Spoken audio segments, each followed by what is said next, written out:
PKA 648 with our guest Finnster. Taylor? This episode of PKA brought to you by Lock and Load, RealDBG.com, and again, Freeze Pipe, a bunch of wonderful sponsors. Finn, thank you so much for joining. You look lovely this evening. I know. Oh, sorry, thank you. I thought that means a lot. I know. Wow. So you've been tearing up OnlyFans. How does that feel?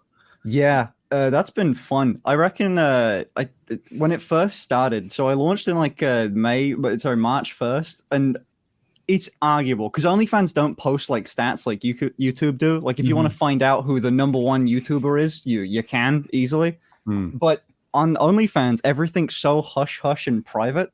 But for example, I recently passed Johnny Sins in likes on OnlyFans, so I'm technically more popular. I'm a more popular sex worker than Johnny Sins. Nice, nice. Which is kind of big. It's a big deal as a man. Yeah, it's like a really big deal. Do they tell you your percentage? It seems like girls are always advertising they're the top 1% or something. That's everybody. Yeah. That one, oh man. It was really delayed for me, but before I launched, like the day before, it was I think 0.34, and then that was the evening before, and then the first day it was 0.01, which is as low as it goes. Very nice. Yeah, I saw a post on there. I am kept well abreast of your OnlyFans, and you pay I saw for it? one. No, I mean I can't stop the links from coming to me. What Finn. the fuck, man? That's stealing. You wouldn't download the car. What are like put my eyes out? Like every time they send me Finn's bulge. You could have just asked. By the way, like they never send me like your ass. I don't even know what that looks like. Want to know? No, I'm good. Unless you do it right now, because that'll get some clicks. The fucking lie detector is. You want to get X-rated right now? We'll just blur it out. I mean, we don't want to get struck, but it'd be fun. I'll send it you on Discord. That'd be such a good reaction clip. Well, I mean, it can't be as upsetting as what I've been getting sent, which is a lot of bulge. And then I guess at one point you did I'll call it a spread because that's funny. A spread where you were like, I can be masculine or I can be femme. Get on your knees. That's what it says, or something like that. And it's like you with like a blazer on, but just barely hiding your nipples for whatever reason, and in panties or something like that. I vaguely remember. I don't have like artwork of it. And you got a lot. Sorry, that's like a 30 photo. You got all of those, right? You scroll right to the end. My friend, I get these every week, and you update whenever you do something more scandalous. And I got one though, which was just like a poll. Because what I had been asking was, how well is he doing? Like, how well? Like, are we talking like a house a month or like 3 houses a month? And they sent me a poll that you had asked, and it had 5,000 or 6,000 upvotes. And it's like, oh, well, it's already a house a month, and we're early on, so we're definitely heading to 2 houses a month soon. I can update you on that poll, by the way. So that one's public, so I don't really mind talking about it. Shit. So anybody could vote on that? So that's not a good indicator of your sub count. No, that's a very good indicator of my sub count, but it's updated. Like there's time has passed and more people have voted. Everyone can only vote once. You got to pay $20 to be able to vote. And there's I think it's sitting right now at about 14,000 votes on that poll, and that's what everyone seems to be aware of. How many? Every single person who voted paid $20. Yeah. Dude, that's awesome. You asked. And what's your cut of that 20? 80%. Yeah. What was the question you asked? Yes. Just a random poll. Like the content of the poll is immaterial. It's how many people voted on it is indicative of what the subscriber count is, because it's not like YouTube where there's a big sub count at the top. So we're trying to use that as a means of finding out. Obviously, he's getting checks, so because sometimes really on OnlyFans to say how much money was it. Pay-per-view, right? Like you could have a free OnlyFans, then be like, for $3.99 you can see this picture. For some reason, I thought for $20 you can participate in this poll. That's not. But $20 to him. Yeah. So it's I get $20, they get a vote, and that's how people know. A lot of people don't vote. But did people pay separately to be able to vote? No, those are for subscribers. It's like anyone who's already sub can vote. OnlyFans is essentially, if you've ever been on there, it's a ripoff of Twitter. It's made exactly to mimic Twitter, but way buggier. It's almost like, imagine if you can't see someone's Twitter feed unless you pay them $20, and then you have access to everything they do. So it's just a Twitter feed that you have to like go to individual silos and like buy every one. That's true, but I'm compelled to say Not everyone does it that way. Sometimes they're like, my Twitter feed is free, but certain posts cost money. That way it's easy to build a following, but it's almost pay-per-view, like for each post. You can do that on OnlyFans as well. You'll be like, that's what I was especially saying. if you're one of these girls in the early days and you're like, here's my nipple, but here's me sucking my nipple and calling you daddy for 5 minutes. It'll cost you $35 to unlock that video. Mm-hmm. Do you do stuff like that? That's the Belle Delphine. That's sort of what God, who does that? Peach Jazz does that. Amaranth, I think, does that on one of her accounts. Belle Delphine does something similar where she gets the best of both worlds, because she did a sex tape, right? Like about a year ago, and she just been carrying on doing them. So what she did was her OnlyFans cost like $35 a month. It's a premium, but then she'll also say like, guess what I did recently? I fucked Mia Khalifa. $50 in DMs or however much it is. Yeah, she did that recently, like a week ago. So she has like specials. Was it where actually it's Mia time Khalifa? to juice the numbers? Yeah, they've yeah. Oh wow, there's clips on Twitter. Because I did see her with, I don't know all the like titty girls on the internet, but I do keep up with Belle Delphine every now and then. Like I'll see what new depravity she has sunk to. No judgment. She's making like 8 houses a month or something like that. Good for her. But yeah, she was fucking some other chick, or at least naked with some other chick masturbating. Like last time I peeped in there, but it wasn't Mia Khalifa because I would recognize her. Yeah. Oh. So I mean, how could you not? She's like Mia Malkova. Oh, I'm stupid. Sorry, Mia Malkova. Oh, that's who it was. Then I saw that. Yeah, I've seen that. My bad. Thanks, Zach. Yeah, there's like I saw that on Twitter, and it. Oh, that's no. I'm sure Finn had something real well thought out to say there, but I'll say this: Belle Delphine. I know they caught her using that app that makes your face look younger, like in kind of a childish sort of way, because she left the watermark on one of her pictures she uploaded, and people were like, "Can you believe it?" And it's like, dude, she's wearing a first grader's uniform and carrying a Velcro lunchbox. You're surprised she's using an app to make her? What are you talking about? Yeah, she's pulling out all the crayons. She's like coloring. She's a Fortune 500 company. You know, it's funny you said that, because when I heard Mia Khalifa, I'm like, hasn't she been a big deal for like 10 years now? She must Mia not Khalifa be that young. Did 1 weekend of pornography filming, maybe one set, like one day of filming, and that was uploaded. I don't know how many videos it is, maybe 8 videos or clips or whatever. But that is how she became famous on the internet. I don't think she got paid very much for that, but she's been able to profit from. She's so recognizable and iconic with the glasses, and I don't know what her race is, but I think she's Middle Eastern. Khalifa. Yeah. I'm looking. Like She's Wiz 30. Khalifa. That's actually younger than I thought.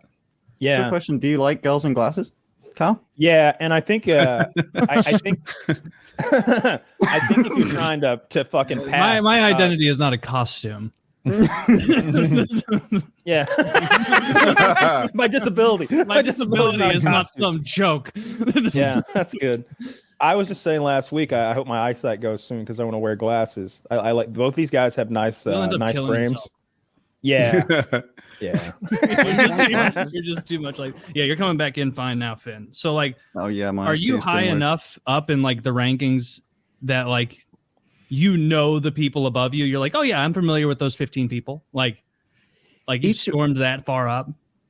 It's different how you'd think it'd be. Like I thought it would be like that, where like, you know, you get to a certain point and then you sort of know everyone, because there's so many different varieties of people that do like OnlyFans and shit. Like I don't know, there's that one girl that's just a dog. She's just that's her whole thing. Like she pretends to be a dog for that, you know. There's you know, like the big names, like, you know, Amaranth or Belle Delphine or something like that, and you know they're massive, or Mia Malkova or Mia, all these people. But like, there's some variety. The number one, the number one dude on OnlyFans is like Amaranth, but like fucking jacked. Cool. He's got like a million followers on there, and I have never met a single person that knows he exists. There was like there was a moment on stream where I realized exactly what my chat was into, because I said, "Have you heard of this fucking dude? He's like jacked, this big manly dude on OnlyFans. You guys would be into that. You're all, you know, a little fruity." And then no one knew him. So that really placed what my audience was. They're like, a big jacked guy? What am I? I'm not gay. Like, I want to look at the girly guy's bulge. I want to look at that guy's dick. disgust me. Bend So- over.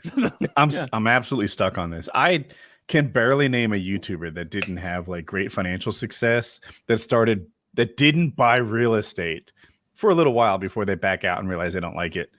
Have you bought your real estate yet? Have you made that financial mistake? You're going to get into commercial real estate? Commercial? Fuck that. I don't know. I'm man. just That saying is- something. that You're is- renting places out. You're going to buy a gas station like Quibblecop? Oh my god. Oh, I don't know how he did that. I don't even know the process. There's like everyone seems to be doing it, and it's very hush hush because no one wants to be known as a landlord. You know, it's like, that's a bad label to have. But I'm moving from here. I've been working on a house for a while. I'm renovating it currently, and it's actually moving along finally. So when I move from there, I get to make the choice of either sell this place, depending on how well I'm doing in like 5-6 months, or rent it if I'm doing good enough to just maintain having 2 houses. So I can be like scumbag landlord. It'd be great. Oh, you'll be a great landlord. Landlords are not inherently bad. I will be. Can I? Well, Can I introduce- I've thought a lot about this I landlord will thing. be. Okay. And when's the last time you had a landlord, Woody? 1998 or something like that. So that's going to shift your thoughts on this, I think. I'm willing to I've learn. had issues with mine. It's this big corporation, and that's worse than a person. I'd sue a person. I'd I like sue a the man. inverse, but I'm listening. If there was some guy across town who was doing this shit to me and ignoring my requests, I'd sue him. We'd be in small claims court, then we'd be in civil court. I'd fuck him up. I'd make his life annoying. But it's this big corporation. So when you're like, hey, the water leak in my yard, I still have water, but just so you know, I won't be paying for any of the water that leaks out of this house, and the yard is going to be ruined. They allowed that to happen for almost 8 months. There was a crater in my yard, a koi pond essentially that looked like a bomb had fallen there and filled up with water for 8 months. It didn't smell, thank God, but it was just an eyesore. They didn't care because that much water leaking wasn't a big deal to them because they're a giant corporation, and the process of getting your claims escalated. There's no one who actually cares. It's all hourly paid employees. It's a nightmare. And then when my fucking AC went out a few years ago, again, huge nightmare. I was like, it's 80 degrees in the house, and they're like 88's an emergency. And I was like, oh, you know what? Take it back. I hung up on that guy and called back and told him it was 88. So And if they'd asked for a picture, I had the blow dryer ready. Like I have 2 experiences. One, Hilarious. I rented this in an apartment complex. It was a big company like yours. I don't even know how many super big. And behind the washing machine, for clothes, it started to leak, like the hose went bad or something. And my apartment didn't have a ton of damage, but the apartment under mine, tremendous, right? The light fixtures were like buckets just holding water. The floors were ruined. The carpets needed to be replaced. Their personal belongings were damaged. It was just a stream of water that caused all this trouble while neither of us were home. So Yeah. I returned to a slightly wet laundry area, and he returned to a ruined apartment. Cool. The people that needed to fix it weren't mad at me. They're hourly employees. They just do this every day. There was nothing personal about it. There were no problems. From my perspective, they replaced the hose. They toweled up the thing, and that was it. Like, it ended. I didn't have any problems. They didn't try to get my security deposit back or any of that nonsense. They're a giant company who didn't care. On the other hand, I rented a house from a dude. That dude lost his job. The house had a hole in the roof such that you could stick your arm to your shoulder outside that hole in the roof. You could see outside through the hole in the roof, and the water would come through this hole. It would drip down the walls, and it would soak Jackie and I's pillows like they were sponges. And we wake up in the morning with these pillows that weighed like 27 pounds. That's and, insane. and it was awful. And there was something wrong with the water, and it was well water, and there was a pump, and the pump pumped so slowly. Like, to fill the washer tub for clothing, 7 hours. Like it was outrageously slow. When I showered, I'd make a cup with my hand and fill it from the shower head, then splash it on my hair. It's the well. They've got a bad well. This guy is giving me all of his sob story. I'm like, hey, I got these problems that need to be fixed. And he's like, I got problems too. I lost my job. He could have knocked me over with a feather when I learned I lost my job. So we wouldn't be doing any repairs to the rental place, but I need you to float my family and continue to pay your rent on time. His insurance should be handling this. Yeah. They were making some assumptions about the fact, the idea that him being insured, he just didn't have money to cover any of the repairs because he was just a dude who didn't have the cash to actually be a landlord. And it was a terrible experience for us because of it. I can't imagine. That sounds super shitty. The real problem is you need somebody you can go get and do what's right. And it's hard to get that done in either scenario, I suppose, at times. But I still think the real thing, but when I see people on Reddit hating landlords, it's almost like they don't like the system. They don't like the way the scales have ended up for whatever reason. They're like, can you believe it? They just sit there and take my money. I'm the one working. I support a landlord. That's what I'm doing. And it's like, no. I mean, it's real frustrating to see. If Taylor gets a wild hair and says, you know what? I need a third job. I'm really not busy enough. And he decides to save up his cash for this big down payment and find the right place and then, fix it up before the tenants come in, and I probably do some level of repairs between every tenant. Then he's done all the stuff that the renters didn't have to do. They were able to just waltz into the house that Taylor saved up for, that Taylor makes payments for, to do it. Like, these landlords aren't evil. That's just the way it works. If you don't want to be a renter, do what Taylor did. Yeah. I mean, like, you're right that it's just like when I see the like anti-work style people doing it, it's like, oh, this is a child who doesn't know how the world works. Like, they heard someone else say landlords are bad and now they're parroting that. Like, there's a chasm of difference between like the list of like the 20 worst landlords in New York City, where like they're like, I haven't had water in months, and they're like, fuck you, like, I'll send you to jail. Like, there's a difference between that and like a property man. Like, I have a buddy who's like a property manager. He's one of those guys who was like, I'm gonna buy real estate in like addition to my job, and within 1 year he was like, oh yeah, I had to quit my job, like, and learn how to be a handyman because I spend all day doing handyman stuff at all these properties. Like, I thought it was going to be a little passive income, but it turns out it's not. If you're a billionaire, it's passive income because you have 1,000 layers of middle management between you and the labor. If you're a dude who's a property manager who has a couple properties, you're working on that shit all the time. You don't have the capital to be like, oh, there was another boiler issue. Cost is no issue. Send someone else out there and spend $1 million. Like, no, you're going to be in there trying to figure it out. Like, doing what you can. If you have a dozen 3-bedroom homes, that's a lot of toilets. That's a lot of light bulbs. That's so many furnaces and air conditioners and doorknobs and locks and latches and ovens and microwaves. I know slightly what that's like. Dad's farm, those poultry houses. There's thousands of light bulbs. There's thousands of gears and knobs because each chicken gets one, right? So there's thousands of everything in duplicate. And the biggest part of his job has always been maintenance man, just walking around. Oh, look at that. If I don't tighten that, everything will burn down. Good thing I was here. Every day is that. Every day is catching something that was 3 days away from disaster. Have you heard of like Love for Landlords subreddit? No, I've never heard of it. Is it a joke? This. I'm actually the head mod. It's a whole subreddit. They've got their own little terminology in there. Like, the landlords are known as land chads. They make memes about like fucking me when I increase the rent on a single mother of 4. Yeah, I didn't know this was my position. When you're a renter, who replaces the light bulbs? I replace my own. You could demand that they come fix your light bulbs, I guess, but like, I've always just changed my own. Okay. I hope this doesn't get anyone fussed at, but when Chiz stayed in our guest house, by the way, he didn't pay rent or anything. He just worked with me and stuff. But when he moved out, to my surprise, all the light bulbs were burnt out. This was a time in our like evolution where like most people had contact compact fluorescent bulbs, but when they burnt out, you replace them with LEDs. Like that's the stage we were in. And all these compact fluorescent bulbs had burnt out. And he was like, well, I was just sort of staying here. I'm not going to replace your light bulbs. I was like, I'd never heard of that, but okay. Like so we had like 8 bulbs to replace. I'm on his side. He just slowly acclimated to a darker, darker place. And I noticed he was always in the dark over there, but I didn't like, I didn't ever know. He's got candles. He's walking around like Rip Van Winkle with one of those finger holders.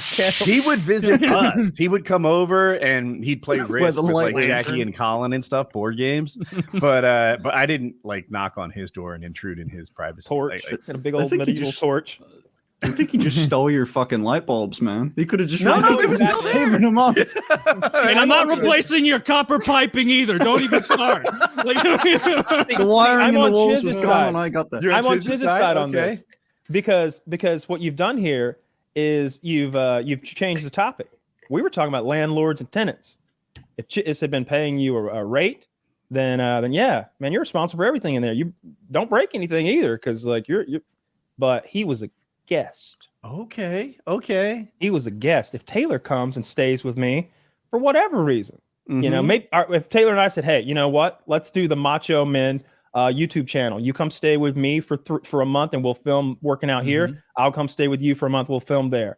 And we made the Macho Men YouTube channel where we just do voices and we're not all that big.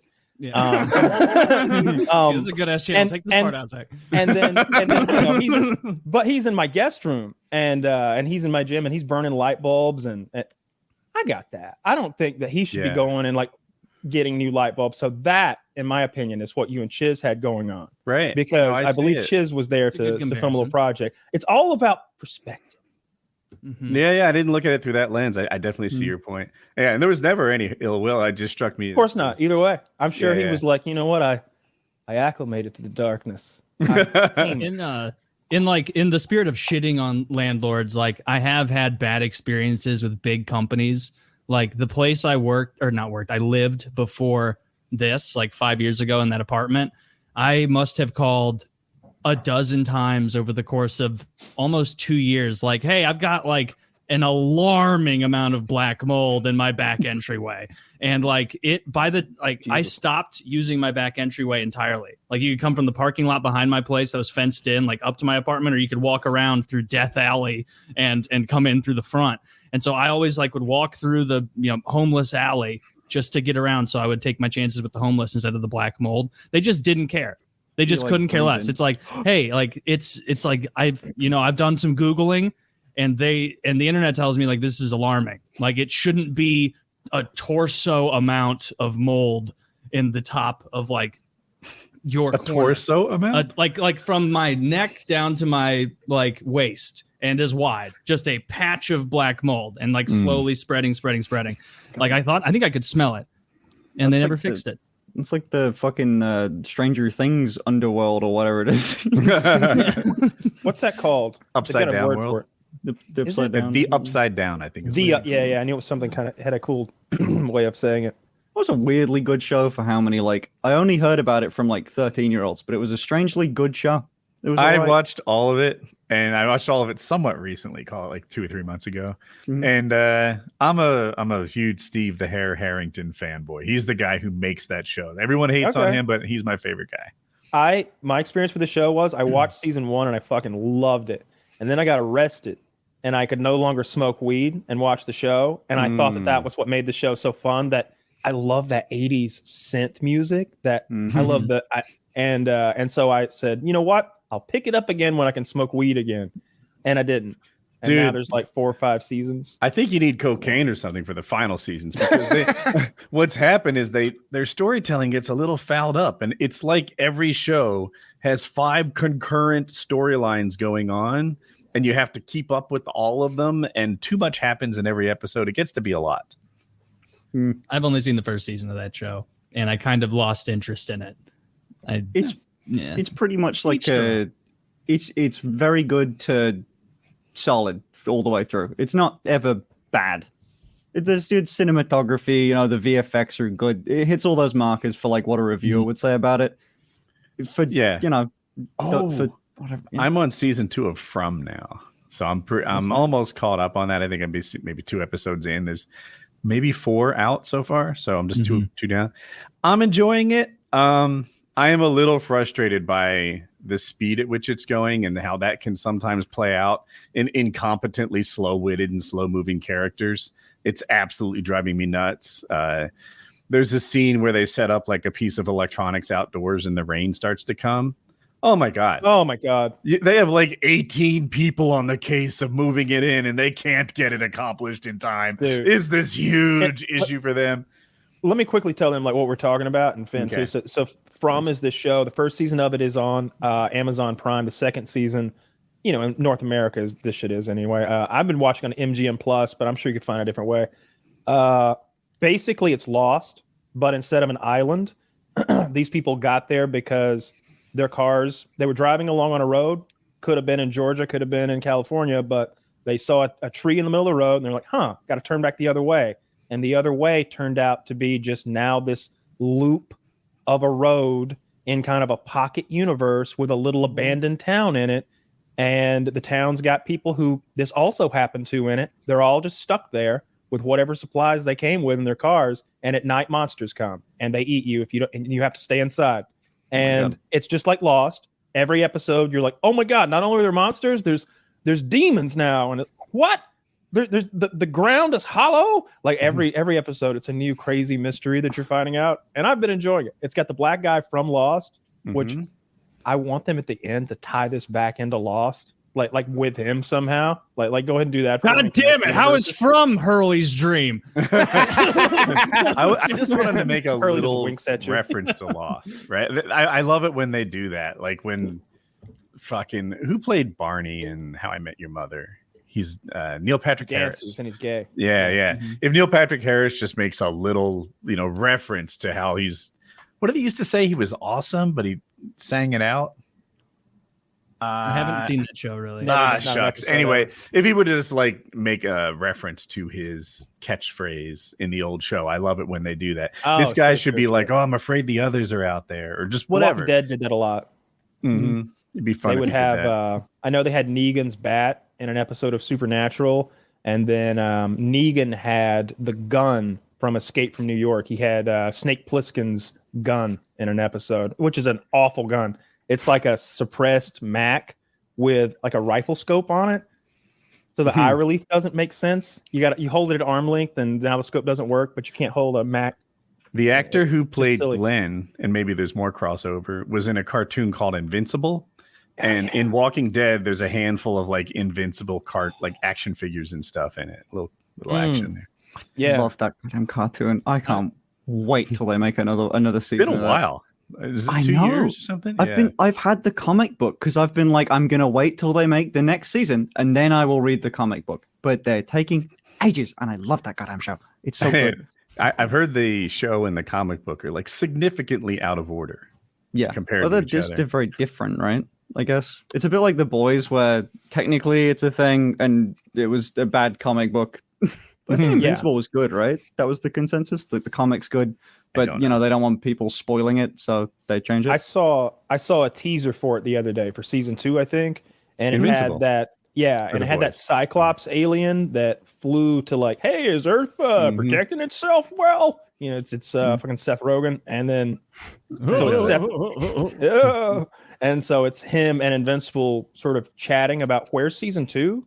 And I think that's what it was. I think it was some sort of like breaking the fourth wall chat in a diner between the two of those. But I saw it months ago, and I think now. So I'm guessing it'll be out this year. I hope so. That's one of the things I look forward to more than anything. Everybody I've shown Invincible to, even if they don't traditionally like animation, they can get into it. Woody had me fucking sucked in when he told me that pink chick was going to have a lot of camel toe, but I just never saw it. I thought there was going to be deep camel toe. Like I. But you were in it for cartoon camel toe? Yeah, Taylor's coming across a little kink shamey. Hey, what's your problem, man? Hey, that's what you need, Finnster. I get these pictures of bulges.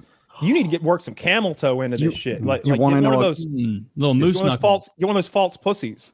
You want to know a crazy fucking thing that I learned about from someone I won't name because it will definitely expose what they're into. There's a thing. Oh, you wait. So you guys have heard of chastity cages, right? Yes. You know how they work?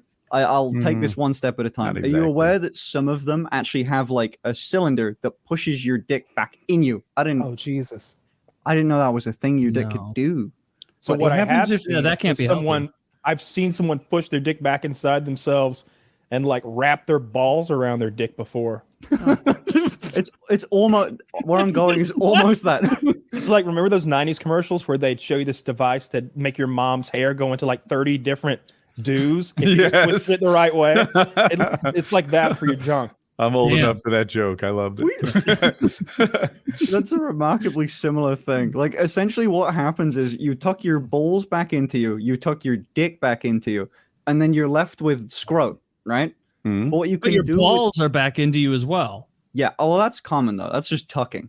I can do that shit. Everyone. You never like put the waistband of your trousers on a little bit weird and one of them just fucking and it feels weird Yeah, for a man. second?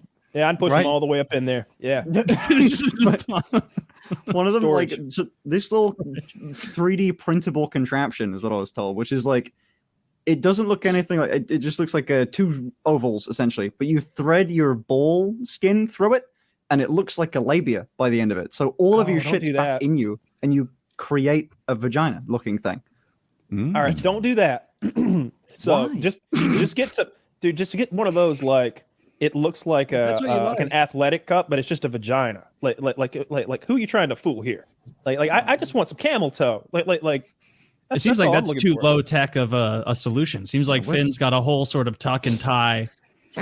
Very thing down early there. 2000s. Camel toe is one of We're my past favorite that things. tech. Really? Yeah. For some reason, women like in the last 20 years just decided they didn't mind showing their camel toes. Mhm. In my day, women did their best to conceal a camel toe. It was like, oh, is my slip showing? Is my panty line showing? Is my camel toe showing? Nope, all good. Do I have barbecue sauce on my shirt? Oh, let's go out then. Now they're like, oh, get it in there deep. They want a deep camel toe. They're like, oh, you can't see my clit in these It's pants. fashionable. Like a Victorian Does just this learning make that my women clit show look their big? ankles now. Actually, I am 1000% on board with Kyle. This is a trend that's happened during my lifetime, and it's a trend that I like. You know what I support it haven't? fully. Here's the trend that I predicted and hasn't really come through. If a girl's nipples are hard, she gets an overwhelming amount of attention. People see those hard nipples and they're like, fuck, this is great. Mhm. But I haven't seen girls like try to make it happen, promote it happen. I haven't seen bras with pebbles on the front or anything like that. I don't know why the hard nipple or fake hard nipple trend hasn't taken hold yet. You might have just created a good product idea This there, could you be know? it. All right, so here's the Yeah. product idea, and it Hokies. makes more sense for like people like you, Finn. But it would be a bra that you could have like a little. Remember those Air Jordans? Ooh, yes. All right, you got a little pump, down in your pocket. It'd literally be in your pocket. You can pump your that's perfectly concealed. It's in your pocket, runs up your leg, up to your fake titties, and you can pump those like nipples hard.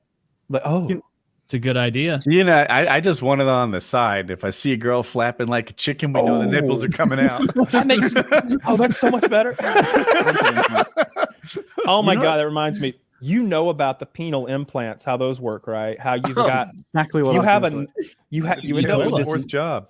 So this is the implant that helps you get hard, right? And this is, I think it was more in vogue before sildenafil became a thing, but I think it's still people have to get it who are non-responsive to any of the pills or even the injections. Trans guys. Basically, they put an inflatable thing in your dick, and in your gooch between your balls and your ass, you've got like a nipple, like a basketball or a football has, like an athletic ball. Do you And remember those Air Jordans you could pump like to jump higher Yeah, as a kid? Yeah. it's I like think it's the exactly button that. is like above your dick to the side, like where your pubic hair would be. There's Yeah. a button, and they press on that. I once saw a guy on like a talk show. It might have been Oprah. If not, it was something like it. And he loved his so much. He's like, "This is the greatest thing." Before sex, I just pump, and I'm solid, rock hard. He's like, every guy needs this. And they're like, no, not every guy. He's like, no, you should have it as a backup just in case. And I was like, oh, everyone should have expensive invasive surgery. I was young. I'm like 7 years old. Like, well, shit, I guess I might need a backup. I don't know. 7 years old. Yeah. Like, I should be watching something else. Like, it's like a very clear memory for you. TV, stay home from school sick. This is what you learn. I guess you didn't see a picture. You can't see a button. Like, you can't see like a push out area of like, oh, that's where his dick button is. From what I get. Oh, Finnster, maybe you know something? Yeah, I was going to say, I know there's like, so trans guys, this is a big thing for them for obvious reasons. When you get like, so for example, like you're transitioning from female to male, right? Now, testosterone's crazy. It can do cool shit, but it can't grow you a dick. So they'll have like a penis they'll construct you a dick, but the dick won't work. We're not quite at that level of tech. So there's one that I've seen that is essentially like a switch, like a light switch under your skin. You can just sort of dook right on your side and it will just, you don't need to charge the thing often or at least not for years. And it will just robo dick. I want to explain away the USB-C connector in my you're like dick techs out. Like, fuck! You're like 70 years old. You have 5 dongles attaching your dick. So like Woody, that thing's fucking cool. The RGB lights were my idea. I was just imagining if you bump into a door frame. You bump into a door frame. You're always getting stopped by TSA. Dude, what's something like, I'm so afraid of a car accident. And it like sir, you would have been fine, but your penis was activated and it exploded, sir. It exploded. I'm sorry. All you're doing anything is providing... left? No, nothing. We made the decision based on what was remaining, and well, sir, we made you a vagina. We had to make a call, and I did it. I'm a shot caller. So I had an idea for you, Finn, for an additional revenue stream. Holy shit. Have you considered Foxy boxing? Huh? I haven't even Everybody's doing boxing now. And if you haven't heard of Foxy boxing, it's where girls dress up in foxy, scantily clad outfits and then they box. And so you could either take an easy route, challenge a woman, or break a little laws there. Yeah. You need to take on that Bud Light person. You could do it in America. We allow that. Like, we allow that. Yeah. Florida? For sure. Yeah, they've got the Fallon Fox fighter. Yeah, actually not Florida. No, never mind. Florida's the worst. They lock you up just for existing. Oh my god, yeah, we were planning hold on, I won't skip the subject. The boxing thing. Do you want to know some insider information into the Creator Clash thing that went on, like the first Creator Clash or the second one technically? Yeah, a friend of mine was due to be a trans girl was due to be in Creator Clash 2. This did not come to fruition. Where did Creator Clash happen? The second one? Was it Florida? Or was it LA or Texas or some shit? I think so. Either way. Florida. But basically, like, it never ended up happening because they needed to find, first of all, holy shit, the PR of that. There's no way to make that go right. If you have, also, she was strong as shit. Like, she was a trans girl, right? So she transitioned to be a woman, wasn't always. Yeah, but also, like, not like what I'm looking like, like she did it and got jacked. Like she just really liked that look, so she's got like she's strong as fuck for anyone. What's her name? Have you gonna say that? It was Marisa, but or Mia Risa on Twitter if you've heard of her. But she was due to fight someone. I think she talked about this before, but like she was due to fight someone and it ended up not happening because the laws around that, you have to find someone. So she had like her birth certificate, anything like that wasn't amended yet, so it said like male on the birth certificate, like sex. So the boxing commission had to get someone that was in the exact same position as her, which is extremely rare because there's not many trans people that exist, and especially ones that still have like male on their certificate for like legal reasons. So I'd find it pretty hard to find an opponent, I'd think, because like I think could fight it. I could fight a dude, but I think everyone would look down on the dude that I fight. No, just find a sneaky still dress up. You gotta find another dude who does what you do. I could kick the shit out of Sneaky. I'd win that fight. That's the confidence we need. Oh, Sneaky! How tall are you? I've got him on Discord. Hit me up. I'm down to fight Sneaky if there's anyone. I'm not even joking. Like, I'd have to watch that. Like that would be so fun. I've got big hands, man. I don't think people quite realized how like the aesthetic of me doesn't scream like a bigger dude. I'm like 5'10", 5'10.24. Yeah. Mhm. And I got like big. Fuck, do I have anything that's like a measurable size, like a standard size thing? Fuck, I have no It'd idea. be UK standard size, so we'd Like have a no mug. idea. You I got a need some mug. sort of fucking Look goofy how truffle. big my hands are, bro. I can do yeah. some damage. You could throw. You got some meat hooks. You pulverize anyone you go up against. This finger And is you've 9 got centimeters long. looks like you have Andoril in the background as a little bit of extra security, right? Is that Andoril the sword, Aragorn's Oh, sword? it's just a random claymore. I think someone sent me. Just a random claymore. That's It's still kind of heavy as neat, I fuck. guess. I can't. Does it have the same name after? Did it have the same name after it was reforged? It changed, right? The name. Or I guess it became Andoril. It was the shards of Narsil. Yeah, originally. But before that, it was something. Narsil. We need to get to the bottom of this. We do. We need to spend what do we got? 3 hours and 21 minutes. It's not going to be enough. It's not going to be You know, enough. I wrote down. I wanted to ask you, Finn. What was like the bridge too far? Like an internal like limit in your head where you're like, all right, I'm not getting fake tits. Are you gonna fold your dick and balls up into a fake pussy? No, I'm not doing that. I think how do you mean? Like, what's the one step too far? Yeah, into is being a there woman? like a limit in your OnlyFans where you're like, Well, yeah, no, I'm I not want to gonna know fake what's tits? the step before it's too far. Like that's a better that's question. what I want to know. Yeah. What's the most you're willing to do? When the thing with Belle that I had to really quickly clarify, because everyone just assumed that we fucked and that was something on Only. I can tell you that. Fuck it. Do you want to hear some like actual like some dollar amounts? Because it's kind of funny how it worked Yeah. out. Mm-hmm. That Belle Delphine picture made me $50,000 posting that on Twitter. Wow. Like, right? And then I had to clarify. Oh yeah, and by the way, 1 month later, when all those subs renew, no one stayed subs because they all thought that we fucked. We did not fuck, and I had to like make an Instagram story. It was like, I don't do porn. I'm not gonna do porn. That's not what I'm gonna do. I'm very Are sorry. you single right now? Yeah. Well. Oh, okay. yeah. I didn't know that. So you could have. I'm sort of, I'm all over the place. You know, it turns so.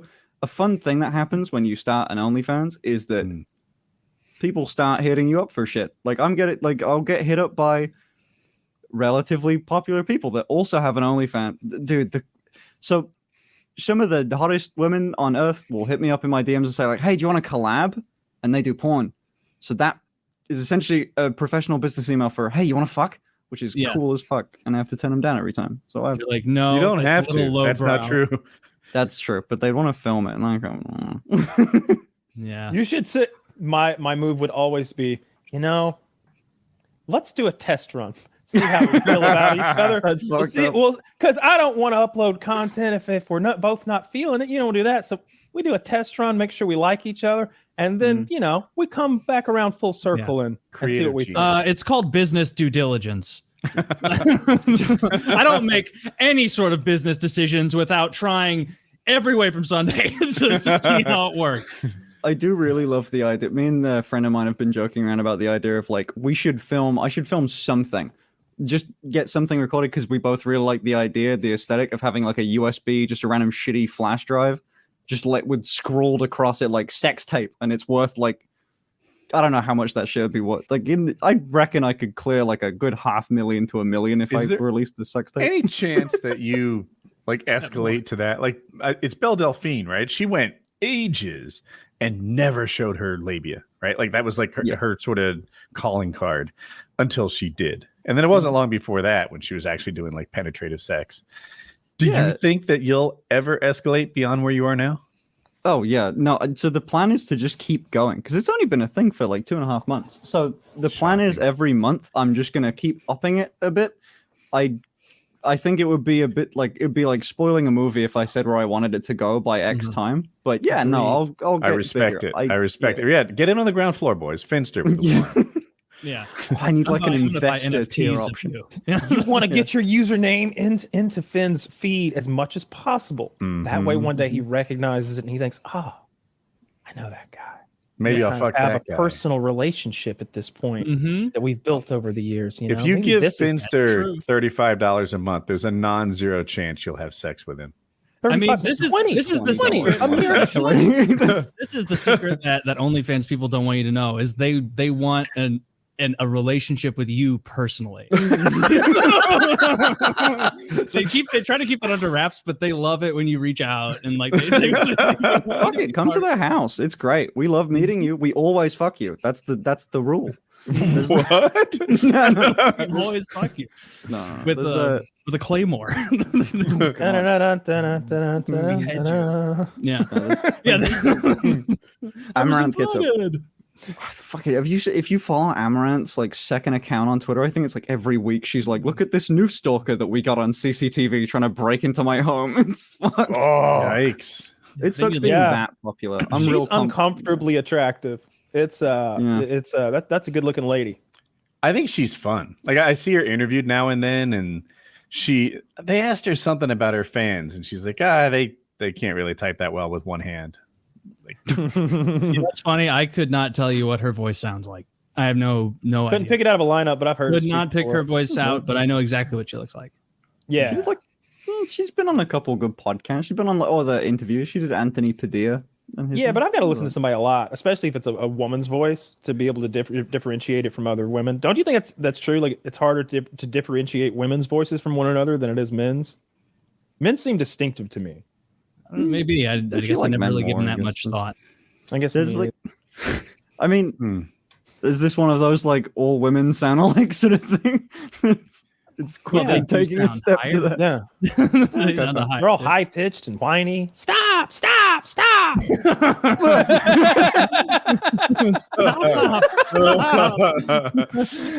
Ouch! Yeah, you know how women are. Jesus Christ. Oh, I didn't want to completely get away from though. I do want people to watch it because I think it's a fun show. It's not some AAA title. It's not fucking Breaking Bad or Game of Thrones, but it's a real fun show to watch. And I watch it as soon as it comes out because I want to know.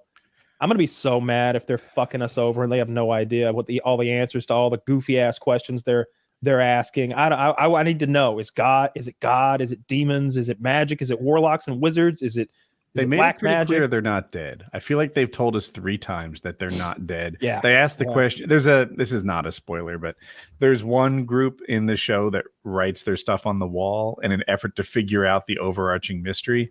And they asked, "Are we dead?" And then they explain it. And they keep assuring us it's not purgatory, it's not death. So that I think we're supposed to know. Here's the thing that bugs me: is no Bibles. Yeah, please go. I'm sorry. Interesting about the Bibles. I got knocked off my train of thought. It's better as a binge watch, I think, because I think sometimes these episodes can move a little slow. They have this overarching mystery that they're gonna like. I'm 14 hours into it now, and I've only learned a bit. It is better if you can just watch them back to back. If one of these episodes came out and that was all I had for the whole week, and there was 90 seconds worth of forward motion, it would frustrate me. Yeah. There's multiple plot lines. One of the interesting things, and I'm not going to spoil anything here, but the season finale of season 1 had 3 different cliffhangers. It's like 3 different crazy. There was the crazy thing happening at the diner. Oh my God. There was a crazy thing happening in the basement of a house. There was crazy shit happening off in the woods. And there may have been more. Remember the diner thing. Can you drop someone showed up at the end of season 1. Someone showed up. Was that it was unusual? Yeah, an unusual thing happened there. So then it ends, and I can't imagine having to wait a year. Like I'd have completely forgotten, but it made me instantly buy that stupid fucking MGM Plus app that has nothing else on it. My camera overheated. Backup camera. Oh, that's right. Somebody's hot. It's I like that you've got damn hot in the UK. It's awful. Does every house have air conditioning in the UK? Nowhere has air conditioning. I've been in I know one millionaire in England, and he doesn't have air conditioning. I would bet in North Carolina, children's tree houses have air conditioning. It's a safety issue. Yeah. I don't know why we don't do it. I think it's just that it's hot for 3 weeks in a year. When it's I hear hot, that all the time. Deal with That's bullshit. Yeah. That's such bullshit. They say that I vacationed in Washington State, in Seattle, I think, or maybe outside Seattle, and they don't have AC there. They're like, yeah, it's only hot here for 3 weeks a month. Well, that's when we were there. That's when we were there then. Holy shit. We had fans all over the place, ordering them off Amazon. It's terrible. I'm into this reef keeping thing, basically saltwater aquariums. All those fuckers in England have chillers for their fish while they sit there sweating in their living rooms. Wow. Because you need them. Yeah, that's something we have over the UK. AC. We got that thing. I got like you can still buy like portable ACs, but they suck. Oh, dude, you have one of those here, you get bullied. Look at this dumbass. Look at this. Yeah, you really want a window unit too. You don't want your compressor inside the house putting all its heat in. It's fighting with itself. Silly head. You want central air conditioning. It's got a tube. There's not enough space in the floors because we have like brick. Like it was what I asked. I'm renovating this house and I asked about like, oh shit, how much would it be for me to get like actual real air conditioning? And it's not expensive. 2.5 weeks income. Yeah. Not even that. So I'm gonna have to jack off on camera or something. It's gonna take me 3 days to pay for all this. You've probably seen like commercial places that do this. You just do that exposed metal industrial ducting overhead, just supported by. Because what do you fucking care, right? It looks good to me. It looks cool. That's what I do.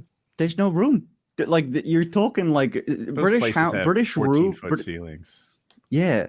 We have like real low ceilings in every house, and then the floors it's made out. The houses are physically smaller. There's no room in the walls. What do y'all do better than us?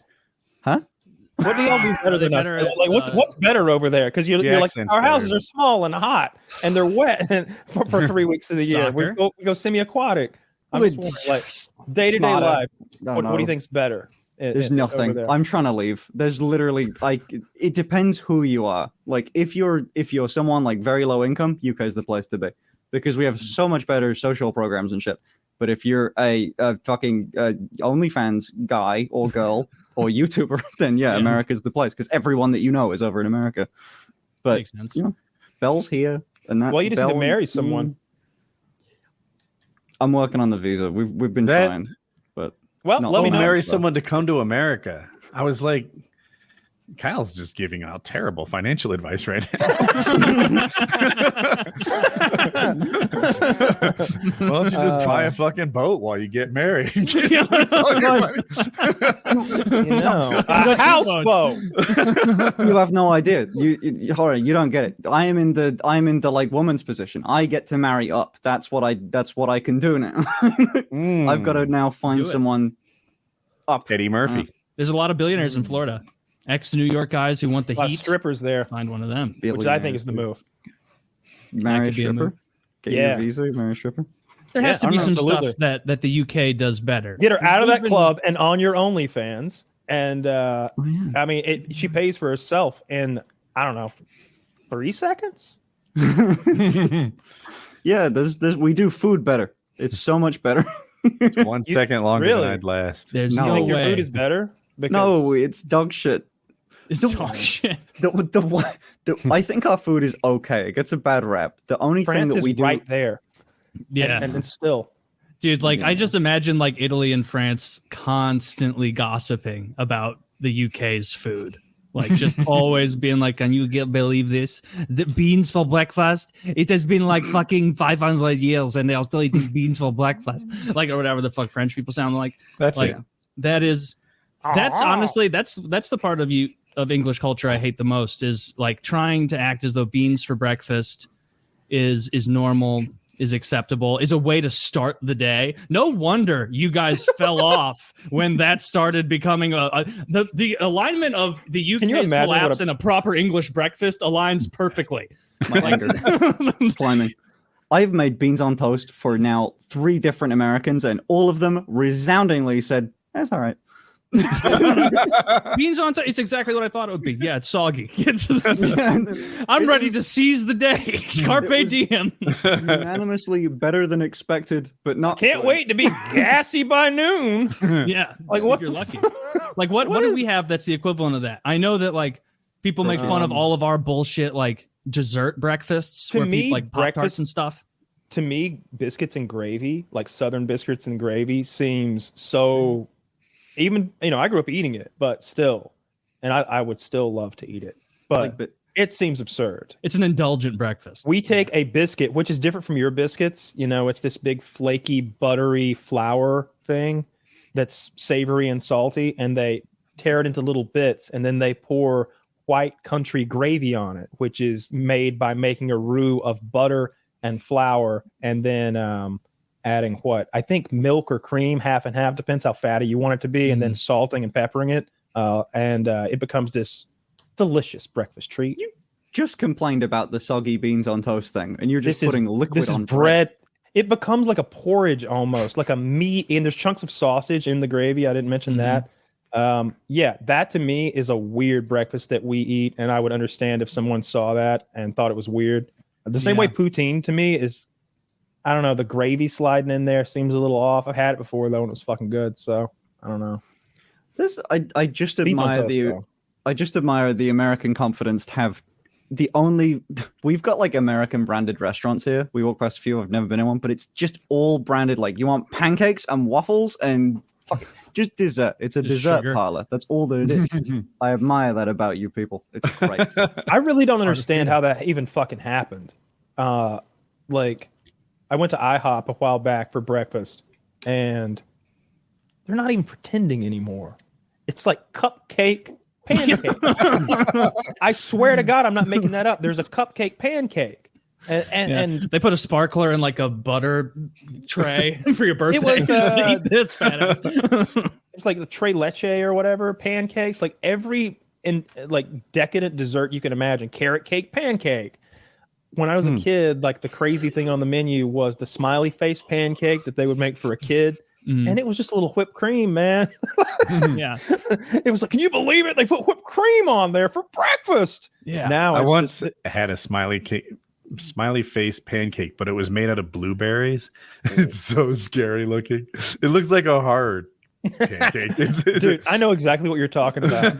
Tutti fresh and fruity. I can picture it's like bleeding purple eyes. Yeah, his like mouth is screaming in pain. You know what? You know what's funny is like in America, you scroll down this and you're like, let's take it easy. Original buttermilk, please. Like the least decadent one. Now they do like a protein. I can't feel my left foot already, so give me the harvest grain and nut. Red velvet. That look good. Good OnlyFans. They all look fucking good. They do a protein pancake too. That's not as crazy, but I'm not sure if they even have sugar-free syrup at that place. The idea of anything but sugar-free syrup to me is like it. Look at that shit. I mean, come on. It's a birthday cake. Kyle, I agree with where you were going on that. So sometimes when I go for like a sugar-free alternative, it's a bit of a sacrifice, right? In my coffee in particular, I find it very tolerable to have stevia instead of sugar, but it's not the same. It's not as good. I find my almond cream to be very tolerable. I enjoy it, but it's not as good as real half and half.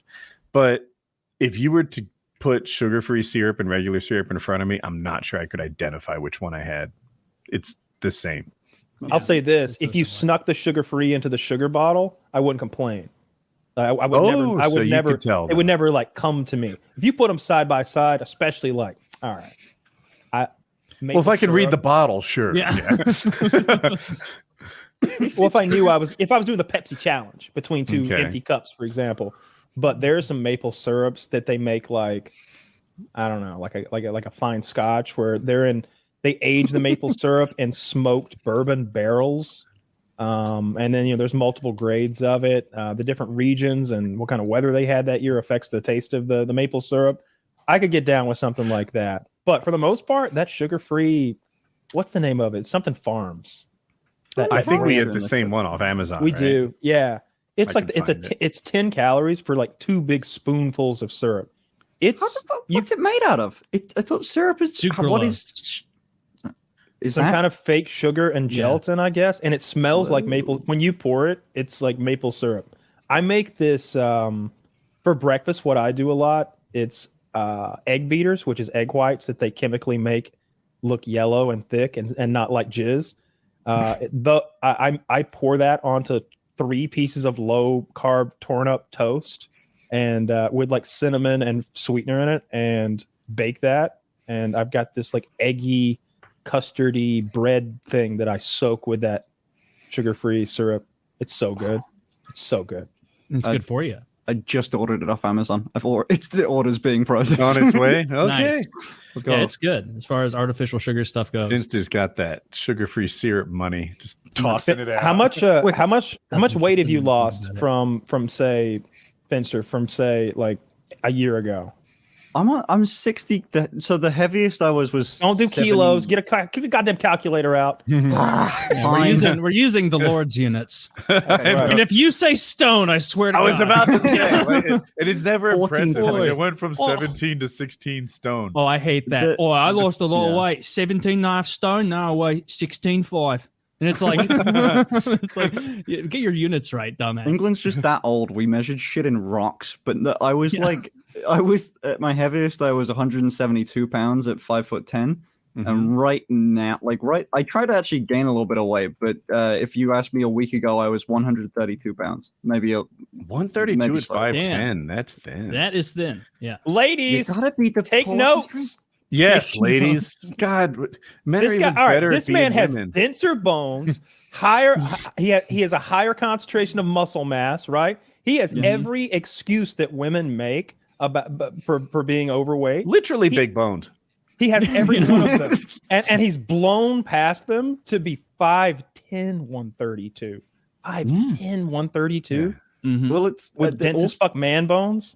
also like a cool aesthetic that I found is like I've also gotten lean. I didn't just look so I lost weight eating basically just a shit ton of protein but like lower calories. I did like a bunch of maths. I found a vegetarian substitute for chicken that has like a better calorie to protein ratio than chicken, And which is kind of chicken. dope. Yeah. Than What like is uncut it chicken breast. again? The actual brand name is called like this is the stupidest name. It's called What the Cluck. I hate it, but like I like it. but like you can just throw it in an air fryer. I throw a bunch of fucking like MSG, some garlic, salt, and stuff. Tastes great, and then I make like a little sauce, sugar-free. It's like some soy sauce and like sugar-free chili thing, and I'll mix that up.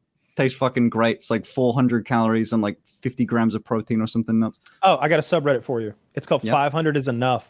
And it's all about, it's mostly ladies and femboys. And I don't mean like femboys is how they present. I mean little dudes whose metabolism support these, 1,500 calories a day. And so they have these perfect 500 calorie meals that they eat. And it's called 500 is Enough. Or maybe it's enough for a day. It actually might be 500 calories a day. 500 is not enough for a day. It's Dude. something like that. I remember. I've got around what I stay my at. when I'm cutting, I go to shitty restriction food. Have you ever seen that? This is No. really for people with eating disorders. And they'll be like, here's lunch, and it's a fucking cracker and a grape.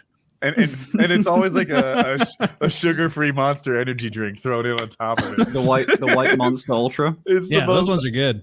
unappealing. That's- It's The actually white looks Monster better Ultra than is I'm used to seeing it as I scroll. That white Monster Ultra is like the quintessential trans girl drink.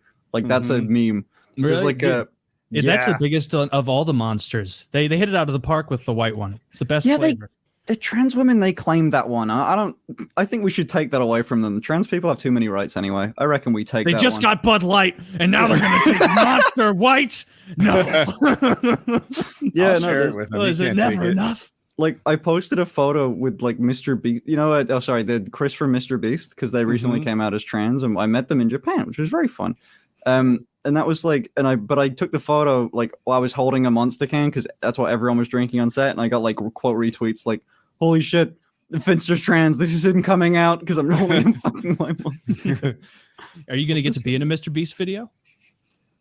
I bet if you. Oh my god! If you want to, how long do you want to talk about this? The Mr. Beast set and the whole video process was maybe one of the most insane things I've experienced ever. It's Which whatever video you was think. it for? Or is he not Can't tell released you. this one yet? It's not released yet. I think it'll be out in a couple months. But the answer is no. There's no fucking way I'm in it. Whatever you think a Mr. Beast video is like, it's not. It's like a. I think when I got invited to it, so Chris phoned me up one day and said like, "Hey, they recently came out as trans online, and they sort of went, hey, I kind of need." They're all from North Carolina, I think. And they essentially were like, hey, I need some sort of queer presence in my life. I need someone that understands what the fuck this is. Do you want to come on like this all expense paid trip to Japan? And I went, yeah, that sounds dope. And it's in 4 days. But like, getting there I was told it was going to be like a director or two, some producers, a few cameramen, some audio guys, what you'd expect to be an on location, fly people out, film it, probably 2-3 minutes of a video. Yeah, we didn't get the amount of crew that were there and security. We didn't even see them in one place. There were at least 40 to 50 people on this thing. It's much less like a YouTube video, even at the highest end of things, and more like a movie set. I have as much chance of being in a Mr. Beast video than like the audio tech just walking onto a Marvel movie and saying, I want to be that superhero over there. Let me be in that one. That you've got no chance. You can't sneak into the crowd. You can't, dude. There's like 4 layers before you get. I spoke to Jimmy like a good bit, but like not while things were happening. Like you can't get there. Like it's kind of difficult to explain without saying what we did. But there was a scene when we were on a boat, and that was the only time that we were allowed sort of close to the set, I guess, or close to where they were sort of filming stuff. And we were like relegated to the girlfriends and wives table that was sort of off to the side. But it was still fun. It was really cool to watch happen. Mr. Beast was on this show, and he was telling us about some of the like logistics issues he had. I didn't even think of it. But so, for example, I think he did a video where he put 1 million obits, something like that, in somebody's yard. So this is like a little jelly bean, but when it gets wet, it swells up to like 10 times its normal size. Orbeez. Okay. And I was like, all right, so I guess they just bought 1 million Orbeez. Buying 1 million Orbeez is a thing. You can't go to Dollar General and buy them. They don't have 1 million of them, or whatever it is, 1 billion, some giant number. You can't go to all the Dollar Generals in town. You can't go to Walmart. You have to contact Orbeez and have them produce 1 million outside of their normal supply chain. And then to ship it over, you have to get a shipping container for just your Orbeez on a tanker. I don't even know what they're called. Some big cargo ship. That's what it's called. To come over the Atlantic from like China where they're made to you. And he has like all these videos coming out. All this stuff is happening like simultaneously. The lead times for the logistics on these videos is shocking.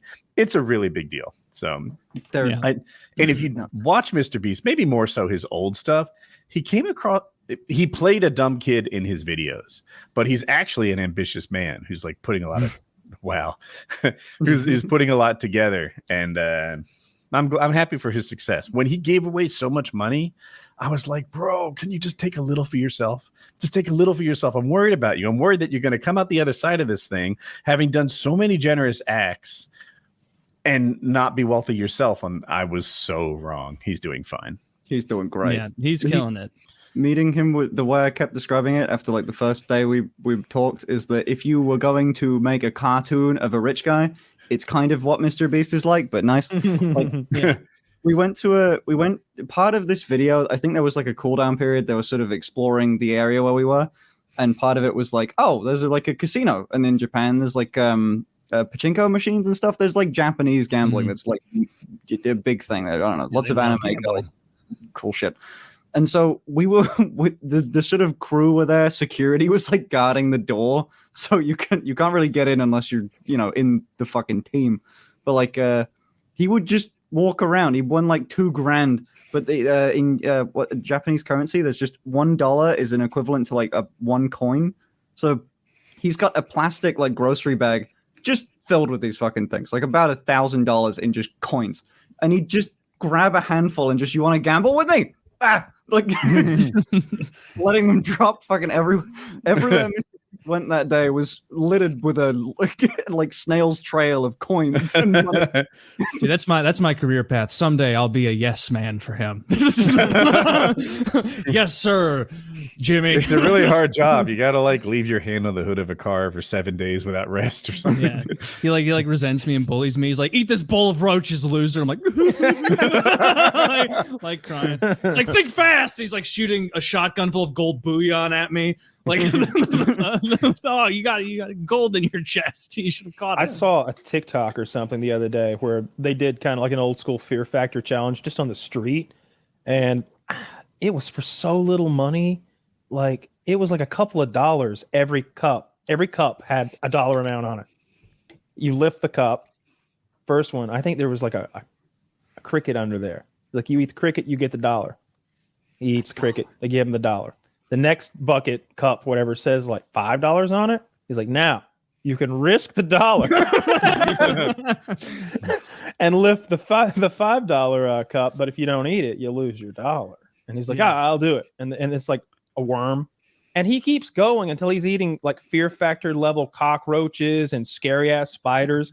And I think he cleaned up with a cool 1750 or something. It was awful. It was awful. I couldn't believe it. Joe Rogan yelling at him, chew, chew, chew, chew. If Joe Rogan came back for Fear Factor, I think they could get people to do much more awful things just because they're there with Joe. Like, so there's such a culture that respects and likes and has a fandom for Joe. There would be some bro on there. It's like, what do you need me to do, Mr. Rogan? What do you need me to some do? of the like funniest clips I've seen of Rogan is him talking about Fear Factor, like what he was thinking as the host. Like someone asking him, like, so like you just like got used to guys like drinking cum and eating this stuff, and he's like, oh, I mean, I guess, but it's fucking disgusting, dude. Like, I'm having to yell and encourage these people to like drink the cum faster. You can do it. You can do it. Think of your son. He needs tuition. Drink the cum. It's like, that would be just a surreal job to have. Like, do it. Chew. What would you do if Joe Rogan yelled at you to do it? What's the furthest you go? It would depend what the person that went before me did. Like, if the person that went before me was knocking it out of the park, like not even gagging, eating everything, I'd really try and look like I could hang with them. But I know I couldn't. Like, as soon as a bug touched my tongue or something, I think I'd throw up. I don't think I could even eat like a cricket. Fear Factor had a bunch of different aspects to it. Like, I feel like I'd be really strong in the like lay down in a, coffin filled with cockroaches. Like that I could do.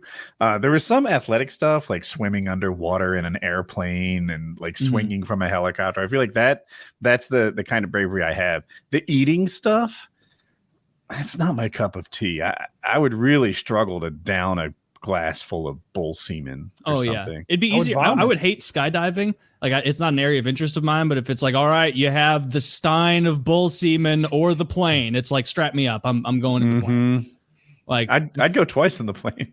Yeah, I'll take. Can I drink this on the way up? Like, am I just not cool? I reckon whoever Fear Factor, the type of person that can complete that, who it's made for, I am the opposite of that guy. I can't. Dude, you couldn't need something there's gross? not enough amount of money. Have you ever done? Have you ever heard the people that like they got in a shark cage underwater? Yeah, I've seen in the ocean, like the visual cages where you get to watch them like eat chum from real close. Pretty sure my parents have done that. That's like on my that's my opposite of a bucket list. Like there's I would do everything before that. I would kill a man. There's absolutely the worst thing on earth, I think. That's interesting. That awful. Doesn't like maybe I'm putting ultimate test in those cages, but like I don't think I'd be nervous at all. I'd be like, oh, these guys get in the cage. Like I'd have the same like visualization of it I do on roller coasters, where it's like everybody else is okay, I'll be fine. I was gonna make that exact same comparison. Like, this is equipment that you guys use every single day that like thousands have done before me. I'll trust that it didn't break right before I got here. There's that one video though, of the shark going over the top or whatever, and now he's in the cage with the diver. And he's just flailing there. The cages have a lid. Is it a weak lid? Is it like a tank where the top is weak? Or was it sometimes they have those bigger bars at the top, like that that are more spaced out? Maybe it was a smaller shark and it swam through that. If you're gonna do it, you honestly want to be around some monster sharks. You want to be around some big ones. I don't remember exactly how he ended up in the cage. I just remember when he came out. I think he came out the top. But the guy was fine in there. You know, the shark wasn't trying to get him once it was stuck in a fucking cage. It was just trying to get out of a goddamn cage. Yeah, sharks are scary. Did you see that video? Shark attacking the guy's boat. He's like on a little. It's like a canoe with a fucking sail on it. Really, I don't know what kind of craft that is. But a big ass tiger shark came out of nowhere and hit him hard, like some Jaws stuff. That's so scary. That's a big shark too. Yeah, they should have closed the top. This is a good time to tell you. The reason why is because I have a phobia of sharks. I tabbed out so fast. Dude. Sharks? Yeah, like it so much so I have threatened to break up with a girlfriend over her showing me a photo of a shark doing something. Damn. What? I a year-long relationship. I was so deadly serious. What? I mean, are there sharks in England? Is it like at all? No, it's a phobia. They make no goddamn sense. There's nothing. There's dudes that are deathly afraid of puppies, and they look like Joe Rogan. Like there's no sense to it. There's no sharks in England. I hadn't even thought about it. I thought it was like too cold, or maybe they have like cold in California. Shitty teeth sharks. Can't even bite you. They don't have sharks where there's no orthodontic industry. They've only got one row of teeth.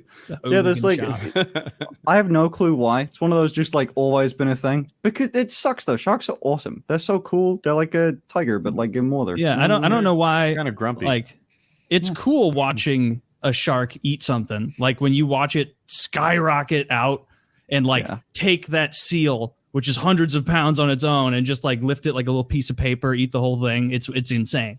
But like, come on now. Do sharks do that? I'm thinking of killer whales, but no, Kyle, you probably know the clip I'm talking about. That huge great white that like bites the fucking seal and almost like bats it up with its nose. There's killer whales doing it. There's sharks doing it.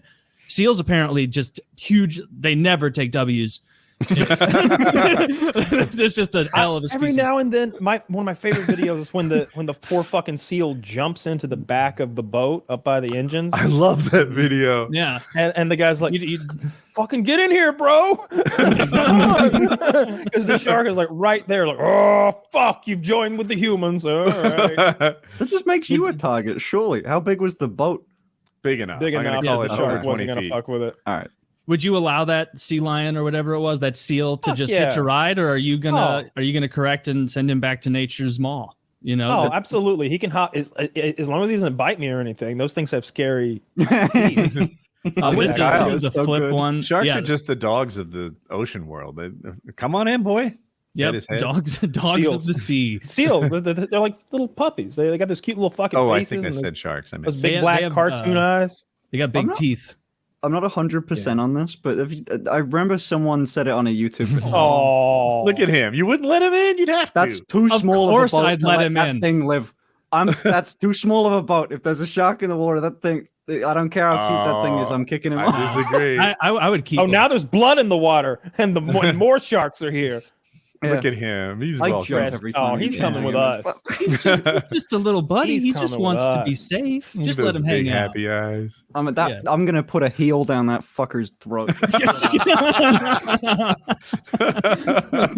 Everyone else is petting him. You're coming over the top with dropping an elbow. Throwing danger to us. No, it's a danger. Hit it with an oar. Hit it with the oar. Yeah. I don't know if I'm making this up or not, but I definitely saw someone say it in a YouTube video. But you know that photo that you showed of like the killer whale or something just fucking yeeting that seal or whatever it was. I've heard they don't even like do that because they need food. They're just assholes.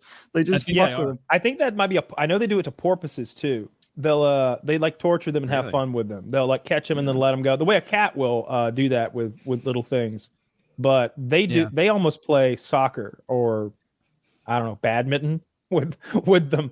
Some sort of sport where you get thrown into the air repeatedly and die slowly. Yeah, badminton. Yeah, that's it. That's the one.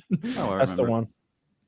I mean, the killer whales. Have you seen the clips of like there will be a seal on top of a floating piece of ice, and because the killer whale can't like just leap up into, because it's a large enough piece of ice that like he can't just leap up and like grab it off and roll back in. So what they do is like 2 or 3 of them in unison will swim underneath that piece of ice, and they'll push down on their tails really hard to create suction and like pressure that pulls the ice down, and then it pops back up and a big wave then like pushes the seal into the water. So they like figured that shit out of like, oh, it's unreachable there. All we have to do is create like a negative little pressure thing in the water to create a wave that pushes the seal. It's like, that's goddamn, not even as That's clever impressive. as these things. So when I lived in Ocean City, I would routinely watch I don't know if they're dolphins or porpoises. I can't tell the difference, but they would herd the fish using, there's like the beach and then a jetty, and they just herd them in to the point where you'd see the fish like jumping out of the water all rabid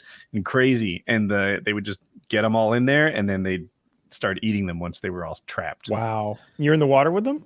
No. You could see this from the stand. Oh, okay. This is why That we would moved be- out of the water. This is why we evolved. We couldn't handle it.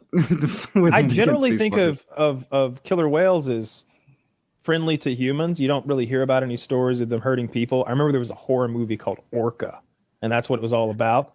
But yesterday, Happens in captivity. oh, for sure in captivity. That's a different Yeah. story. That's a whole Okay. different thing. Because I think they're smart enough to make decisions. Like when they killed those trainers, I don't think they like. It's like when a big bull like gets mad and just starts flailing everywhere. It's not like that. I think they're like, motherfucker, I said no. And they just take them down for a little swim. But I saw an orca hit a boat, I think yesterday on Reddit, like come at it on purpose and kind of terrorize the person in a small boat. Again, kind of like that tiger shark thing. And that was scary because those things are smart. Sharks, I think of sharks as really dumb, like eating machines, you know, like a binary computer, like really simple but efficient. Yeah. Like They're eat, really good at no what they eat. do. It's like eating and fucking, right? That's all it does, and it doesn't even fuck well. But like they can't hold on. But whenever you see one all scarred up, it's mostly because they have to bite each other to fuck. So like, there's no way that two big sharks can have sex and one of them not get mangled. I mean, it's clearly Sharks a working haven't system. evolved very much in a long time. I feel like that's how you find the dumb animals. Like Zach said, they're smarter than alligators. Alligators are another one that you could go back 3 million years and you'd find alligators. Yeah. Longer. They're like dinosaurs, right? Like I think Don't have a good grip on evolutionary time scales. I think of those guys as like surviving dinosaurs. They're just scaled down. I bet there 80 was million years. Like, Sure, call it that. Because 80 million feels Make it like 60 to 100. me. When you when you get the big numbers like that, it's impossible to wrap your head around. At a certain weight of an object, I have no idea anymore. How much does an elephant weigh? An African bull elephant? Like, yes. 10 Right? 10 12 tons. 12,000 He says pounds. 20,000 pounds. Taylor says 12,000. I say 10,000. Finn? African bull elephant. Just off the top of your head. You don't need to calculate. 2,000. That bitch weigh. 2 tons. 2,000 pounds. How Well, do I have any? It is. I can tell I'm you, gonna it's pick one up. certainly not 2,000. Okay. Well, It's listen. bigger. 13,000. Taylor wins. Oh, Perfect. Like, knew it. but I what my could take point it. is, dude, I had no real idea or concept. The difference between 6,000 and 12,000 pounds, I can't look at that and tell. Yeah. It's just a fucking lot. So Just when you having talk about 1 million years versus 10 million, even, I can't have no concept of that. Those numbers are too big. Yeah, I'm on. I I'm don't from work the out 80s. arms. What are you talking about? I don't work out arms, so statistically, honestly, there's no real evidence I can't lift that. No one's ever proved it.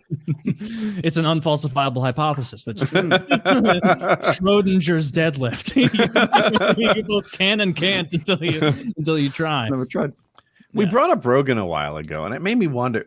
So, no world leaders or athletes. Who's the most famous person on Earth? No world leaders, no athletes. Wait, across all age groups, under 25, I'm betting Mr. Beast. Anyone under Really? 25, that is the most famous man on Earth. Oh, Elon Musk, maybe? Probably The You might- Rock. Something like that. Man, I was The Rock is wondering so I was going for recognizable. like older people who are stars, like Tom Cruise, right? Did you Because say he's you been can't say, a like, star for Jesus? so long. Yeah, he's big. fucking Jackie Chan. Like it, I'm De thinking people like that. Niro. But I yeah, I don't know. Someone who's famous in China, you have to make sure that. Like, Yeah, Does it Jackie have to be Chan. China? Why I just China? mean like total number of people knowing who you are. Like, total Why didn't you pick fame. India? Yeah, India too. India, They don't China. have Maybe some TV. Bollywood star is the top guy. I don't know. I don't know how big is India big on our movies, or is China bigger on it? India speaks English, I think. Man, I bet a lot of largely. people know The Rock. He's so you don't get The Rock confused with anybody else. It's going to be a musician, I bet. Because that's more like translatable to Also, different. musicians, I feel like they have more staying power. Like just Aerosmith, for example, right? Aerosmith had a second coming when I was a teenager. They were big before I was a teenager. And it's my suspicion that even like, a guy like Taylor, who Aerosmith was never on top during his, music listening days and still knows them. Only because of Armageddon, I think. How about Elton John? Elton John's huge. He's Another played example. fucking everywhere. Like everybody knows who Elton John is, right? I don't know. I think this is gonna be one of those things where we're just out of our depth because of our. I mean, we're trying to reach for China and make it a global thing, but I don't know. Oh, Zach says Eminem's bigger, huh? What say like the BTS. the WWE guy who's huge outside of America WWE. and's known here. John He's the Cena? actor John Cena. No, John Cena is a huge celebrity in Asia. My dad would well, not recognize John Cena. Neither would your grandparents, I bet. But if you showed them The Rock or Arnold Schwarzenegger, they would. Like, I think both of those guys are better Hey, options. Arnold Schwarzenegger. That's a good pick. That I like that one. Yeah, there's like a. If you want a quick ego boost or pick me up, I think that John Politician, Cena. though. John Cena follows like 500,000 people. There's a good shot you're one of them, and if you haven't checked, check. Like it, I think they just mass followed a bunch of accounts. Yeah. Like he follows me. He follows 500,000 people. He might follow you. That's there's genius. That way you can follow the people you really want to follow without getting attention. Wow, doesn't follow me. Fucking blocked John Cena. I followed one person for the longest time. I only followed T Mart's mom. And if I followed one other person, they'd be like, oh, this is going to be the next guest on PKA. Like people noticed. What would you just follow? Like you're the only person you follow For like a decade, only T Mart's mom. Did she ever have any good tweets? I'm sure. Yeah, right? mostly she was proud of Trevor. just See, I want her to have her just own proud thing. of her son. Her sweet stuff. She's I don't know. She's crocheting or something. Look at this one. Yeah, 80,000 I think she left. retweets. T Mart got into that CSGO like hot water, and she kind of backed off social media. Oh, Have you heard about CSGO 2 yet? No. Yes, I've heard of its existence. Yeah, CSGO 2 looks so fucking cool. I'm not in the beta, but I wish I was. You know the whole skin thing, like what T-Mine got in trouble for? Mhm. It's recently just exploded again. Like I don't know, it's a good time if you had a CSGO, you had a knife or something, and you've never played the game again. That shit's probably like quadrupled in value after the announcement of that. Like I bought a knife in like 2016 for like $150, and now it's like $1,000. It's absurd. Is that your game of choice, CS:GO? I'm boring. I don't play video games much now. Splitgate is sort of my go-to if I want to pick up a random video game. I would have love loved to have play, CSGO feels like everybo's already so good, and it's so hard to be good too. Like those people click on you so well. I know my friends. that came from CSGO. That was their main game before. Whenever we go to something like Tarkov or whatever, Call of Duty, they're always really, really fucking good. It's like if you're gonna do MMA, it's like being an all-American wrestler. It's like, oh, are you good at CS:GO? Oh, come on, we just gotta. You're good, and you can hit people. You'll be fine. It's like a really translatable game. Oh shit, my internet went. So goofy. every time I've tried to play, I just get beat up. Everybody's it's hard to play that game. Is it actually harder to be good at CS:GO than other like first-person shooters? I don't know enough. They've been doing it so long. CS:GO is basically like those aim training websites or something you can go to. CS:GO is a video game version of that. It's just very basic. If you can apply CS:GO aim ability to everything else.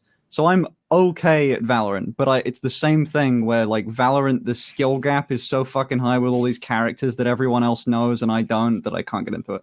The trouble with CSGO, like people know these lines of sights and like nade spots and smoke bomb spots and Molotovs, and the people are such experts that I just get scared away from even trying. And I've discovered I'm not that good at games anymore. Like I was never great. I never pretended to be XCal, but you know, you can hand me the controller for a game I've never seen before. Oh, are you playing fucking some SpongeBob SquarePants platformer and you can't beat this level?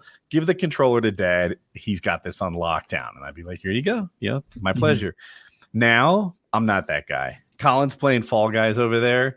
And Colin, if you don't know, is my special needs son. So he's always like, he says things wrong. He's like, you're hard for Fall Guys, aren't you? And I'm like, yeah. I'm hard for Fall Guys. But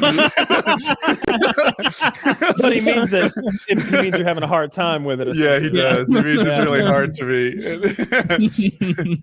That's funny. God damn.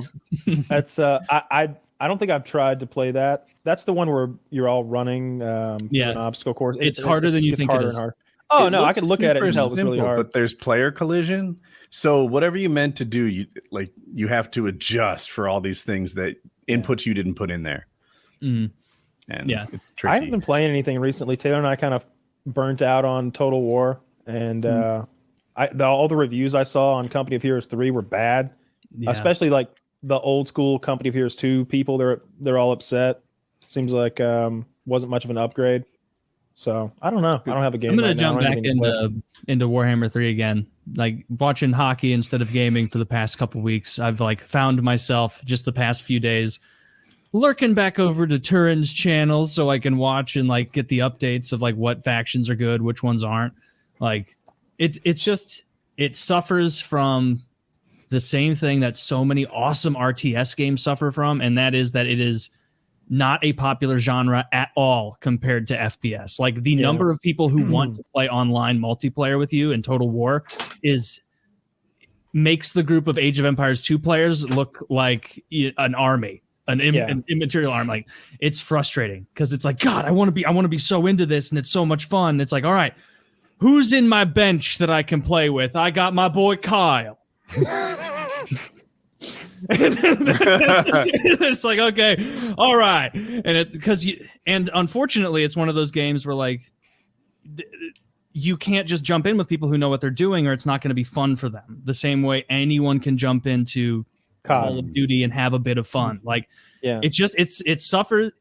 It will never get over it because it's just a limitation of people's interest in the RTS genre. I think maybe I'm wrong, but I think it's a few things compounding that. Like it's the least popular game and it's the least popular mode of that game if you're going to multiplayer from campaign, and then it's the least popular mode of multiplayer that we enjoy playing.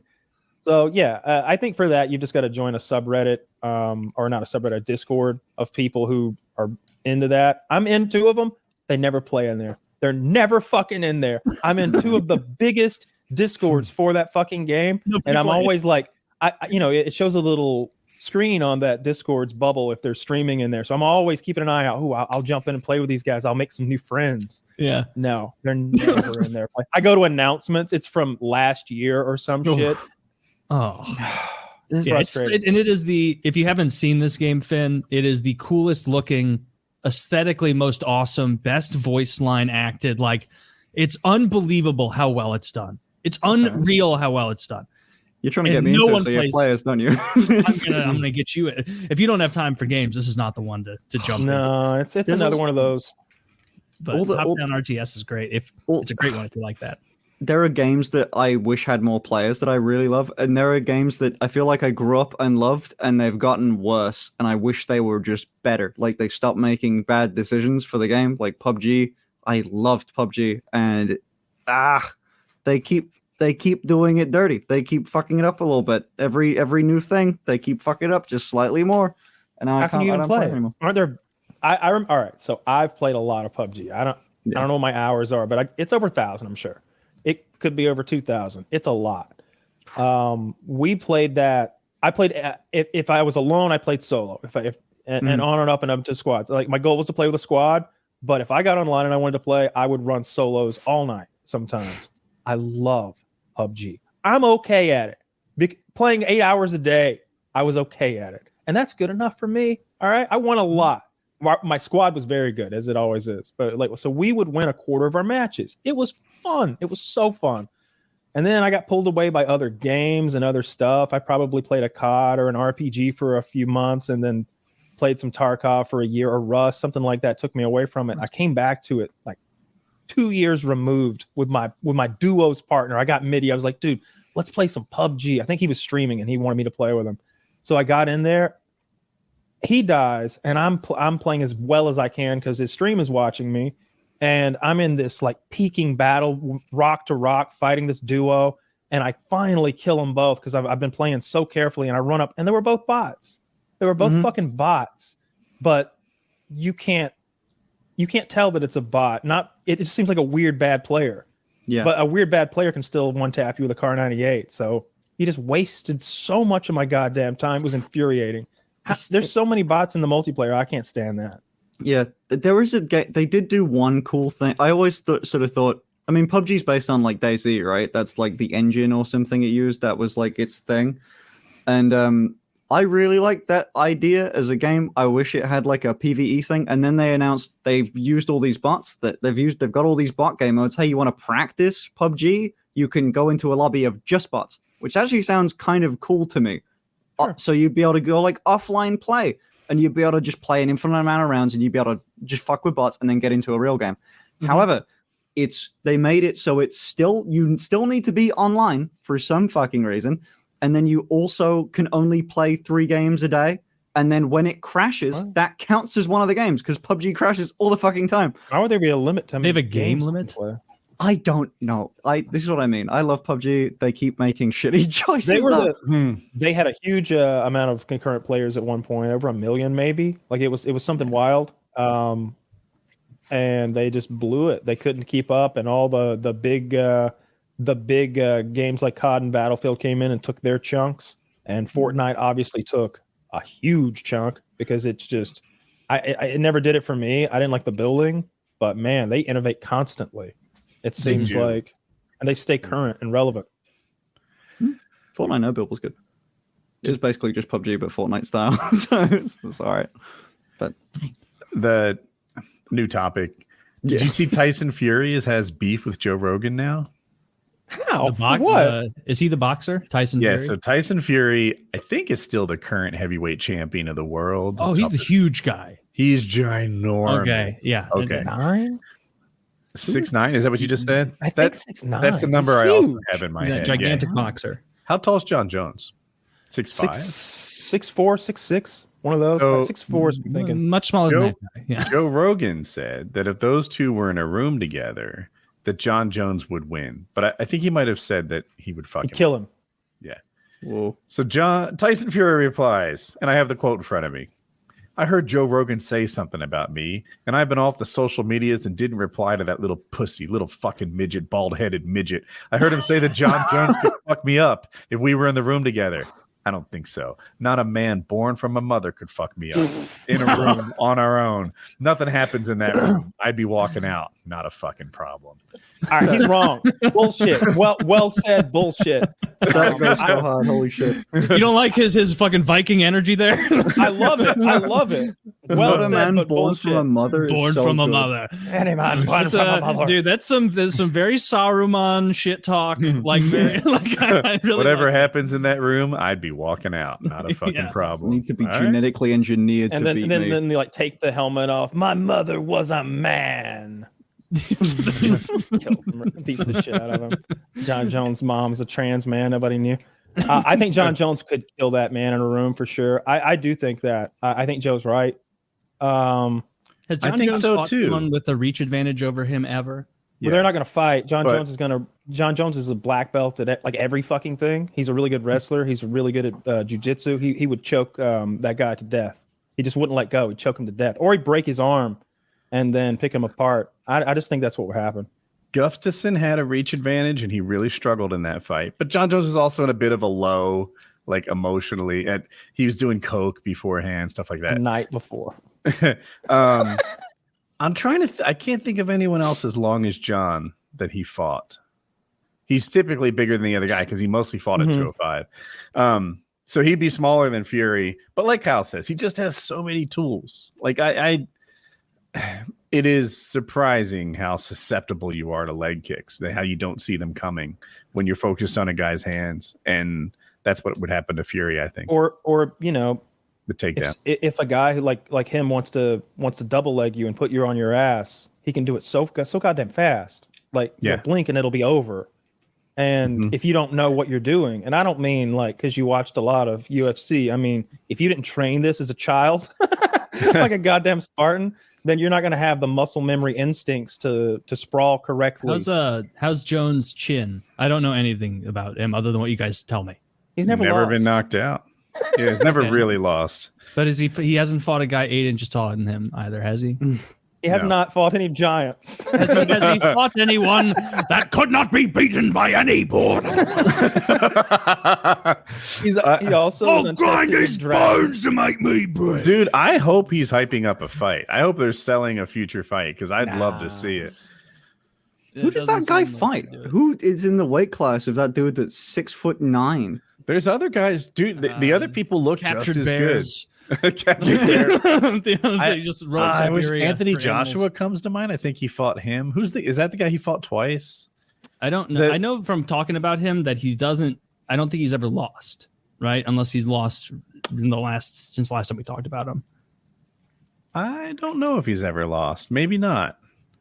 Do you think that Jon Jones could take a big hit from a guy like that? Like, let's say this guy. Let's say he's going for a double leg, and this guy, being the best boxer on planet Earth, hits him in the face as he is wont to do. Do you think that stuns him? I'm not sure there's anyone born from a mother can take a shot from him like that. But the question is is Jon's head going to be that exposed that he gets teed off on, like you're suggesting? Deontay Wilder. That is who I was thinking of, Zach. Can you pull up a picture of Deontay Wilder? If aliens were coming to this planet looking for the perfect specimen of a male, they might grab Deontay Wilder. This guy lost to Tyson Fury twice. Okay. And so we're pulling up the loser. Yes, we're pulling up. This is the man that can't. That's not a very good picture. This guy always looks so impressive to me. And he's a heavyweight too, so he doesn't have to cut fat. He just doesn't have any. Yeah, he's just. So is there a weight class? I feel like you're kind of setting yourself up for failure. Like how good of a boxing? You're right. Like you'd have to catch him with a nice clean hit. Otherwise, the MMA guy is just going to have total control of it. Unless it's like a situation where look at that. The white guy wins that fight. Yeah.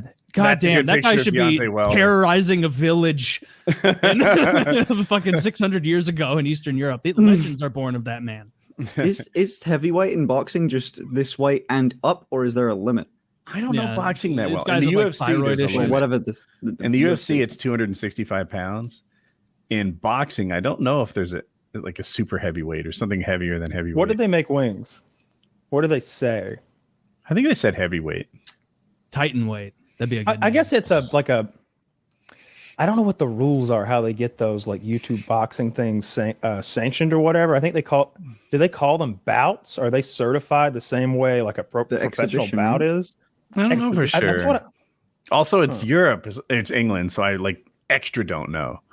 I couldn't believe he came out fucking with a microphone. Oh, we have to talk about the fight. We have. I can't believe we haven't talked about his fight at all. We need to watch the clip. Dude, I was when he came out there singing his own rapping his own walkout song. Amazing. I got hyped. I was in a Discord call with PKA fans. We were all hyped. He was a showman, and he was just exuding confidence. And I was people don't know, I was texting Wings before the fight that morning back and forth. I like to text because he's obviously having a big day. It's a big deal. He can choose our level of engagement and walk away. It's not like the phone where he's like, fuck, I wish I wasn't here. So, but we were texting, and Wings got a lot of confidence by watching Boogie struggle with the stairs. And Harley mentioned that line, like, you're going to defeat me. You struggled with the stairs on the walk up the stairs. And he was telling me, like, that guy couldn't get up the stairs without the handrail. I've got this. Like, he felt really good about it. And he was right.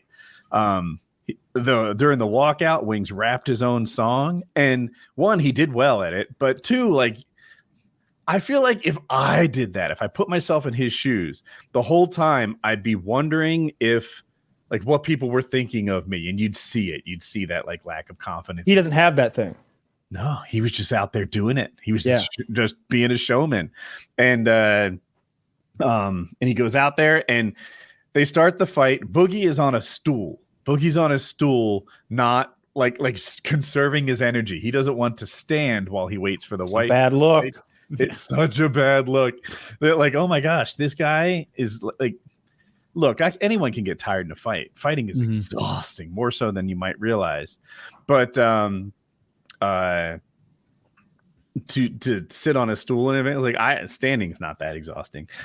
Anyway, do you want to watch the fight, or you just want to like cover it real quick? It's 10 minutes. Good gosh. We were allowed to watch the whole thing, aren't we? There's got to be a highlight. Maybe play like highlights or clips of it. I maybe it would be cool if you were. This would be hard, but if you jumped around to the shit we're talking about, I wanted to talk about when he came out rapping. First of all, we were fucking hyped. Everybody was like talking a little, but I was like, "He's singing! Shut up!" He's singing, shut up. Because I couldn't believe he was singing. Now, here's what I was impressed by the whole night. Maybe the most impressive thing he did.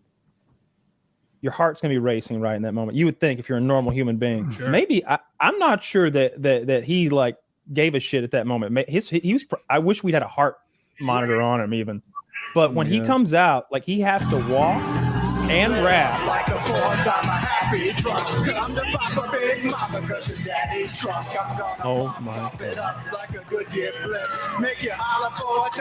Look at him. Dude, he's happy. Killing it. He's in his comfort zone somehow. So good. Look at him.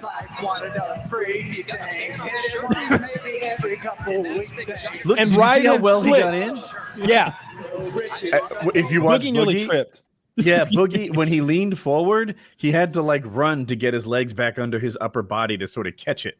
It was a center of gravity thing. I had not seen the clip of him coming onto the stage doing the rapping. That's great. That is so much cooler and better than I thought his entrance would look. You're right. He looked comfortable as shit. His little like casual pointing, like he looks in his element there. Good for Wings. Playing to the crowd. He was just in his happy place somehow. Yeah.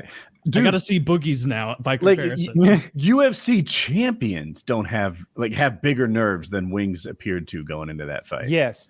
What I was going to say was the combination of him being huge or whatever, having to walk out, rapping, and the scariness of that moment. He should have been out of breath when he got in there. So one of those things just isn't true anymore. You know what I mean? Like, I don't think he had any nerves. I think he's just like whatever that is in a person that gives you nerves, and you're like, oh, what will people think? I don't think he has that. He's out there like with fucking ice in his veins. This is the heaviest combined fight in the history of boxing. That's awesome. Like the clips of those wildebeests. Ariel Helwani tweeted. Ariel watched this with his kids. Ariel Helwani's like the biggest MMA journalist in the world. So Wings gets some punches on Boogie. Right about now, Boogie is surprised that this is an actual fight. He's like, "Oh, damn, we're punching to the face." Okay. Yeah. And Boogie spends a lot of the rest of the fight. Boogie did. Boogie won that one at least. Oh, are they taping his pants? Oh, yeah. Here comes the taping the pants. Yeah, the moon nearly rose. Maybe leave the volume on. Boogie has been. Yeah. It's. I'm so pissed about this, by the way. I streamed 2 days ago or something like that, and someone just went, oh, "Did you see the Wings fight?" And that's how I found out that it even happened. I was because it was in London. I would have 100% gone to this, but I didn't. On paper, you might think that this wasn't a fun fight to watch, but when you're there and you have the whole wardrobe malfunction, you have like the announcement team having a little bit of silly fun with it, the walkouts, and then Wings putting on a really good showing, like better than I think. I mean, this is what I thought he'd do, but I thought Boogie would have something to go with it because Wings was throwing these kind of combinations, just this sort of 1-2 overhand thing against like Keem or overt flow or somebody holding mitts, and that's maybe a week or two ago we saw that, and I was like, oh no. Wings hits hard. Wings hits hard. Man, this isn't going and well. Boogie's realizing that right now too. My goodness. The trouble is Boogie never earned his respect, right? Like you've got to get Wings playing a little D2. Nope. Wings was free to tee off all fight long. Yeah. There's that clip, like that GIF I've seen 50 times now of like Boogie like slowly turning his face like directly back into Wings' glove. Have you seen that one? Just getting replayed all over. Oh. It's a bad. I don't think there was any point at that Wings was not having a blast based on it. Like it looks like he's having an actively good time. After like the first couple seconds where it's like, wait, you mean I just get to tee off up here? Okay.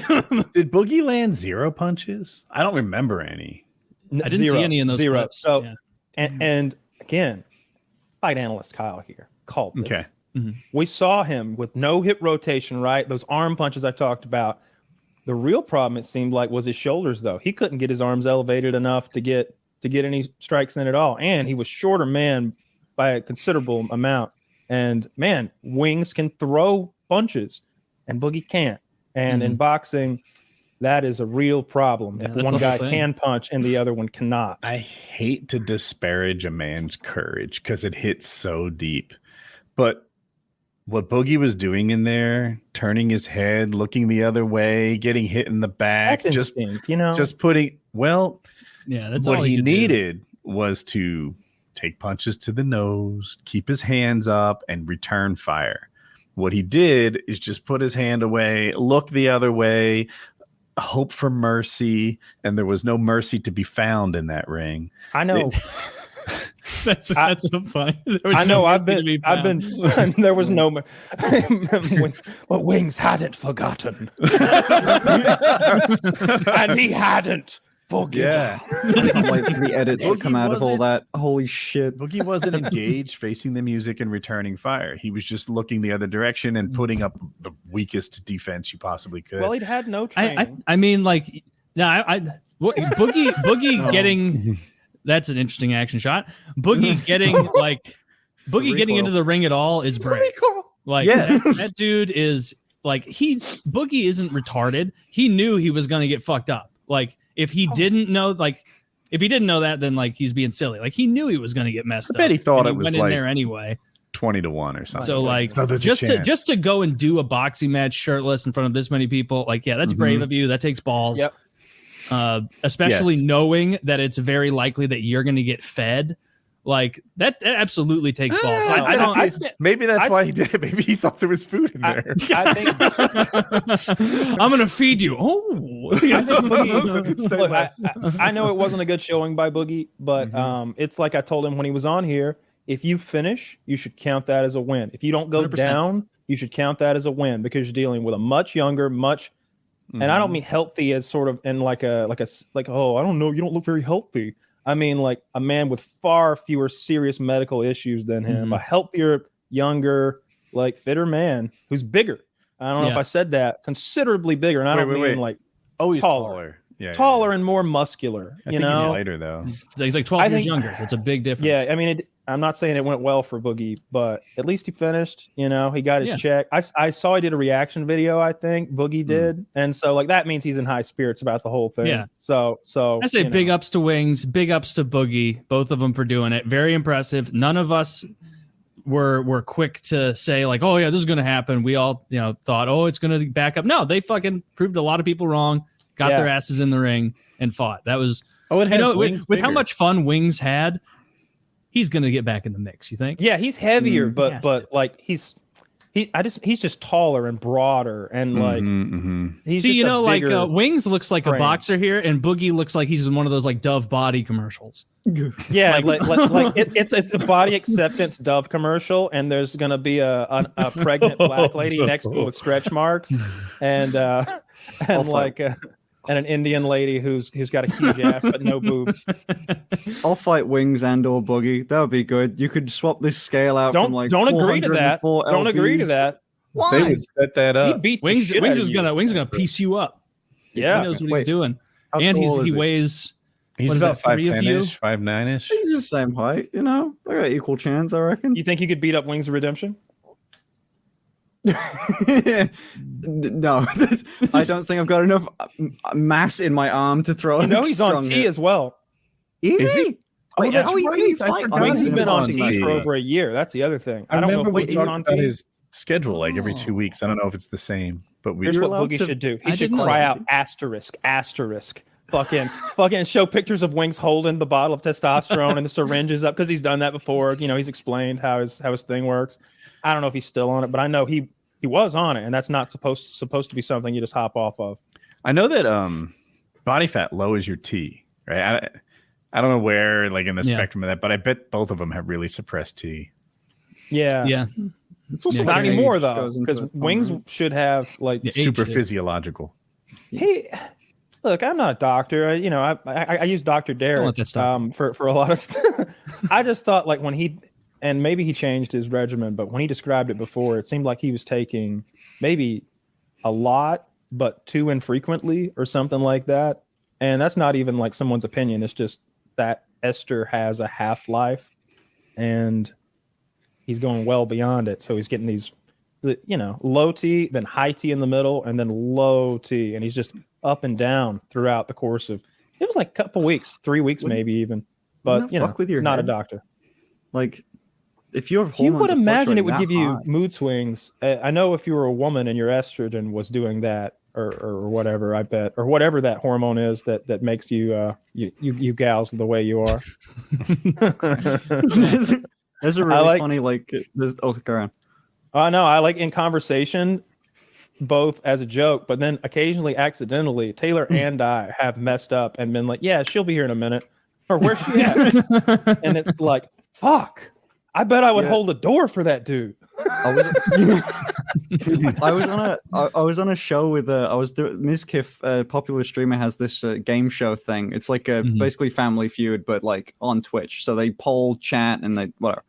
But like in the group chat setting up for it, it was supposed to be originally like it was originally like OnlyFans girls versus Fansly girls, which is the other site that does that, and then it turned into blondes versus brunettes.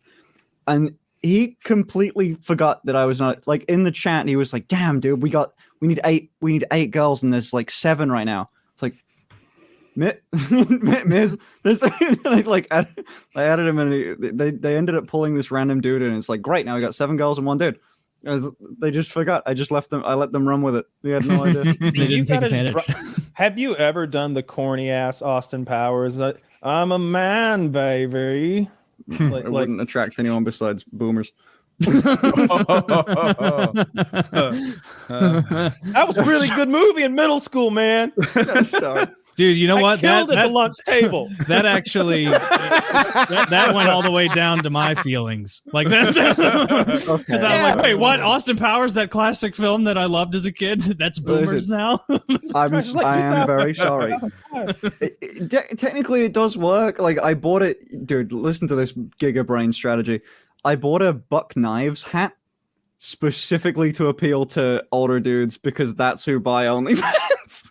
I bought a hat that's like Buck Knives since whenever the fuck it was, and goddamn did that work. Oh Buck my You need, god! you need like And a I don't camo. like that you're putting them down. Yes. Classics. What about camo? Would you get some older guys with if you started wearing camo stuff?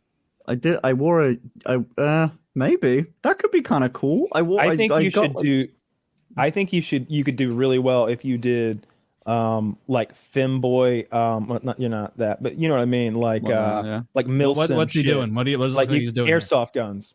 I've got- I don't. so it- he's a fraud right now. He's making a mockery of the vagina and all of its keepers. Yeah, that's He's the Al weirdly- Jolson of women. He's the equivalent of Michael Scott going full black face and wig. You know, he's my just Oh, we haven't spoken like in 2023, have we? I don't think.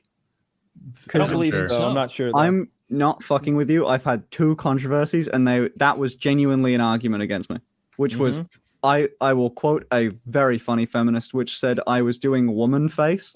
That's my account. Oh, beautiful. Your Doing account? woman face. Yeah, it's Diane Feinstein, but fine is spelled fine. Yes. And she's not 103. And not like cool. actively. Dude, have you seen the videos of like them pushing Diane Feinstein down the halls of? She's like actively turning to dust as she's moving down the hallway. I don't know She's so if- anxious. If what they say is true, because I'm reading right-wing news, she legitimately didn't know she wasn't there for months, that she took this leave of absence. She looks terrible, but Zach, get us a photo of Dianne don't know what's Feinstein in true. that wheelchair. Oh. I saw another one like side by side with Emperor Pretty obvious she's not Palpatine. with it. She was, and they like made her quote like whatever he said about being scarred by his battle with the Jedi. I am disfigured from my battles with the Jedi. But it's her face.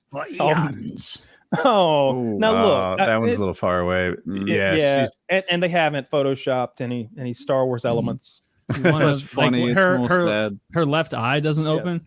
Like, Yeah, this is just mocking doesn't? like an elder. no, she's I mean, that's usually like a sign of a stroke. By the way, Like, this is what a boomer looks like, you asshole. they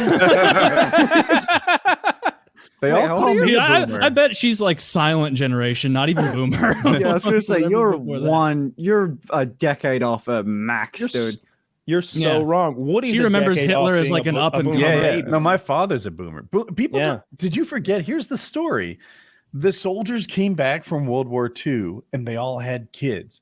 And that giant like baby boom that happened from all of these people having children at the same time created a population expansion that put a strain on the entire infrastructure. It was like really hard to get into college. All the schools where like the teacher to student ratios got fouled up, stuff like that. So Zach has this 20-year range where they're boomers. He wrote 46 to 64. They've divided that. They kind of say 46 to like 52 or something, or the real boomers, the people who were in the first couple of years from the return of the World War II soldiers. They've stretched that to like the 70s. That's not World War II. So I'm the child of a boomer. My dad is a boomer. I don't think you get how I'm using the term boomer. It's Oh, we anyone get it. older See, You're than- misusing it. It's Anyone like older than look, me is a I don't boomer. think you get how I'm using the term 2 literally. years I older mean than it me, as you're a boomer. figuratively. Dude, you guys not getting this right now. It's pretty boomery. You guys aren't actually hip at wanting all. words to mean things. It's very, very elitist. Yeah. And, It's Suddenly people born in It like reeks the of 90s are racism. boomers. It's racist. yeah, racist. yes. Suddenly it's someone born in the late 80s is a boomer because they remember life like without camera phones. Oh yeah, I'm still shocked every time someone says like, "Oh, I remember when they invented computers. We had a big one in school." all right, you don't know anybody who knows when they invented computers, but I had a grandma. I'll say that the most boomer Woody's thing right about here. me that like that it's one of those things that on paper sounds awful. I learned how to type on a typewriter. We had typewriters in my school. I will say this: you learn a lot faster because when you fuck up on a typewriter, there ain't no delete. No, you got to rip the paper out. Shit. There was I this didn't stage learn of how to type. typewriters where they had an LCD screen and you just type the sentence out and then the like computer, I guess, would just like after you said go, I'm happy with this, it would Neat. type it all That's out. cool as fuck. Yeah. It was I hated it. This is not that's going to that line little up. With, sliver of technology that stems the gap between the Typewriter and electronic computers. typewriter, which is what I learned on. You know, you might picture a typewriter where you're mechanically fucking driving hammers or something. It ain't that shit. I'm not a gumshoe detective or anything, secretary. But it was a big fucking machine, and it had a very pleasant sound when you hit a fucking key. Ka-chunk, ka-chunk. And when you got on a roll, if you could type, 80 words per minute, it's fun. It's kind of cool. And a whole room Sounds full of neat. them. I like it. I enjoyed learning on the typewriter. What happens to anyone who's had some level of success is they think it's all theirs. Like, oh yeah, I got to where I am, because my own hard work and gumption and bootstraps, something like that. Yeah. So listen to my privileged upbringing. Yeah, I would write out my book reports in like 4th grade, and my father, who had a secretary who typed like 130 shit. words per minute, would just like put it up, type it all out for me, and then I'd hand it in at school. you That's lucky sick, bastard. Dude, I remember like being in 4th, 5th grade and them telling us like this book report has to be typed. And I remember just like, oh, okay, it's going to take me 3 to 6 minutes to write it.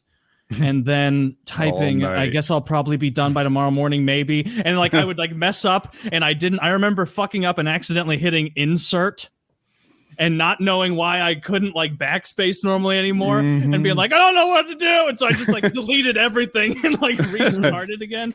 I remember like 6th grade, like this lines up with not with Woody, maybe with Kyle a bit. Like I remember being given a floppy disk to like save work on in like 6th grade and having a feeling in my head of like, this is like, whoa, they're trusting me with something. Like it's just a little floppy disk, but in my head it was like, this is how you do things as an adult. Hang on, you know, Finn, do you know what a floppy disk is? I know what it looks like. No, not a floppy disk. Icon. Oh, fucking God. Yeah, floppy disk. It's a little square thing. It's got a little metal slider to expose. It's like it looks exactly like the save icon. That's what they modeled it off, right? Yeah, exactly that. Yeah. Right. When you hold one, it feels nice. It does. When you pop it into a machine, the machine is sort of spring loaded. You're pushing a thing, and then all of a sudden it clicks back into place, and it goes in. It's a really cool tactile feel.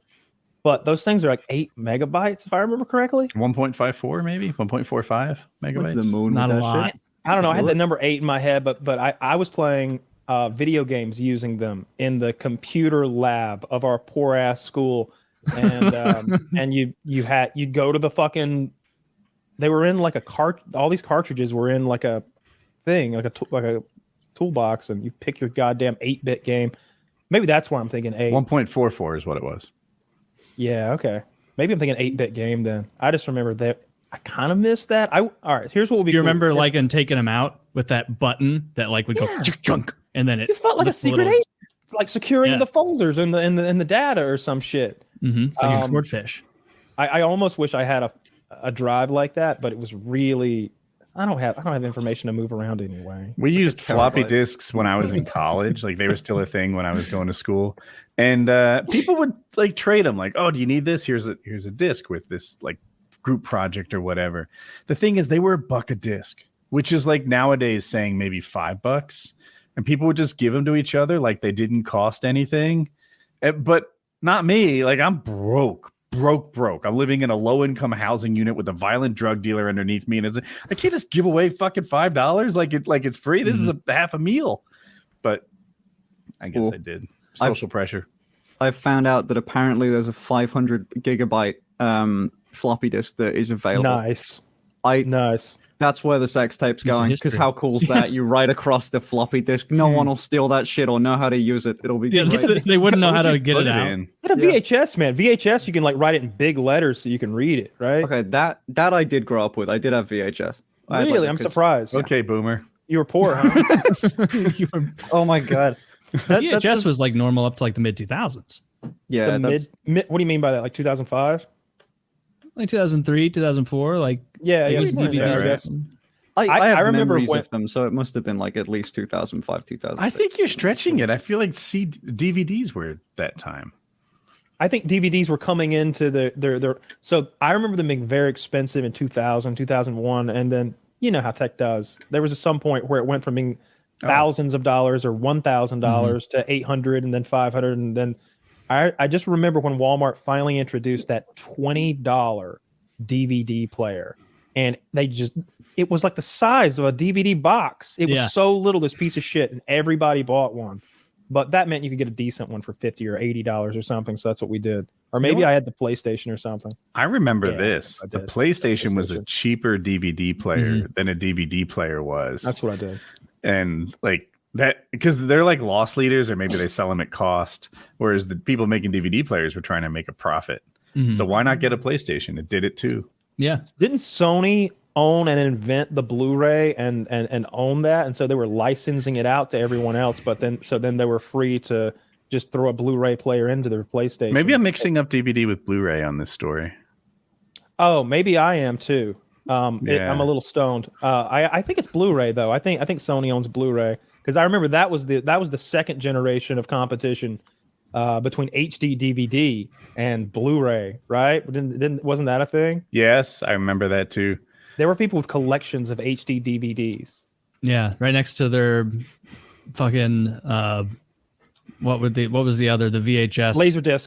Betamax. Laserdisc or Betamax. My family standardized on Betamax because it was better, and but as the years went by, the selection just dwindled, and we had to switch.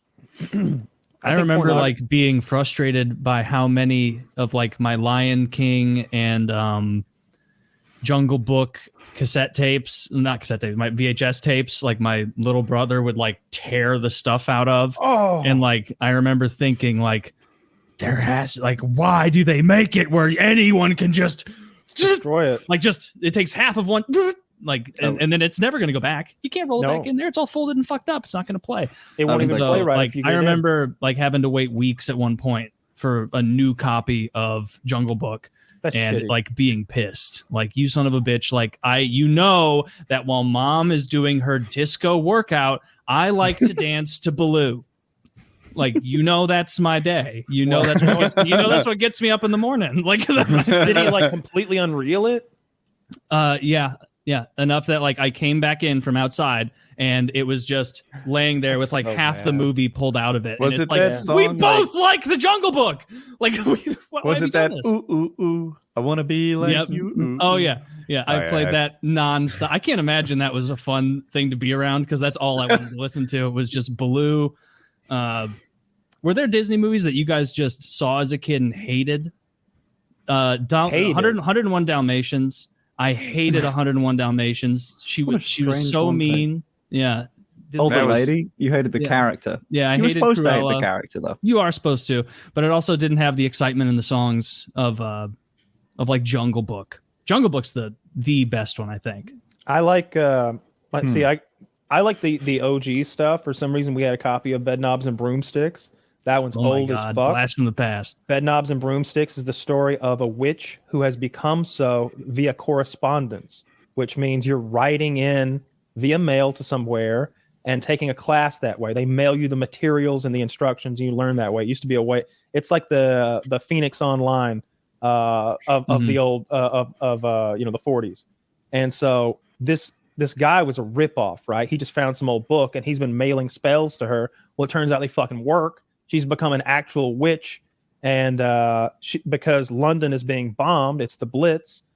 All the children are being moved out to the countryside, and she has to take in these 3 orphans who are like, I don't know, 8, 10, and 12, something like that. They quickly realize that their hostess is a fucking witch, so they're like blackmailing her to give them better food because she eats like shit, and they want like kids' food and stuff, and they go into a magical world of imagination and songs, and it's just wonderful. And by the end, spoiler here, the Nazis invade via I think maybe paratrooper and the water, but they invade England, and the witch saves England by reanimating medieval armor and having it beat all the Nazis to death. It's a Disney movie. There's like 30 minutes of it that are completely animated, but all the characters stay real. Like they just put them in an animated world and have them interact with animated characters, and they play soccer for their lives. This doesn't sound good. It's so good. Oh, the Isle of Naboombu or some shit like that. That's where they I like Shrek. When Shrek had good music, Shrek had a good story. I think Shrek's better than any of these. There's also 70 years of technology. Shrek is solid. You're right. Jungle Book though. There's so many good ones. I really like Toy Robin Story. Hood. I really like Robin Hood. That's one I play a lot. Really, I like the song from that. And Maid Marian is one of the more fuckable Disney princesses, even though she's a fox. And Friar Tuck.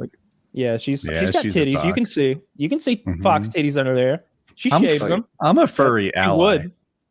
You know, you know what I remember from the Robin Hood movie? I remember there's a chicken character with huge tits. You picked that out, not me.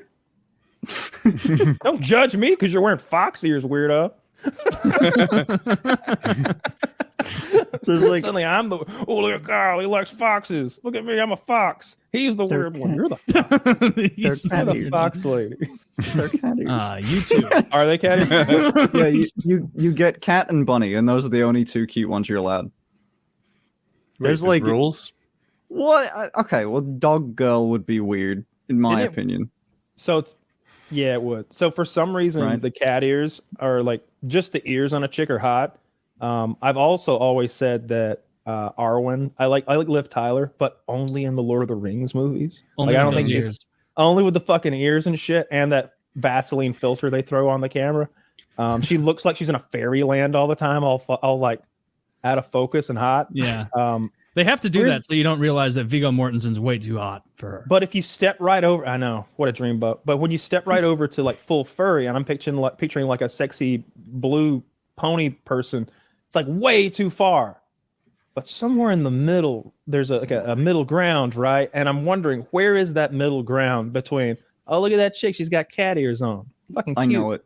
Meow, right? This. What is and it? then I've got a good opinion on this. I don't think you can debate this. It's whenever it causes you an inconvenience. So like paws, too far. The weird furry slippery things, too far. Butt plug with a tail, I would deem almost acceptable. Mhm. I think that would be on the okay line of things because then it's a separate reason.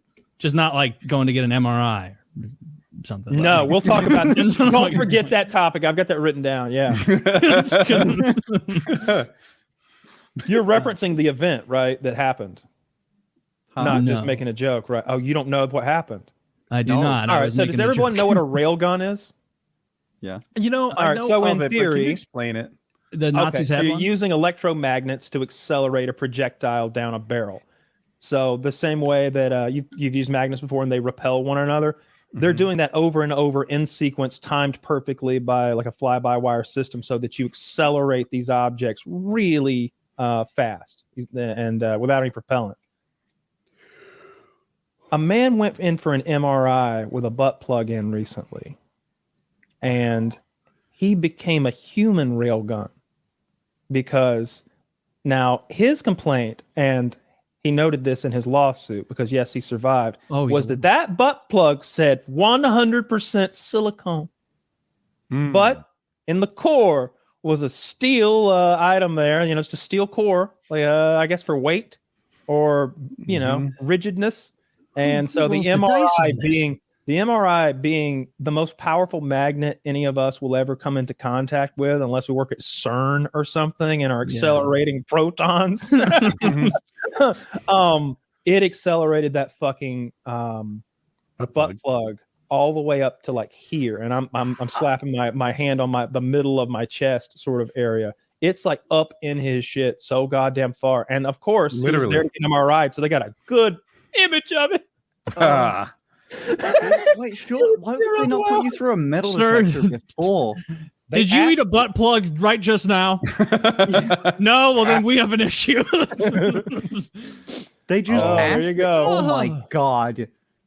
They go on your word? All right, they put you in the world's biggest magnet without just like, hey, do you have any metal on you? guys. And if you can't remember, you just take your luck. I think they ask you about tattoos. Is there iron in a tattoo or something? Hang on, guys. I'm seeing so many things here. So what this is I think a standard X-ray or something they did after the event. This is the, oh my God, let's figure out what's happened to him. Look down at where his asshole is. They have inserted a thing and inflated it to staunch the bleeding and create a new asshole for him because his old one is gone. That is that like gray area that's perfect, Zach. Yeah, that's the gray bulbous thing right above his pelvis. That's something they have inserted into him and then inflated for the purposes of sealing his butt. Because look how wide the back part of that butt plug is, the part that you kind of grab with a couple fingers. Oh my God. Yeah, that ripped through him. So he no longer has an asshole. And I think if you look at the plug itself, there are two round spheres in it. Those are metal. So this guy wasn't even close in his guess. It looks like it's mostly metal. It's mostly metal. That's a really big butt plug. Yeah. It's like an artillery shell, dude. Nah, that's normal. I'm not on that level yet, Woody. Man, that's the training phase of the steps, how the confidence to wear that in your asshole in an MRI. It's the kink, right? He wanted to be found. Oh, of course he wanted it in his ass, but it's like, come on, man. Now you got it way in your. It could also be. This went way better than he ever thought. He might surpassed all expectations. He might have also wanted the novelty of having an MRI of himself with that thing in his butt, and thought that was going to be cool to have. Makes sense. I mean, and look, he turned out he was right. He has an incredible series of scans here, but he's never going to shit right. I don't know. It's like a printer. He's going to get a colostomy bag for sure. dollars to donuts. He's getting a colostomy bag. I He's hope real- not. I cannot believe this person's I alive. know so. Are you sure this person's alive? You're sure? Surely they wouldn't have put that much work in after. I'm not 100% sure, but my recollection is that he was filing suit. I'm not sure if he was suing the MRI operator or the butt plug company, but I think it might have been the butt plug because it says 100% silicone on the outside. But they mean on the outside. Mhm. It's so that you know that. Oh God! Yeah, that's exactly it. Yeah. So is this like the Amazon listing? It showed that there's ball bearings in it. And to be fair, like now that I'm looking, it's possible that even though it showed up on the scan looking a certain way, that the grabby part in the back was semi-flexible. But I still stand by that they had something stuck in his butt there to keep it from bleeding out or falling out. I wonder if it happened. Oh, don't circle that one, Zach. No, no. Did it happen instantly or did it like escalate? Was it like Instantly? I bet it was instant. Yeah, it's so fast. How big is 2 inches, Taylor? I'm trying to imagine it. Can you just, you just like- do your fingers? Like about the this. size of your thumb? Okay. No, that means that isn't that what he's circling? Oh, that's around means? diameter. Doesn't that mean 2 inches in diameter, right? Fucking how big that is. 2 inches in like- diameter is the thickness from edge to edge, and it's like that's a big one. How much is a soda can? That's always a good, like a 12-ounce soda can is a good one to go by. What's a soda can? What do you think? 3 something? This is definitely bigger than 2. I call it 2 3/4. Well, then that was a serious ass plug. Yeah. Oh, Woody said 3 inches. Taylor, how wide is a soda can in the middle? what did you say? I said 2 2 3/4. I'm gonna say 2 5/8. It's 3 exactly. It's Oh, 3 I'm sorry, I exactly. cut you off. I'm sorry, Oh Finnster. shit. I was gonna say smaller than 2. It's Is 3. it 2 inches, Zach? Oh, Woody's already No, so proofread. the can is exactly Not 3. proofread, but Okay, look at that. I don't know what Learning Zach things. has there, but I googled it. Yeah. I think it's Huh. cock It's just ring. like a Either way, yeah, this is a helpful picture with the penny. Yeah, this guy's. Oh, it's learning what 2 fucked up. inches is. I understand. Although he would also have needed to handle the penny before. Oh, yeah, that's a funny thing. Using American currency as the Oh yeah, That's what's interesting about sending on a message to aliens. Is like, oh yeah, we're this, not that, and they're like, what the fuck are those 2 things? You know? I have a friend that whenever they visited the UK, I didn't realize they were doing this, but they were making up currency in America. I knew what a quarter was. I didn't know, and I know what a cent was.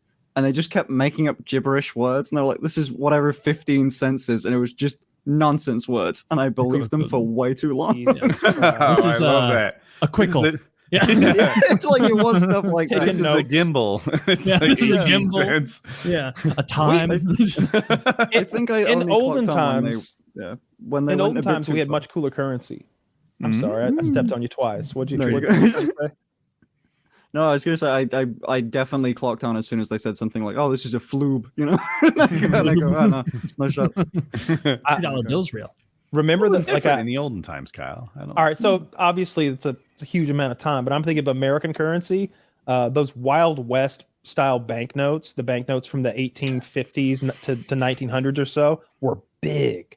You had like almost like a half a sheet of notebook paper, like this big stack of money. And then they had different denominations. I really like the golden coins, which at the time I assume I know.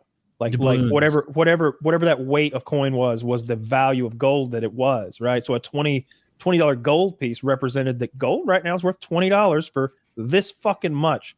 So whether I'm handing it to you at the mercantile store or whatever for pay, or I'm the mercantile store, or you're melting it down and handing it to the gold smelter, Yes. you're going to come out with the same value either way. It's like Mm. Bitcoin. So they had tons of different denominations of coins of silver and gold back then that meant what they were. And like, do you know why they added those lines, like the ridged texturing to the outside of coins, like in the Roman Empire? Because vending machines. they didn't used to have that on the edge, and what people would do is they would clip coins, and so they'd get a coin of gold and they'd clip the edges off and be like, "Hey, I'll pay you for this," and like they don't know, like you were clipping the coins, and so they started adding textures, so like you could tell, hey, this coin's been clipped. This is not what it's actually worth. It's weighs less than this now. And so that didn't was know probably that. a really You can also frustrating feel day by in Rome. you can also tell by feel if you're blind, really easily what's going on, dimes to pennies, certainly with the ridges. But yeah, I remember watching a whole thing about how people would, and when they find the old coins from Roman coins, I think a lot, they'll be clipped, sort of like with nail livestock's ears will be clipped sometimes. This little triangle cut out of them. But yeah, they're just taking a little chunk of silver out of the fucking dinar Very or whatever that sneaky thing's of them. called. Yeah, the dinar. Before we get on to the next thing, we're going to hear from a couple of wonderful, wonderful sponsors. This episode of PKA is brought to you by Freeze Pipe. Are you ready for 420? Makers of the smoothest hitting pipes, bubblers, and bongs, Freeze Pipe is running their biggest sale of the year going on right now. Why buy a freeze pipe? The secret is freezable glycerin chambers that come on every piece. Pop one of these chambers in the freezer for 1 hour, and as smoke passes through, it's instantly cooled by over 300 degrees. We're talking puffs so smooth, you'll check to see if the bowl is even lit. No more chest burn, no more throat pain, no more coughing attacks, just icy smooth puffs that are easy on the body and full of flavor. Start smoking like royalty without paying a king's ransom by visiting thefreezepipe.com. And with massive sales going on right now, there's never been a better time to upgrade your smoking game. See something you like that's not on sale? Use code PKA for 10% off your entire order. That's thefreezepipe.com to check out their sales, or use code PKA for 10% off your order. Order today and say goodbye to harsh smoke forever. So we've talked about these guys a few times now. They have sent all of us some nice, wonderful, freezable bongs, pieces, pipes. And they're great. I don't really smoke out of anything else anymore. They sent me the medium-sized one, which is still pretty tall. They sent me the small handheld one. But the one I use every single day is the big boy that has that giant, like the entire top part is the freezable part. Some of them have the smaller freezable part. This one has that big, giant, fucking girthy freezable part. So it works better than anything else I've tried. So check that one out. If you want the recommendation, I say get the big boy. It's a very high-quality bong, which... like Kyle's mentioned this before, if you've bought glassware, there's a very big difference between cheap glassware and high quality glassware that you can tell with like heaviness and heft. This is not that thin dog shit that you're going to find like in a store. It's like Pyrex cookware. Yeah, it's like Pyrex cookware quality shit. Like that like nice Pyrex like glass, like Tupperware. Yeah, exactly like that. Super thick, high quality glass. Code PKA 10% off. I recommend the big boy. But the little handheld piece is good too for something that doesn't even have water in it. So check it out. Freezepipe.com, code PKA 10% off.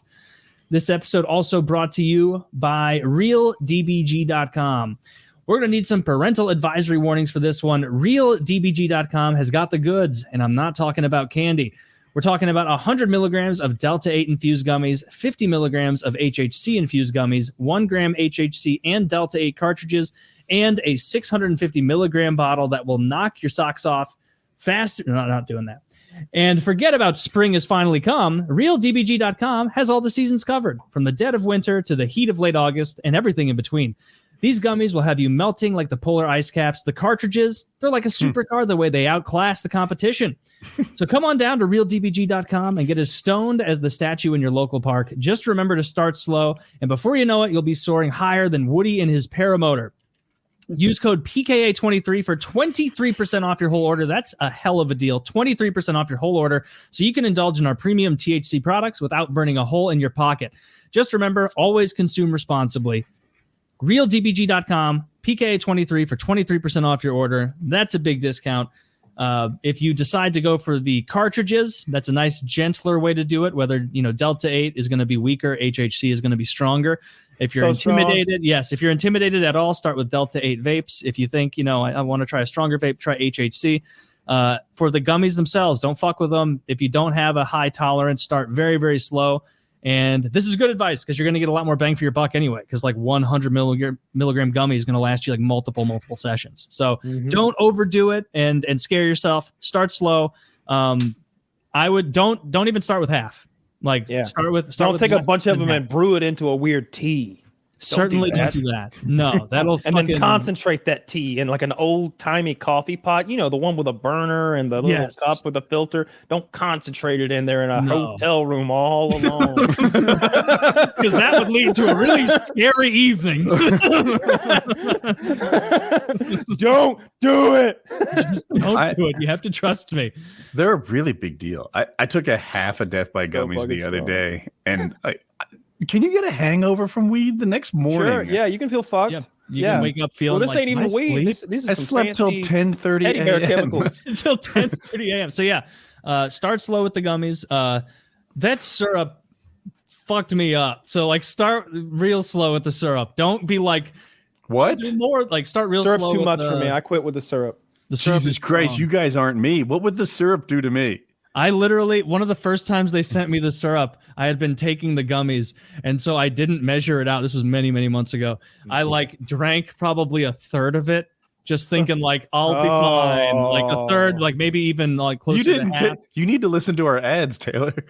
Well, I thought my tolerance was high enough at that time, and it fucking wasn't. Like 30 minutes later, I'm like vibrating on the couch, like starting to. It was too much. Start very slow with the syrup if you get that out. I think the gummies are the best thing they have. The gummies are my favorite by far. Edibles are great. And I'm all gummies are about the easiest way to do it. HHC vapes. Every time they send me a baggie of them, I'm like it's as close to a childhood Christmas morning as I'm ever getting again, as far as happiness. And it's just, it makes my whole fucking week when I go out there and there's just this surprise little package with a whole shitload of those vapes and stickers. You know, I throw those right away, guys. Just as many vapes as you can get in that bag. Stickers be damned. All jokes aside, I got so many fucking. I've been putting them on my neighbor's car. Help spread the word. He's covered up over there. Covered up I've never understood how you can be high and entertaining, because it always seems like a way better idea. The thought of being high and on camera sounds great. Sounds hilarious. Good content, but I can't. I just stop being able to think. Same, man. It depends what being high means to you, right? So when, like, I'm intoxicated right now, but I'm not stoned. That might not make sense. Like it's the difference between being buzzed and drunk. I'm definitely impaired. I shouldn't be operating any fucking machinery. You wouldn't want me shooting a watermelon off your head. Yeah. You wouldn't want me making any like maybe decisions about the life insurance policy. Maybe we'll keep those till later. But I'm fine. But if I got stoned, I wouldn't be verbal. I wouldn't be verbal. I would be staring off for long periods of time. I might drool a little. I just wouldn't enjoy it. I feel like I did like I hadn't ever had an edible before, and I tried it on stream. It must have been like 5 milligrams, like not a lot, but enough to, like, I don't know, being a little bit high just makes you're exactly yourself, but slower in every way. So it's just not good to be. It's a great feeling. I can't entertaining people though. It affects everybody differently. The edibles thing is what would be scary. Now, I would never take an edible and come do this. That I wouldn't fuck. Even I if wouldn't it was do that. Not a lot. No, I wouldn't even do that, because when I take an edible, What did Finnster ask? Not a lot. Still like a small dose or something like that. Those edibles are a real deal that last for a long period of time. I'd honestly, if I need to, I can be sober in an hour and I can drive somewhere in an emergency. Like if I cut my foot. But if I take a bunch of edibles, what am I going to? Now I got to bother somebody else. Somebody else has got to take me. You're fucked up. It becomes a whole thing. Or what if someone needs me? What if I got to go It's help? great that someone we with a never flat pay tire? for an ambulance. That shit's ridiculous. Yeah. Oh, wouldn't even consider it. Well, and maybe it should be, because can you imagine how many more ambulances they would need if they made them free? Because people would be calling the ambulance to get a ride like by the hospital. Yeah. Be They'd like, hop out, you know what? I'm feeling better. I'm actually, hey, that's where my buddy lives. They'd hop out of the ambulance and go on their way. drop me off at Buffalo Wild Wings. I'm feeling better. Like, They evaluate you on the phone, I think, like over here anyway. Like they'll make sure the problem's serious. We have, by the way, I don't know if this help me, I'm hurt. Bullshit. yeah. Genuinely Bleeding a lot. Hey, I got a cut on my foot. It's bleeding heavily. Are they like drive yourself? So listen, here's the state of things. if you drive for a while, you will see billboards paid for by the government that is someone like, I can't describe. Okay, like a Band-Aid on their finger and they're looking at the camera like that. And it's just big text to say, like, essentially, don't be a pussy. Like, don't come to the hospital if you've just got a fucking cut on your finger. Deal with it yourself. You're taking up the resources, bro. Like, big advertisements like that. So it's an issue, but like, nah. The only time I remember when I was playing baseball and I got hurt, they just have an ambulance there. I think that was the deal. I think they have one there in case anyone gets hurt because they schedule the ball games. So there's multiple fields. There's like 5 ball games going on at once. There's a lot of kids running around. Someone always gets hurt. But that's the only time I've ever gotten oxygen out of one of those things. And I remember thinking, like, this is just cold air. What the fuck are we doing? Let's go to the hospital. Why aren't you giving me this cold air? I had no idea what the purpose of that goddamn oxygen was when I had a broken foot. Zach, you've got to find one of those funny little, like, the ones I'm on about. Like, I'm the like stupid guy, little like bandage on his head. That's but like, how much are ambulances in America? Oh, all right. Here's a guess. Let's do the guess thing. I don't know. So I want to go first. So I have nothing to base it on. I'm gonna say the average in the United States is $5,000. Huh? That's what? It's just like an Uber, but with like that a was few my people. Exact guess. So I'm gonna. You can do it to me. Go ahead. I'll take 5,001. I'll go. Fuck, I'm not gonna win that. All right, I'll go 3,000, 4,000. All right. Dude, my guess was in the hundreds, but what the fuck? Because I get the whole like medical personnel, but it's like 5 minutes. Ooh, 1,200. That's lower than I expected. Yeah. That's more. That's. You know how much Uber X costs? Yeah, this is a good deal. To where? Like, okay, is the issue partly that like hospital. everything is so fucking far away? In No, America? it would be You gotta like go long? less than 12 minutes. I would expect the drive to be. It's that it's 12-minute Uber it's that in the America you get screwed. They screw you. Everything medical is very. I thought it was expensive. way more. Yeah. I mean, people. All right, look, that's a lot of money if you just like banged your arm and didn't know what they cost, and you're like, "Wait a minute, you're charging me this for my arm and this for the trip there?" It'd be awful. But I thought it was like almost prohibitively expensive. Like limp your way there, like fucking crawl your way there. You're gonna double your bill. Is it called medevac? What's the helicopter called? Oh, that can be really expensive. That sounds about right. Your buddy got medevac, right? You know how much that costs. I don't know what he paid. Probably a shit ton. I think we said somewhere between 25 and 50 for those. But I bet it can get crazy if they got to do some wild shit. I would want them to spare no fucking expense if I was on a mountain or something, though. You know what I mean? Yeah. Dude, sorry, I interrupted. 40 to 50 grand. Yeah. Ooh. Oh. And remember, guys, this episode is also brought to you by Lock and Load, which I forgot to mention. Code PKA or code Jizz for 10% off anything over at Derek's wonderful site listed below. You want protein? He's got protein. You want workout with stim? He's got that. You want it without stim? He's got that. Energy I drink? recommend the energy drinks. He's got those. A new flavor every week, seemingly. Wash down your cum pills with an energy drink. Wash down your cum pills with You fuck like a energy. rabbit. Come like a whale. Yes. One thing, That's new packaging. So code PKA, code Jizz, 10% off anything you want on his site. His weight loss supplements, his better sleep supplements, his protein powders, pre-workouts, nitric, stim, no stim. Fantastic. I like the the dream stuff. I don't know if he has it in stock. It's almost always out, but I found that it legitimately gave me some funkier dreams that seemed more real, I guess, when I was there. More vivid dreams, more lucid dreams as well.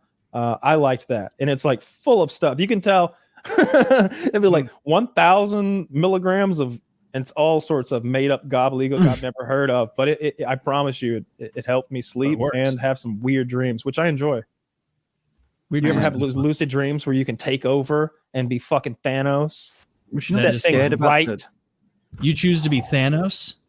Well, Thanos like abilities, basically, an omnipower. If you're in charge, is that like a bad guy you'd go to? Like, if I was going to pretend to be a bad guy in a dream, I think like living out some sort of Al Capone thing might be kind of fun, like being a gangster, that kind of. Or maybe like creating a new fantasy world, like a holodeck. I meant Now I am God. This is my virtual reality world. Become water. You know, like now there's fish inside of you, waterman. How does it feel? You know, you do that. Fish inside you, Waterman. How does it feel to be braved? I mean, okay, well then that's good. I haven't had a real good lucid That's one of dream the in a things I while. would do to my enemies. I would make them be the water in Woody's fish tank. And every time Jackie came to laze the enemies, it would burn. Make him into the water. That's what I would do to that goddamn guy who knocked on my door trying to sell shingles to a house I rent today. It's like waking me the fuck up. Oh, No, you got solicited for shingles for the house you're renting. yeah. No. Don't you have a no sign outside. solicitation sign? Yeah, I have a no solicitation sign. Yeah, Ignore that. What I you was need is a polite. long ass driveway. They don't ignore that. yeah, Oh. that's true. That's I true. gotta. You had one at your last place. It was pretty long. It was not only long; it was a little creepy. Yes, Like it had a turn in it, I think. it did. I would tell people who were coming there for the first time, especially if it was a girl, like, "Let me meet you at the mailbox. My driveway looks like something out of a horror movie. Like you drive along a dirt road and then dead end, and you're like, wait, what happens? And you're like, no, look directly to your right. You missed it. There's a different colored road now that goes up into these trees, and it would be sketchy as fuck. I've invited people over, and they would just keep driving straight into nothing, and then be out looking around, and I'm like looking out my window, like, shit, this is gonna scare the fuck out of them when I explain. The sex It is was going to be sketchy. great, baby. No one can hear you screaming. Oh my god, yeah, it was sketchy. It was sketchy. I liked it though. It was pretty private. You know, I could that hot tub in the backyard. It was nice to have like a private area back there. And then that's where we did the Wings boot camp, all the way back there in that like back field area, which I think was I owned that too. I had to tear all that shit down. I'm so white trash. I had left a little bit of it up right up until it was time to move out. I filled I had to throw all that shit in the dumpster. They were like, what did you have going on out there? I lied and told them that I had a dogs that did. I was like, oh, that's the obstacles for my dogs. Yeah. I didn't want to go into the whole story. It was gonna be hard to explain. You know the whole like solicitation thing. I kind of like them at this point. The only people that really knock on your door are like people who want to sell you different windows, but occasionally I get a great one, which is someone preaching whatever religion it was, which means I get to answer the door like this and not say anything while they talk to me about religion, and they say, cool, bro, and they have like a oh, you're the problem sort of look at it. I love that shit. They're great. Sell. Yeah, right. They realize they've been doing nothing the entire time. That's got to be off-putting. Like I think another thing that maybe you could do like a religious themed photo shoot, right? Like you could do like a nun thing. That would annoy a lot of people. Oh, no. People off. You got to go to church though, and like get whoever your photographer is to like get some pictures. Dead. Here's what I want. Here's what I want. I want you coming out of a confessional booth, giving like a wink, like you just Oh my had a God. lot to confess. I think You'd be good at this, man. This whole management of only. Oh, that would be so funny. That would be so. I mean, I wouldn't want to be associated with it. I'm just saying you should do it. I don't want that smoke. Leave the Catholics alone. They've been doing this for a long time. I recently learned that my area of England, I keep saying like, I want to move to Texas. That's if I can get to America, that's where I want to be because taxes. But like, if I can get there, that's the plan. And everyone in my chat always says something along like, "You want to move to Texas? Are you fucking kidding me?" And then I'll go off Googling the stats. Technically, I live in a more religious area than like the word Texas on average, and it's certainly more than Austin. You know. Oh yeah, I was just about to say somewhere like Austin is funky. Is like a funky little liberal town. Like, dude, nobody's gonna hate crime you there. Only like 20-something% of the people here are not religious. It's like an absolute giant majority, which means my Uber rating is down. I looked this up the other day because I thought that I was in this vast minority of the unbaptized. But apparently modern children in the United States are only baptized at like 25 to 32%, something like that. I don't know. I'm rough memory with the stats, but it was low. And I wonder, maybe I should have Googled Would you baptize your kids? Fuck no, I'm not baptized. I'm going to wash them in some magic water? Yeah, all my kids are baptized. Hey, man, look, I'm not judging you or your lifestyle, but you asked me if I'm going to baptize my children. And when it comes to my imaginary family. Yes, they're very important to you. I don't believe in imaginary, all-powerful beings that don't seem to ever do anything any more than the next guy. But I don't know. It's kind of like a family party and celebration of the new baby. We kicked off each of their college accounts with it. Would you do the same festivities, but no water though? And hey, leave Father Jimmy Hands at home. We're gonna have let's actually do this at Pizza Hut. That would work just as well, or a nice restaurant. You know what I do like to believe about myself? I'm not sure it's true because you're talking about a young man. Typically, if that priest was mean to my baby, ever see him slap the kid because they're crying? Jesus. I hope I would be that dad that's like, how do you like it? Fucking give that old wrinkly ass priest, dunk him, slap him, just do what he did to that infant and be like, what do you think now? Huh? You dish it out. Now you're against a guy who's bigger than, stronger than you. Let's dance, motherfucker. I'm gonna take that box of fucking wafers he's got and crush them all up. How you like that? I hope I'd be that guy. Clean. You always see the dads. They're like, oh man, what should I do here? He's a priest. Everyone respects him. And here he is hitting my child. I hope I'd be the guy that's like, what the fuck? Yeah, that's a real, what the fuck do you think you're doing kind of moment. That baby's going to get fucked up. It's going to be sad in life later on and not know why. It's going to be scared of random shit. That baby will be fine. No cause. But that guy's job is to spritz my baby and to speak Latin. Anything beyond that is not going to work out too well. I've seen him be violent with those kids. It's like, dude, you could snap some kid's fucking neck if you jerk him the wrong way. Don't do that. I'm 100% going to be the type of parent that needs the advice, don't shake the baby. I couldn't be a parent for a while because I would get so frustrated. They're tough. Don't worry about it. Yeah, they can take shake them a little. When they're bigger, like 2 or 3, we had this inflatable thing. It was like a bouncy castle, but small enough to fit in your living room. And it also had cages on the side and a roof. We called it the Dome of Terror. Hope loved it. I would be in there and it'd be like, you ready to dance? And I would just take her and slam her against the walls and the inflatable floor. And I do this thing with kids where I jiggle them and they giggle. They love it. And that was the Dome of the Ring of Terror. I do that to my dogs. You grab them, and you slam them against the walls. No, I think he called it what do you call it, the jiggles or something? Sure. I'll put my hands on my dogs, kind of pin him down and go, really give him that. I call it giving him the trembles. And when I do it, I go like he's making that noise. It's a real good time. I teach kids to go and then I hit their chest. It's a huge crowd pleaser. Yeah. Oh man, you're a good parent, dude. You sound fun. What about me? I told you I was cool with the dog. Oh yeah, you're a good dog parent.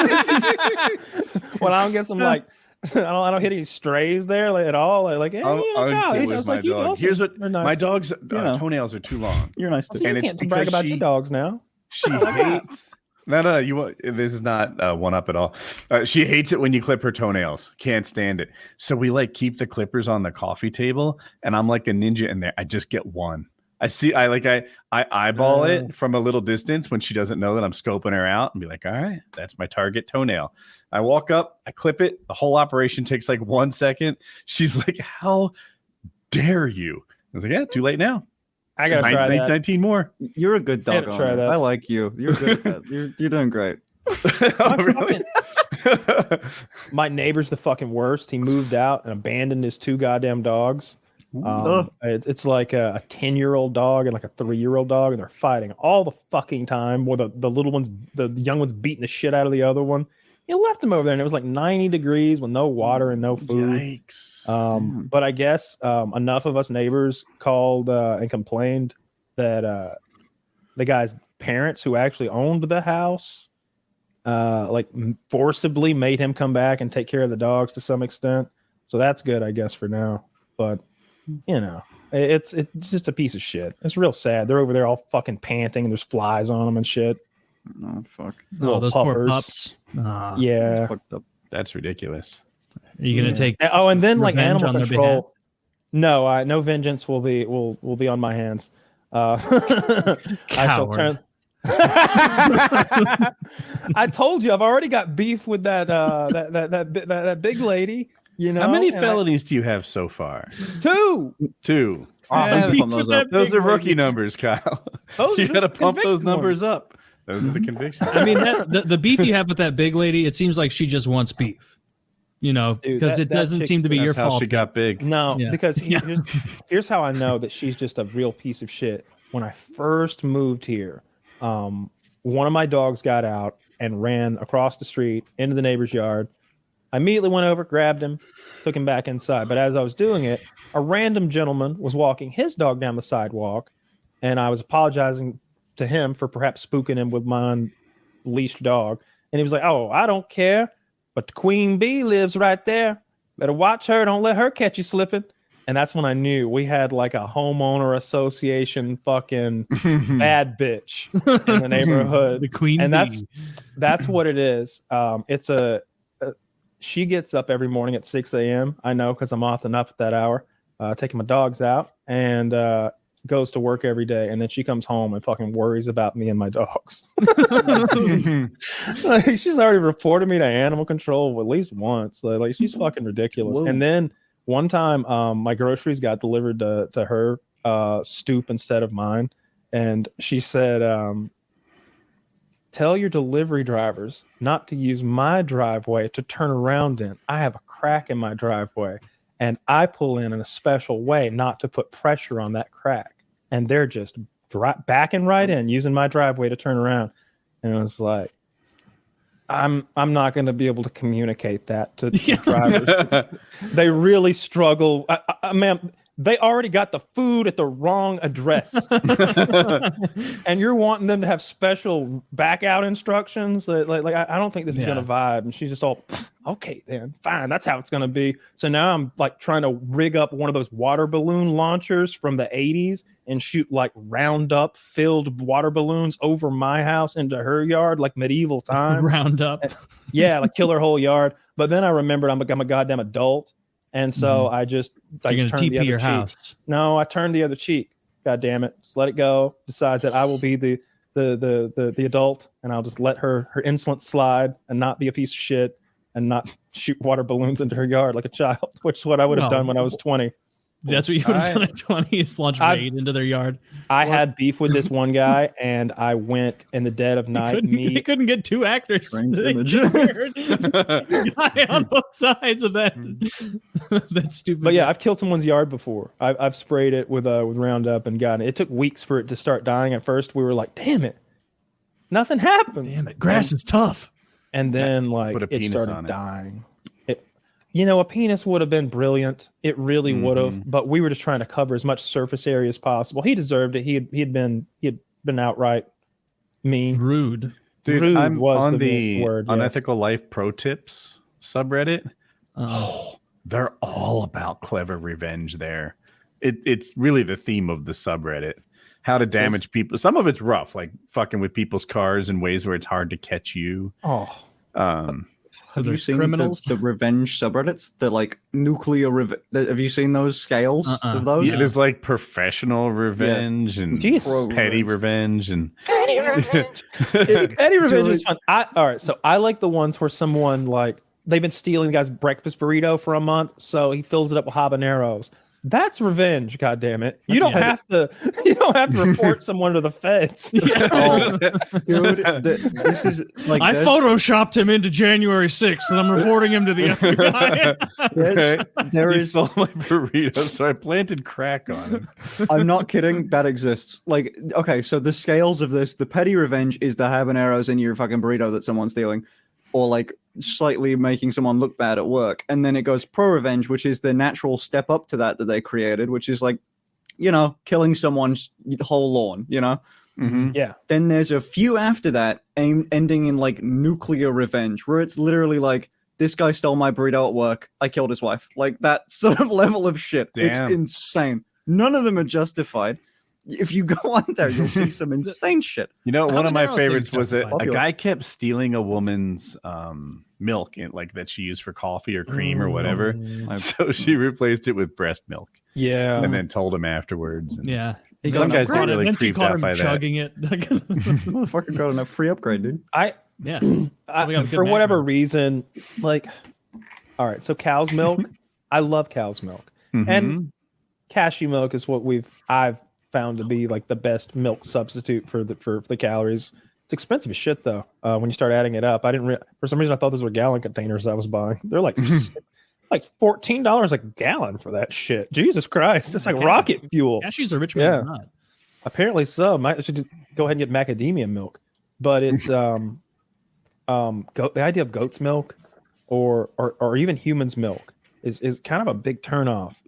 I'm watching Barry, and there's a scene where one of the characters is sort of hiding out in Chechnya on a goat farm, and he pours his off-brand, Chechen cereal in his bowl, realizes there's no milk, and he goes out and straight up milks a goat, and then goes back in and just eats that warm goat milk cereal.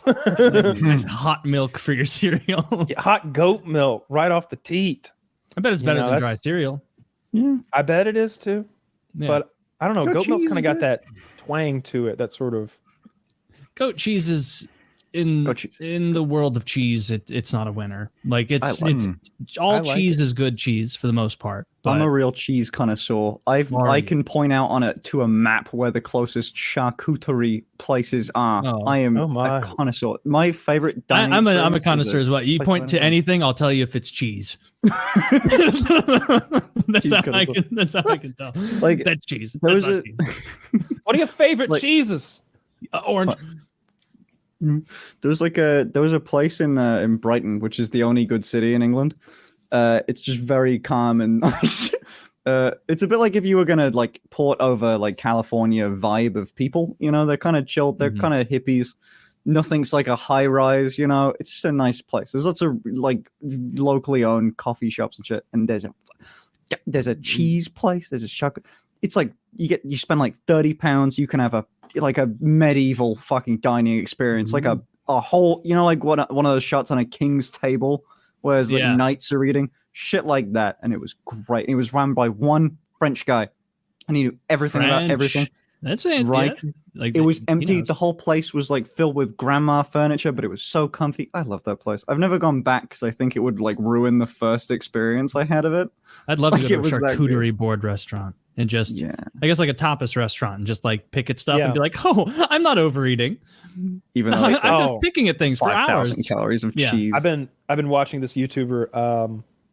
I mentioned him before. He does all sorts of eating stuff or food related stuff, but it's really interesting stuff. He's been on Rogan before, but he was in, I don't know, Singapore, Thailand, somewhere like that, and he went to the cheapest buffet in the city and the most expensive buffet in the city. The cheapest one was $1, and you had heaps of meats and like noodles and shit. It was so much shit, but it was a lot of low grade meats. It was like, look at that's the eyeball still in there. Look at that. That's a good fish head. There's like all sorts of fish based stews and It's fresh. sort of like pastes of meat that I wasn't quite familiar with. But then when he got to the one that was $80 holy fucking shit. It rivaled anything I'd ever seen in Vegas, like those expensive ones in Vegas that I've at Chacho. Like I'd love there to go was to a so nice much buffet. lobster and crab, like and oysters and just everything. So much I've never seafood. been to a nice buffet. Like my buffet Vegas. experience is pretty much Golden Corral. Oh, next time you go to Vegas, that's it's my favorite part of Vegas because I don't like prostitutes, in-person gambling, bright lights, places that don't have fucking clocks. I'm not Vegas a fan is of not like the place for you. or No. I also don't like cocaine or fucking meth, guys. Desert folk. You don't like in-person gambling, but online gambling is cool. It's a strange one. I love in-person gambling, but something about the Vegas experience is so awful. Yes. I would much rather be in kind of a private game or a semi-private game, like a quiet poker room somewhere. The experience there, it's just constant drone of voices, unless you're playing late nights, I guess. But it's just, and it's a big table. I don't love it. You're in rooms full of other people. Your poker table, like you have to, when you get up, there's a guy behind you whose chair's back, and you're like, oh, don't let me bump this guy right fucking behind me. Maybe that was just a poker room I went to. And it was just a big one, but I just don't like Vegas in general. But the buffets are amazing. They're incredible. I'd love to go for the buffets. Zach, show us some images of the Las Vegas's best buffets. Yes, see if you can find like a top 50, and then we can go through all of narrowing it really down, huh? Mm-hmm. We have time for the top 125. The top 125. Yeah, that's what we need. If I went to Vegas, I would other than I have no interest in gambling. It's just not that. It's not something I'm interested in. Yeah, live shows and eating is about all the rest of it, and I bet there's probably somewhere fun you can go and like rent dune buggies and drive all around. Ooh. So the problem with doing that, every time I've ever rented something like that, because of insurance and safety, it's such a neutered experience that you almost wish you hadn't done it. I went on a toured snowmobiling tour once, and on their website, they told us how many horsepower these fucking things had. You know what I mean? Mm-hmm. So I was getting hyped. I was like, give me the fucking big boy. Let's go. I want to get some air. And then they led us along. Like, you ever see kids on like a horseback adventure and you're all in a line and the instructor's like, over here, there's a hill coming up. So everyone downshift and go to whatever quadra mode.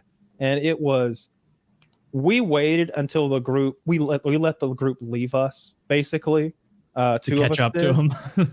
So that we could haul ass and hit the hills and stuff and actually ride for fucking 30 seconds at a time occasionally. It was so, maybe there's ones that don't do you like that, but I bet with the dune buggy thing, you'd be in a similar experience, because when I think of renting dune buggies, I think of like getting air and like landing hard and swerving around in the desert. I'd want it to be fun, not, a guide. Oh, like zip lining, go nice and like. I like zip lining. You've defended zip lining and you've made it sound more fun than I ripped on it. Basically, just saying what the South Park guys made fun of it. Yeah. This, everything the South Park guys said was true, except I'm not afraid of heights in particular, but I don't like them either, especially if I'm not secured. And I was scared to go on a couple of them. And I was scared the first time I rappelled backwards off of a surface into no man's land. Like, we're all standing on a platform, me and Woody and all the boys. And they're like, all right, jump backwards off this platform. You're 40 feet up, go. And you're rappelling, you're catching yourself. But it's a weird step to take if you've never done that before. So there were scary moments of that. So that was kind of thrilling and fun. And then that place we were at in particular, it was in North Carolina or where Tennessee and North Carolina and Georgia do some weird shit. I think it was like a quarter mile long or something, and 400 feet off the ground. We were like over this huge chasm, and it had started raining as we were going. So the first people, you could hear the noise that the pulley makes on the cable. Zzz, and it gets quieter as they get away from you. And you see them get caught on the far end of this fucking canyon we're traversing. But the rain kept making the cable wetter and wetter. And the guy was like, oh, you boys are whoever wants to go fastest, you can go last. I didn't hear him say that. So you're just like, your lips are and I think maybe either Woody didn't hear it, or like he didn't realize that he could have shifted behind me, or maybe he thought I really wanted to go fast, and I certainly wasn't going to ask to go slow. So dude, the first guy, it went zzz. When I got on that bitch, it went zzz. It was so fucking wet. That was scary. That was legitimately scary. And I did panic at one point earlier in the day and almost stuck my fucking hand into the pulleys, which would have eaten all my fingers off. And it's embarrassing because that would have ruined your whole day. It would have ruined my life. It would have ruined my life. Yeah. It's so embarrassing because I own a zip line. Like I have one. Like at that time it was like fully operational, and I was using it all the time. Like I wouldn't even put on the safety harness. I would just run like a fucking, like it's TV and grab onto the thing and hang on to it as I like went down the thing. What the fuck is the process to getting a zip line? There's a company, they'll come out and like two dudes in a truck, and they'll throw up like one pull after another for you, or one zip after another for you. You could make like the best like chart, the slides coming out the house sort of thing, like a zip line to the back of the garden thing from the second floor. That'd be cool. Yeah, I had it so that you could take like 20 steps out of my dad's yard and climb up a little tower and then zip all the way down to the bottom of the hill. You get pretty fast, but nothing like what I'm talking about. That place that Woody and I went. That was fun, I thought, though. And also, like I said before, the real cool part is I don't know. There's a lot of camaraderie. Like we made friends with those people. Woody's a really friendly guy in real life. Like he's always talking to people. He's trying to, I don't know, befriend cash register operators and cashiers. And they prefer cash register operator. They do. But we were buddies with all the people that were in our little squad by the time that day was over. It was a good time.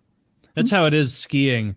You like make friends with someone on the lift because like if you've never skied before, like you can either go in like quads or doubles, and like usually like a lift will carry like 4 people. And so if you're in a group of 4, you'd be in all 4. Or if it's like you 2 other people, and then you and someone else, you get matched with 2 other people. And then there's the singles line, which is like the fastest moving line. It's the best way to ski. Don't wait in line at skiing to ride the lift up with your friends. Just everybody get in the singles line. You get to ski a lot more.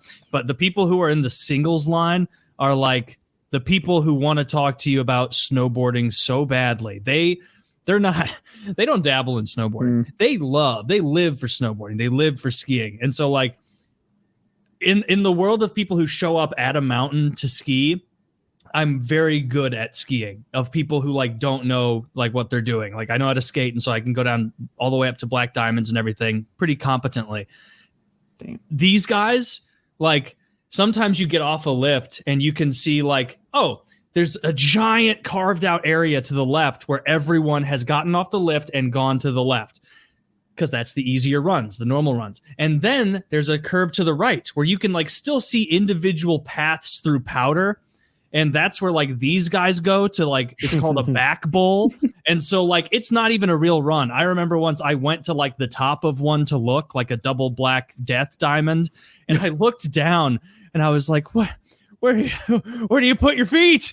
Like, what do you do? Because it's like you would be falling at times, like to the next, like, and it really eye opens. Like, oh, I thought I was like serviceable at this. I'm not even like I could die if I tried to go on this route that this guy's going down right now. It's impressive. Like the reaction time, like a really good skier or snowboarder has, how fast they are at responding to the moguls. It's a really fun activity, and I think you would love it, Kyle, if you just lock those ankles in place. We get some nice big strong ski boots, lock those ankles in place. You'd have a blast. You'd be. The thing is, there's really no way to like practice and see if it's going to be a trip wasted, right? We're talking about skiing, Woody, and my bitch made ankles. I think that snowboarding might be the answer. If I could wear a good pair of like socks and like boots, just outdoorsy boots, and then get buckled into that thing, I don't think that would put all that. It would be pinching my goddamn ankle. Yeah. But I'm also fully aware I could not snowboard. See, you can't go nearly as quick on a snowboard as skis, so you'd want to do skis. I think everyone has a over-the-top ability. Like, in their head, they can ski. Because they're like me. I skied once when I was 12, and now I can ski permanently. I'm a good skier. I can't. I know I can't, but in my head, I can. If I know I skate, can. You can ski. If you can ice skate, you can ski. Yeah, I can barely ice skate. I got a fucking scar right there because I tried to ice skate and busted my lip, like so bad that they like had to clear the ring because they needed to clear the blood. When I was a kid. Nice. So I would describe. I know that sounds awful. You ruined everybody else's time. Yeah. Yeah, for like a good 10 minutes. They had to bring the little machine out. Great. Yeah. If I'm on the ice by myself, I won't fall down. That won't happen, and I can go anywhere I want to go. But if I had to navigate around people and occasionally slow down or make really any sort of sudden turns, it would go very poorly, and I would end up having to just drop and like land on my ass rather than run someone over. That's what would happen. Yeah. Well, you would want to fall on your ass if you could. Yeah. Last time I skated, or the first time I skated, really, I remember my ass being more bruised than in my life. Like my ass was just so bruised and sore that I could barely sit down. It takes like one serious fall on ice to like really wake yourself up again and be like, oh yeah, like this is really unpleasant. It's so fucking hard and cold. It's so cold. ice you- is seriously hard, right? It feels was harder like than a- concrete. It's hard to explain. It somehow is. It's like you just bounce off of it. And you're not allowed to like. You're not allowed to act like it did hurt. I gotta like pop back up because there's kids around and shit. And my buddy's like a couple years older than me who's teaching me. He's Lithuanian, so he grew up playing fucking hockey with with some. So it's just it's use your ankles, Kyle. And he's like, he just speeds away. Oh, of course, he was like, you know, good. I'm Did you ever holding in get to the so many stage? fucking jokes. The whole like, The butt- oh yeah, the your sore butt ass joke? really hurts. Sometimes it's like kind of you gotta bounce off it, and it's, dude, I was I try to grin and bear it and not let him know that it hurts. I right. Yeah. See, Taylor, that's do you ever that get to the hit zone. spot where like you almost feel naked without a stick in your hands skating? Yeah. It was definitely weird. Like I think I went years without skating, where the only time I was on the ice, I was wearing all my goalie equipment. And then I went out and skated and I wore regular player skates. And if you don't know about hockey, like this will sound like cope. Goalies use a different blade on the bottom of their skate. It's longer and it's got like edges. That's because as a goalie, you're pushing laterally. You're not pushing back in a stride to try and move forward, quickly in almost a running, stride. You're pushing hard laterally. You're moving back and forth across the, your Are crease. goalies stayed sharp? I thought they were kind of dull. Some people like them dull. I like them pretty sharp usually. And basically you move laterally. And so you have different strides. So like you push down and back like this with goalie skates, you'd pick down and back like this with player skates. And so like they don't rent goalie skates. And so I was like with people when I was like probably 17, 18 and we were going skating and I didn't have my goalie skates. And so I looked like not a good skater at all out there. And I'm like, guys, like I'm like constantly like missing my toe pick because I'm not, these aren't the kind of skates I use. Please don't judge me. Like I know how to play hockey. You've all been to my games. Like please, like I played goalie at another school. But the problem is if you wear your goalie skates without any other equipment, they're enormous. They're like big, hard plastic on the outside, clown shoes looking thing. And you're skating like this with no equipment on. You look like a fucking goober as a goalie skating without it. But yeah, you do feel naked without the equipment. And it's colder. You forget how cold it is out there without your pads on. Man, I know that England has a professional hockey league where like the people who can't hack it in the lowest leagues in North America go there. And it's such a low league that Paul Bissonnette, Biz Nasty, he was an enforcer in the NHL, only had like 200 games in his career. All his jokes were about he had like hands of stone, like he just fought and shit like that. Jeez. And he went like end of his career, he couldn't even make the AHL, the NHL's minor league. He like pops over and like starts playing in the England Hockey League Extraordinaire or whatever. And like you look at his stats and it's like, oh my God, this dude that like would get like got mocked out of the minor league basically into a media position can just dominate in England. And he's like, it's great. Like the fans, they don't understand the game. Like they really don't get it, but they're like wasted having a great time. They're trash. Dude, you think like people get drunk here? They get fucking You could just go to trashed in Raleigh. The more you talk about hockey, the more I figure out what hockey is. Like, I don't know. They get trash. They get fucking hammered, I guess. Dude, European fans of sports love getting shithoused. Zach, We how much drink so can much you differently, dude. Oh, yeah, sorry. that's what I want to say. How much does the average Englishman drink a year? How much alcohol does? I want that stat. It's I bet they have on all the time. Yes, it's just a fancy little bottle of liquor there, huh? Fancy. What is Yeah, that? so it's someone sent me whiskey. I drink dog shit. Don't whiskey. drink that. Why not? No, well, good point. It was sealed. I had to Someone you know. unseal it. It came in a big thing. Oh, I have been get right starting through to that grow cork. boobs ever since I started drinking it, though. I wonder why. But no, there's Like you see, an amateur would check the cork for tampering. I'm drilling a hole right through the glass down at the bottom. I'm replacing it with a quartz crystalline. Yeah, Yeah. crystalline. wood at the top. I'm okay. But there's like a dude. When we went to we went to Tokyo. Oh yeah, fun fact about Japan. Wild guess, please. What is the most popular drug in the world? Recreational drug. I'll make it easier. What's the most popular? This is an easy one. Pot. Weed? Okay, exactly. What is it in Japan? Alcohol. Heroin. Anyone else? Oh. Cocaine. Oh. Are they smoking that fancy opium from the Western movies? That looks fun. What do Japanese people like? Probably not. It is meth. Their most popular drug in Japan is meth. Doesn't meth make you skinny? Yeah. That's They why the are Japanese skinny people And the are great. productive No wonder they're getting so much shit done. They're Yeah, just messed this- out. cheaters.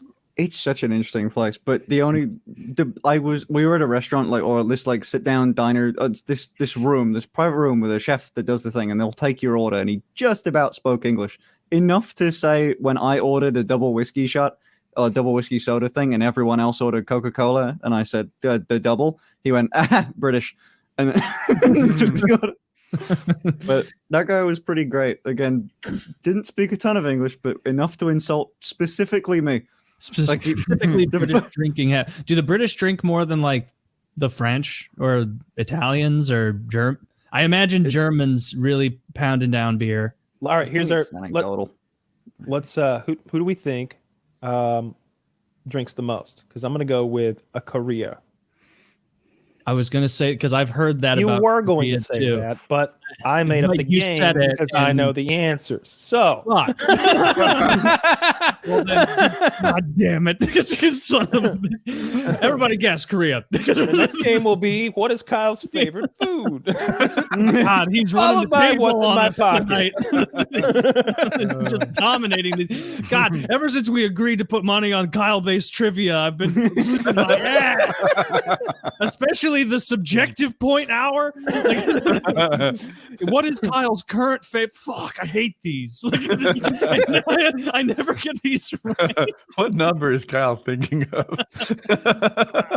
It's always close. Like, it's always like, no, not 4. What number 3. am I Shit. thinking of? 7. 7. I was gonna say 7. 7's usually what I guess when someone says guess a 1 to 10 number. I was picturing It 7. feels the most random. Wow, I was pretty good at this game. I was the first one to come up with 7. Wait, All right, name a number. 3. Those are both numbers. Everyone's a winner. Okay. I don't like that game. I don't like that game. It's stupid. It wasn't educational at all. Yeah, Korea definitely. I've heard they drink the most. It's hard liquor too that they Japanese, drink a lot They drink of. more than you think, right? Like sake. Oh yeah, sake's good. Or what is the Korean one? That's awful. Tastes terrible. The Korean liquor. That's I have no Have you idea. tried soju? soju. No. That's what it's called. It's Soju's disgusting. good. It's you're fucking with me. It's like it tastes like juice, but it's like 20-something% alcohol. It's good. Maybe I've only had bad stuff. I've only tried one kind that I got from the grocery store like a couple of years ago, and it is only half as strong as vodka, and it has every bit of unpleasantness. At least the kind I tried. And Soju's like known to be one of those ones that's like it doesn't taste much like you might have had a bad one. I don't know what it was, but it was Maybe. one of those ones where you need to be careful of how much you're drinking of it because you don't quite realize how much you're drinking. It sits. In I that mean, kind of- it doesn't impact me. I'm an ally. I only drink Bud Light. So I'll be honest. Whenever I hear Thank you. someone say that about alcohol, I'm like, "Yeah, you won't even realize how much you've drank." It's like, dude, I pretty good track of how much water I drink. Like you Yeah. I can't keep up with What? this If special someone, elixir that like, comes it's out of a how bottle with drunk a cork in it. it's if how someone drunk you're snuck getting. vodka into this Fanta, I'd be like, "Oh, you put vodka in my Fanta." Like I wouldn't. Like I'd know immediately. Like so, you're right. Like when they're like, "Oh, you can't even tell this hard alcohol. It's so Bullshit. smooth." It's like, no, you have like an acquired taste. The same way, like you're not lying to me that you think it's smooth. The same way the cigar guy isn't lying to me when he's like, "This is a good one." No, it isn't. I don't know enough about the cigar thing to shit on it, but I know I'll never neither. enjoy the taste of alcohol. The taste of alcohol itself, I hate it. Now, what I do like is getting like slamming a few so that I've got that buzz, and now they taste pretty good. I'll say this: I've drank some strong ass fucking drinks if I'm buzzed, and to me it's like, I can't taste caramel and vanilla at the same time. Fuck yeah, and some. Is that leather? Hell yeah, Maker's Mark, baby. But I hate having to go to that place to begin with. I just so much rather get stoned, man. It's just someone was asking about a drinking It's better. episode today, and I was like, man, please don't make me do that. All right, so I will do a drinking episode if here's my if it's just a friendly have a few drinks sort of thing. But it could have no drinking games because I take the drinking game seriously. And for whatever reason, like I do every goddamn game. We couldn't play Twister here without me calling a rules violation. I promise you.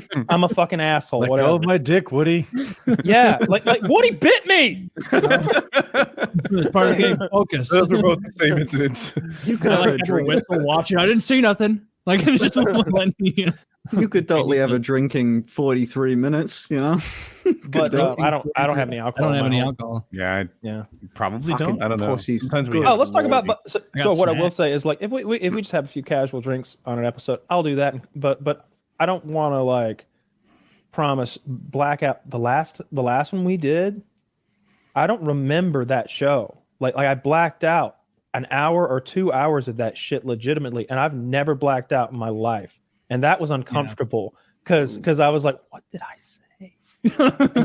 They were like, you went on a rant about Elena and her husband and him being crippled and her leaving it. And I was like, all right, well, I stand by all that, but did I say anything? No, it was awful. It was awful. But were people laughing? Was it funny? Okay, kind of. Like it's, I was more Like- laughing at you because you were belligerent. well, you had Taylor laughing. He was loving it, but he was tanked also. I thought, oh, Taylor is my muse. He's the only reason I do this. I can If I never can get get a the laugh out of bullseye with him. drinking. It's really rare that I like get to that really happy place, a nice buzz where everyone's having a good time, Yeah. and then stop there, or maybe just maintain that. No, I either zoom right past it or fail to achieve it. Do you drink? difficult. What's your how long are you out partying or doing whatever you're doing when you're drinking? Okay, so let me quickly inform you that Taylor is a bit of a casual drinker. Occasionally, he'll have a beer every now and then. Woody and I don't drink, and what we mean by that is we have no reason to possess some. We would never possess some casually. Alcohol. We would never order a drink with our dinner. We would never do that. If we are in a social situation where everyone else starts doing it to fit in and to be friendly, I will drink a good bit. Woody will begrudgingly have one or two, but he'll probably have none. Yeah, I might get none too. You might, Yeah. I might just. Our drinking, most of Woody's recent drinking experience, and I mean that in the last 5 years, has been on drinking episodes on this show. Wow.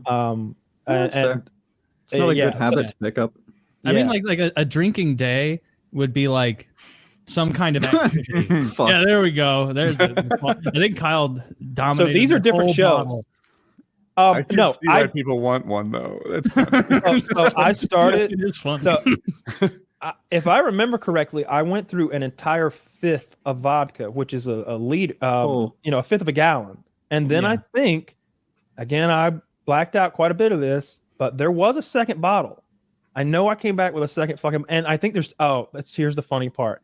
In my glasses, there's a reflection of Elena's nipple titties, her big pepperoni nipple titties. That's how good my monitor was. That was that Asus Predator, the fucking ultra wide. That shit was $1,500. You can still see her huge pepperoni nipples in the reflection of my glasses. They're lovely. It's pregnant. Look, Dude, I I'm love just that we're saying. relitigating this. I think they're lovely too. We all love a giant inflamed pepperoni nipple, Woody. We all love that, and we understand that it's natural, and that turns us on. Motherhood's hot. All right, I'm not shaming anybody. But those were two different episodes. And the one on the right, that's one of Taylor. Before Taylor was a host here, he was a guest, and that Oh, that was a lefty. that was the night That that was he the greatest melted drinking down on episode Lefty. ever. My Yeah. fucking internet went out. My internet was out on the night of the Wings 1v1 and on the night of the fucking of this Wow. Lefty of thing. the Lefty meltdown. Damn, you 0 for 2 on that. You had bad luck. I always had shitty fucking internet. It was really I love the modern times. Dude, I remember that. How weird it was to like have a friend who was into the same shit we were, like uploading videos and being like, "Oh yeah, I'll see if Kyle wants to play this." Oh no, that's totally prohibitive. Like he's not able to play because his ping is 260, and so he's getting shot before the gun sound is made. A long time ago, but it was hilarious how Wings would just kick people out of the strangers. He'd be like, Boy Toy 69, leave the game. You got host and you're terrible. Leave the game. He would just like bully strangers into leaving games, taking L's because he wasn't enjoying their ping. Yeah. I don't blame him for that. you know, he wasn't there playing for fun. You know, he's trying to get a commentary, right? He's not there to conversate.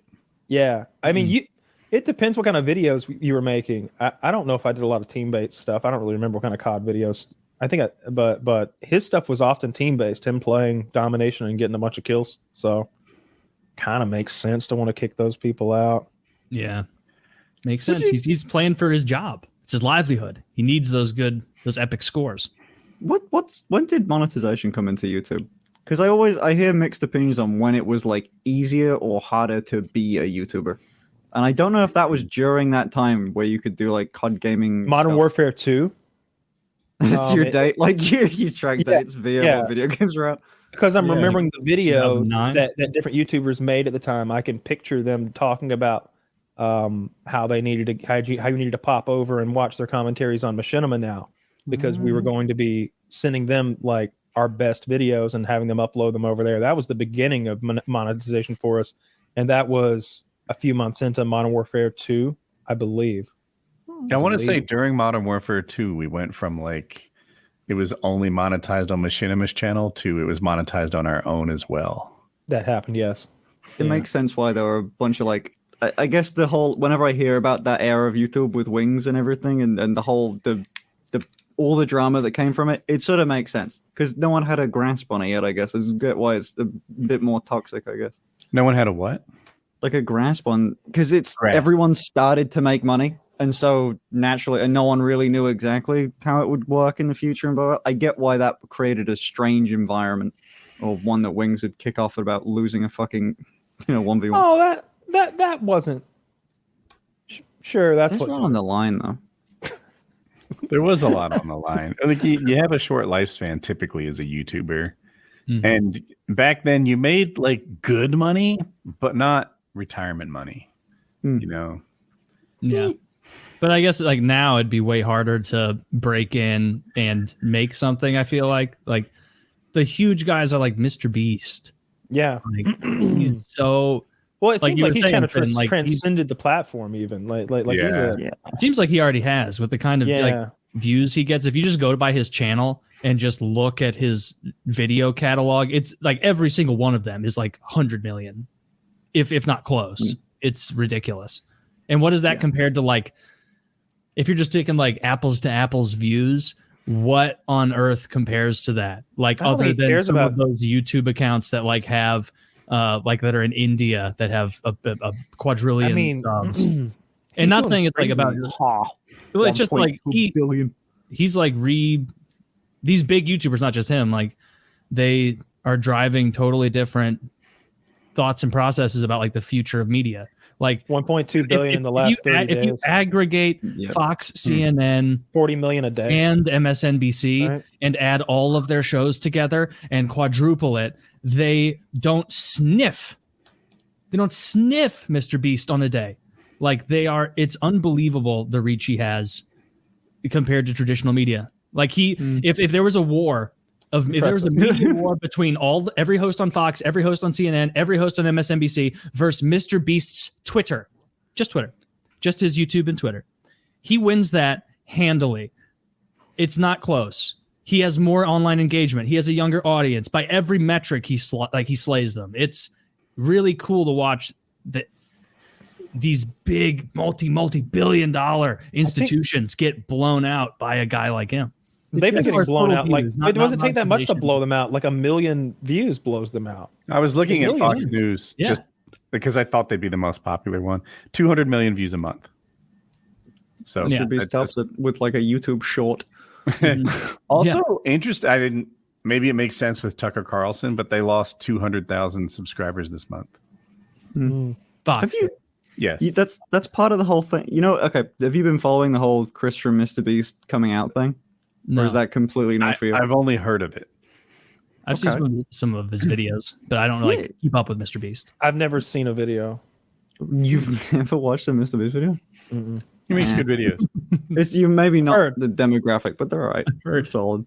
I feel like his fucking girlfriend follows me on Twitter. I can't talk bad or I'm gonna get the hit squad after me, dude. It's like the Mr. Beast squad. But no, like what were you gonna say about Chris?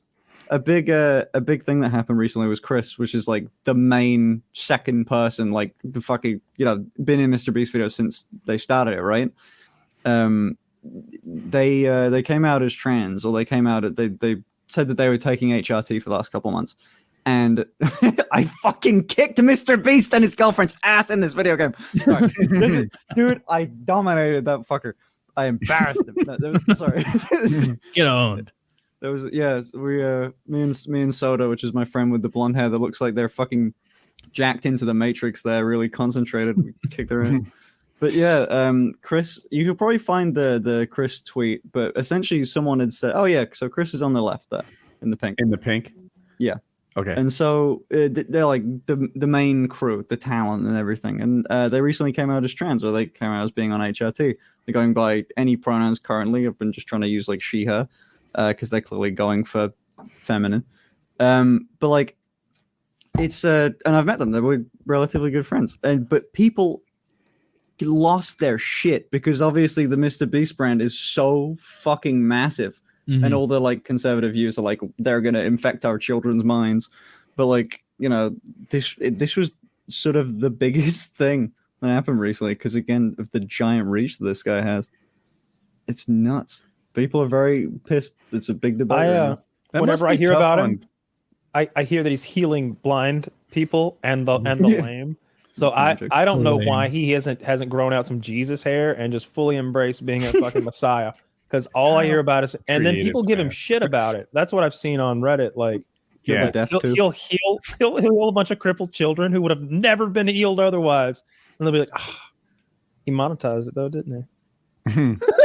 What a bunch of fucking losers! Right? You get mad at that? What cunts? Outrageous. What absolute cunts to see like a little kid like get his sight back and be like, he's doing this for attention. It's like, whoa, you've cracked the code, dude. A guy making videos is doing it for attention.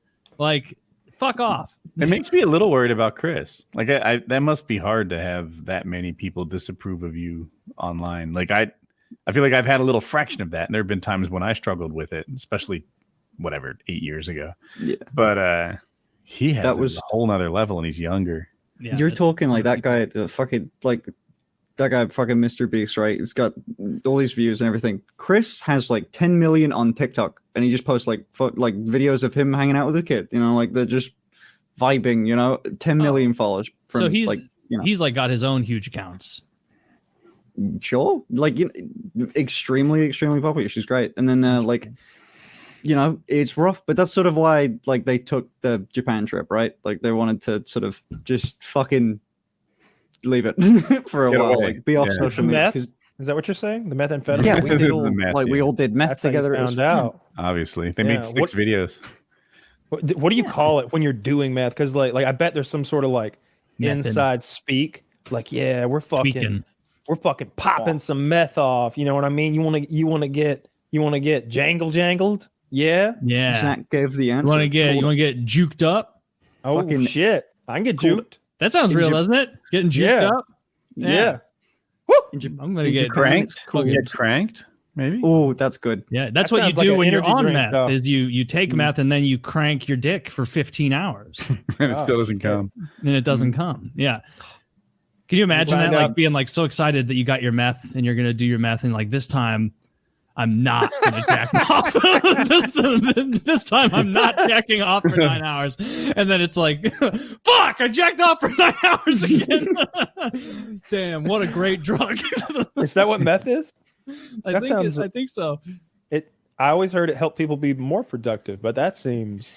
helps you beat your dick all day. What's the difference between like coke? I imagine is the productive one, and I don't know what the fuck meth. I don't know. I've never seen a functional method in media. I've only seen cocaine users be functional. Microdosing shrooms is like I thought that's what the cool productive people did. Those are like Silicon Valley productive though. Mm-hmm. There's no like to do. Blue collar guys fucking doing mushrooms on the like laying bricks and shit. It's gonna be like people in like making tech companies. The blue collar guys are the ones growing the fucking shrooms under their house. Growing shrooms is very difficult. Mm-hmm. I've been told. You can't beg fungus to grow. You get the wrong funguses. You get the wrong Black mold. It's like Scrape off Taylor's walls. you know, dude. What, he fucked up and got smallpox? Getting fuzzy.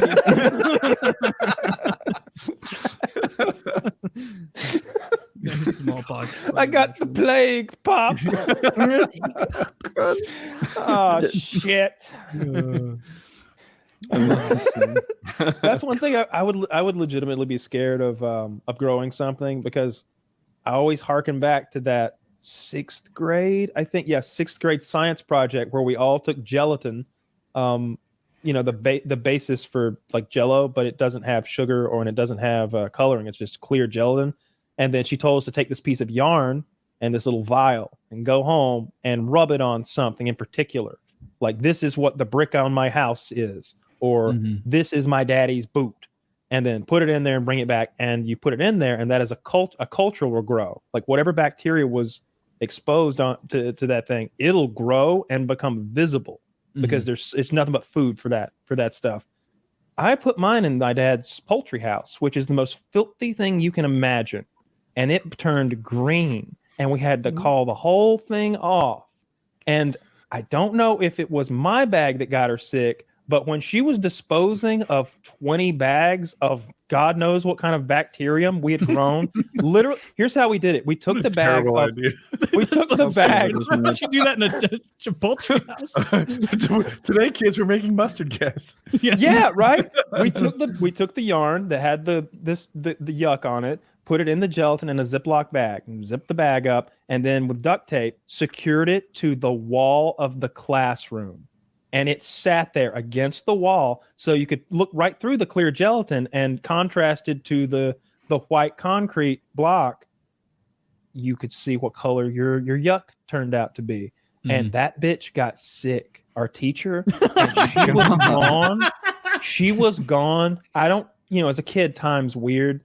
It felt like she was gone so long that, like, maybe she's not coming back. You know? like they're being cagey. Nobody's making eye contact. Like, maybe she's not coming back. But she did eventually. She had some kind of a virus or something. She had some kind of horrible virus. Chicken pox from your fucking who fucking knows bag. I was reading online today this story. I guess a dog peed in the house, so someone put bleach on it to deal with the pee, and they said that it makes some sort of noxious World War I gas. Is that true? It's the ammonia thing, ammonia right? and bleach, but like, there's something wrong with that dog if it's pissing an amount of how big's the dog? 400 or 500 pounds? Like, it was just on because that's Reddit. No amount of dog piss is like you dump bleach on it and it's like boom, like you're in the trenches. I always thought it was like not that much, because I constantly heard stories of people bleaching their toilet and then immediately pissing into it and then like feeling faint while pissing. That's because they use ammonia and bleach are both common household cleaners, and a lot of over-the-counter products, it'll just say shower cleaner this, toilet cleaner that. If you use that foam stuff in conjunction with like some other product, you'll gas yourself and die in your fucking shower. Probably not. You'll probably just fall out gasping and wish you hadn't done that. But I don't. What was the first part of the question? It was about making mustard gas out of bleach and ammonia. Oh, the piss though. The piss. Yeah. Bleach and ammonia will absolutely make the mustard gas. But not from in Minecraft. How much are we allowed to say on YouTube? But I'll do some experiments with urine, and I'll let you guys know Tuesday on PKN how that went. You know what? I think that'd be legal. Return of FPS Russia. Peeing. Oh yeah, bleach. let's make some chemical agents. Kyle, do you remember that? Loopholes. On this episode, we violate the NATO treaties. Like, we're not going to make any chemical This episode, agents. we make most powerful bathroom cleaner on earth. Will blow your mind. You remember the King of the Hill where Peggy has like an advice column she puts in the paper and she can't think of advice, and then she like puts something in there and comes back home, and Hank's like, "What was the advice you put in, Peg?" And he's like, "I had a brain blast. I told people to combine the cleaning power of ammonia with bleach." And he's like, "No, these go out tomorrow, Peg. You're telling people to make goddamn mustard gas." And then he has to go out and finish it. What a great show. It's going to be ruined when they remake it, of course. Yeah, it might make for some reason chlorine's coming to mind. I think it's because in World War One, like I know the Germans used some sort of chlorine gas mixture that they like allowed the wind to sort of fog out over the battlefield. Right? I'm thinking of a chlorine gas, but it may be bleaches chlorine. Well, there you go. There you go, dude. Have you? What's that chloroform? You know, the pass out one thing. Yeah, that's what. That's not real. There's something. What? Apparently, it takes a long time to knock you out. It would take me so long to put you out with chloroform that you'd be getting bored. You might fall asleep. Hey, what's the big idea, friend? Want to take this off me? Hey, yeah, it burns the nostrils. 3 more minutes of this, and I might get sleepy. Like I'm getting cross. Yeah. I'm getting. I've heard of like some strange ass drugs being used in like, you know, the LA sort of party scene. Shit like that. Like people are doing roofies themselves for fun. Oh yeah. Know? That's a strange one to me. I Googled it, Kyle. It fucked you up. It said 5 minutes, which isn't anything like the movies.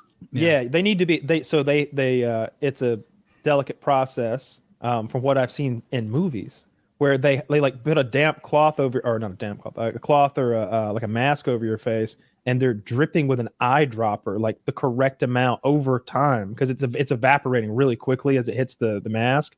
So you have to keep dosing them over time until they lose consciousness.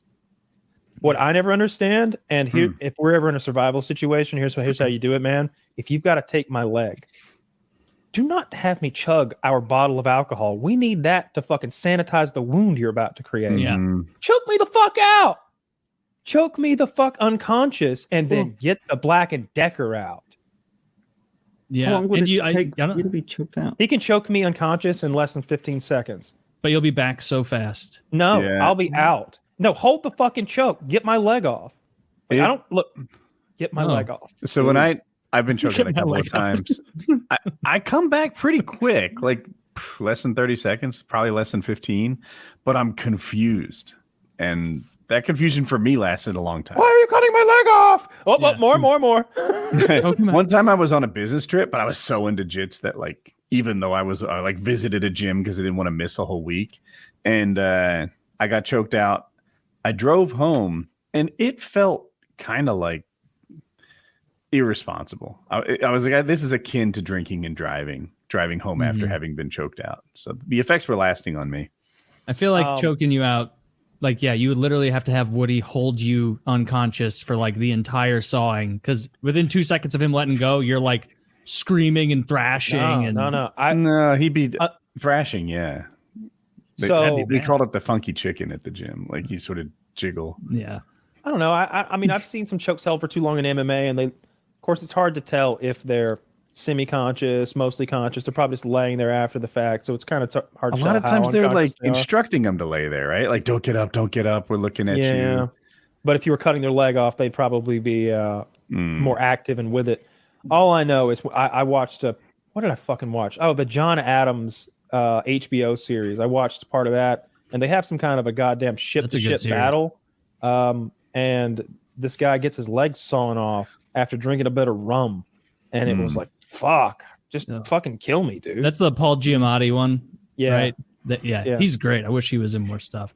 Dude, can you imagine like how the best thing they had like readily available for like getting your legs sawn off was alcohol, which is like the worst thing to have in your body if you're about to lose a bunch of blood. Is it? Like, yeah, it thins your blood out, and so you bleed a bunch more. Yeah. And that's so, like, a problem. Yeah, it's a huge problem. But they're like, well, it's either this or he just dies of shock from the pain, or like whatever. I wonder if that's it's also makes you, like, has not something to do with clot, blood. right? I wonder if I know it's good for high blood pressure, but I wonder if that's a cumulative effect of the red wine, or if that's like, no, just alcohol in your system thins your blood and it's good for your blood pressure. I don't know. Might not be the alcohol at all. It might be the grapes or something. Indeed, because red wine is supposedly the one.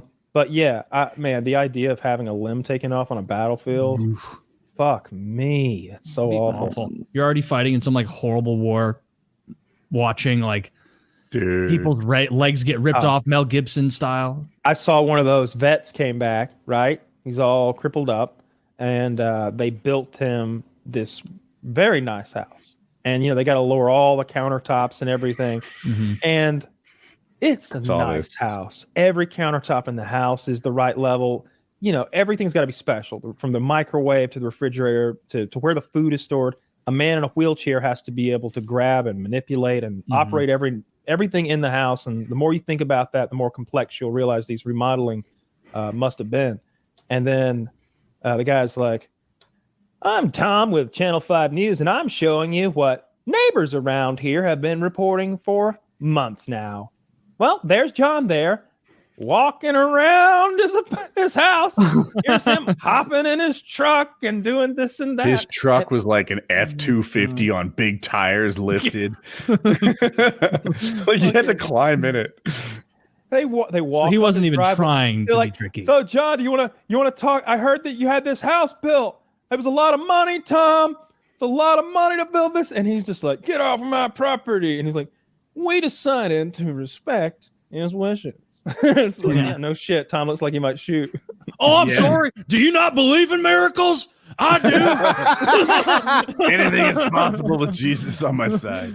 All things are possible through Christ who strengthens me. That is the defense I would use if I was in Texas. I would absolutely 100%. use that. Did you hear the aftermath of that, Kyle? Did they take his shit away? They paralyzed him for real. I think he got murdered in prison. What And the his fuck? wife went to prison too because she was in on it. Holy shit! He was Yeah, murdered. I didn't know any of that. God. What happened to the guy with the weights that he stuck in the trout? Did they kill him too? The same people got him. This poor son of a bitch. Dude, when he was going down, he should have like stabbed himself in the L3 vertebrae or whatever with an ice pick and been like, God took it back. I told you it was a miracle. Now he smited me just to keep me out of jail. Yeah, I switched to Islam on the down low, and he knew about it. He's stolen back his glory. I was wrong. It was Jesus the whole time. It was a huge mistake. Like that Harkening fraud. back to like half an hour ago, Taylor, would you be worried if you were me and unbaptized walking the earth and all? You think I'd get opening that myself bait. up? Yeah, Do you think I'm absolutely. opening myself up to any sort of spiritual attacks that I otherwise would be immune to? There is. Inoculated Let me put it this anime way: there's character. no doubt in my mind that is happening to you. Yeah, you absolutely need to cover your bases. You can even get baptized multiple times, but what you don't know is it's kind of like a reset thing. You get Baptist baptized, and then you get Episcopalian baptized. It deletes the baptism. Oh, come on. This isn't funny now. I need to be washed in the blood of the Lamb. I would never joke about this. You fucking no. You need to get it, and it takes like no time at all. When I got Who baptized, blows the horn? there was no horn. When I did it, I had to Moroni. No, not at the fucking the baptism? first of all, I'm well aware that the mohel blows the horn and that there is one. But I was talking about the one when the Lord comes back and they blow the horn and they start taking the good souls up and leave the bad ones behind. That'd be Michael. Yeah. Michael, the Or Archangel Gabriel. Michael. Gabriel. That's who it is. He's the guy with the horn. Yeah. Gabriel is the Will trumpet. it hurt? Right? Will it hurt the unwashed ears of the masses? Well, I don't Shit. actually know if that's going to hurt the unwashed ear. It'll be a sound of jubilation for those who are saved, and a sound of terror for those who aren't. But I don't know. I got confused between reading Revelation and watching that movie Left Behind. Left Behind. Yeah, with the guy from that 80s sitcom. In Left Also Behind, the Seth Rogen comedy. Yeah. And In Left Behind and in This Is the End, they have this version where it's like, oh, the rapture happened, but like there's extra time on the clock. Like it's OT. You can still make it in. You can slip one past the goalie, get into heaven. That's like This Is the End and that other movie, Left Behind. I don't think that's biblical. I don't think there's like a last call. I'm pretty sure once that happens, you're gotta be ready, in or out. Yeah, you got to be. They want you on your toes. See, it would be counterproductive for that to be in your religion. Like, hey, all of you who are in on it from the very beginning, you get the same treatment as the guy who sees hell coming and then says, "Oh, me too. Yes, please." Yeah, like there'd be no advantage to. I hate this with video games when they're like, yeah, we're pre-selling it. You give us the $75. What do I get for buying it early? You get a soundtrack. Oh, okay. No, fuck that. Yeah. No, you burn in hell. You burn in hell. It's worse than burning in hell. You stay here on the scorched earth. I don't know what exactly happens. I guess you would live on the cursed earth under the Antichrist until he just turned it perhaps into another scape of hell. Yeah. Perhaps dropped it down another dimension into his own realm or realms. Well, the Antichrist will be sneaky because he's not gonna come out and be, he's not gonna have horns. He's gonna be a tricky good guy who does stuff like heal the blind. The mark of the Mr. Beast. The mark of the beast. All right, hang on The mark of the all right, Mr. all right, Beast. hang on Yeah. a fucking minute. You've just struck on something. I think I may have. I think you might. What do you know about the beast? The mark of the beast. Mm-hmm. The mark of the Mr. Beast. The mark of the Mr. Beast. That's just what. a hickey. Yeah, the mark of the Mr. Beast is when you buy one of his chocolate Did he? bars. Has he ever done a video where he like inoculated a bunch of people for like smallpox in Africa or something like that? Not yet. That could be next. He might have done. I think he cured not cured something, but I think he got a bunch of like vaccines to people once. I think. He had a lot of people injected with something. Maybe. Okay. All right. Well, let's I'm keep so- subscribing to Pledging Mr. allegiance. The Beast. Mr. the Beast. I'm so surprised. Have you not seen? I'm so surprised you came to this conclusion without seeing that giant Twitter thread on that. Because someone just randomly tweeted one day, "Mr. Beast is the Antichrist," and can't explain it, but he is. And that was the whole thing. And everyone's like, well, you know what? Beast. Makes sense. Okay. Say no more. 1 for 1. Helping people. 2 for 2. It seems like that would be against his credit, but it works. Have you ever- Yeah. Have you ever seen The Omen, Taylor? It has a Yeah. famous baboon scene. You remember the baboon scene? Not Or really. the angry I little thought monkeys I at was the very very young. least, whatever those are. There's a scene, and they use real monkeys where they had that woman and her child in a car, and they just have it swarmed with monkeys, like the big scary kind with the fangs, and they're hopping up and down and screaming. I might get this wrong, but my recollection of the behind the scenes was that they had kidnapped one of the monkeys and like made him think that it was in the car or something like that, and they were like trying to help their buddy. So that's why they're all going crazy and like banging on the car. Now, in the premise of the movie, The Omen, is that they've birthed the Antichrist, Mhm. and this little boy Damien, who plays it's a good movie. It's old, Just but it's spooky good. kid. He's a spooky fucking kid. They Yeah. kept making sequels. Only seen the I- 70s version. I think that's the one you're talking about. Yeah, absolutely, I am. Yeah, it's real disturbing the way those monkeys are swarming the car, though. And then Rosemary's Baby. I've actually never seen that, but I want to see that. That's another good Antichrist movie. I know it's good because everybody I've says been it is, but seeing I've real just never footage seen. of people beating up monkeys all the time lately. Aw. Monkeys are What? pussies, and we have dramatically overestimated their ability to fight. What scale of We gotta, monkey? So Riley you know took how you on can like 7-12 monkeys. We all saw it. yeah. yes, those were I- little bitch made monkeys. That is true. I put a guy beating up a monkey on that bridge today in the WhatsApp. I He don't know if you assaulted saw a it. monkey, by the He way. did assault that monkey. That monkey did not have that coming. I think that guy should be in jail. Yeah. That guy And- was like nicely holding the monkey. The monkey went to attack him, and you fuck around and find out. Monkey. And just to be clear, he No. was one of those muscular brown Oh my Asians that look like they can Ugh. really throw down. Like that so guy it beat wasn't up a fair all those fight. monkeys and got the pink backpack. Holy And shit. rabies. Oh Yeah. my god. Yeah. I mean, Have but you- like those, have you I seen- mean, Okay. first of all, that clip of that dude beating those monkeys on the bridge today, those monkeys did not have it coming from what I could see. They were kind of being playful and silly, and that guy was like throwing real punches at little monkeys. Don't care for it. I would have stepped in. I would have. I I would've thought stepped the in monkeys right had it away. coming. I need to re-see it now because I'm open to the idea that I'm wrong, but I thought the monkeys threw the first punch. I would have put them in a full Nelson and given the monkeys each like 2 free shots. Guess what? Now you have all sorts of monkey scratches, and you're going to be sick in the hospital for a He'd long have held time. that fucker like he tried to reserve a parking spot. Exactly. Fuck you. You bullying these monkeys? They're littler than you. I You need to see respect the them. monkeys again. Dude, I have you want a seen theme the- park where you can fight different animatronic animals that are covered in like Nerf style armament to keep them from hurting you.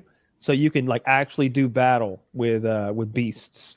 And there'd be, using they've been using, what's that robotic company that have the little dog and everything? And Boston something. Tamagotchi. Boston Dynamics. Boston Dynamics. Boston Yeah. Dynamics. Give me a Boston Dynamics silverback gorilla, all nerfed up, you know, and let me do battle with that motherfucker. I want him to sling me across the room 15 feet into some netting. Like, really nerf it up. Let's have a good time. The kids are gonna love this.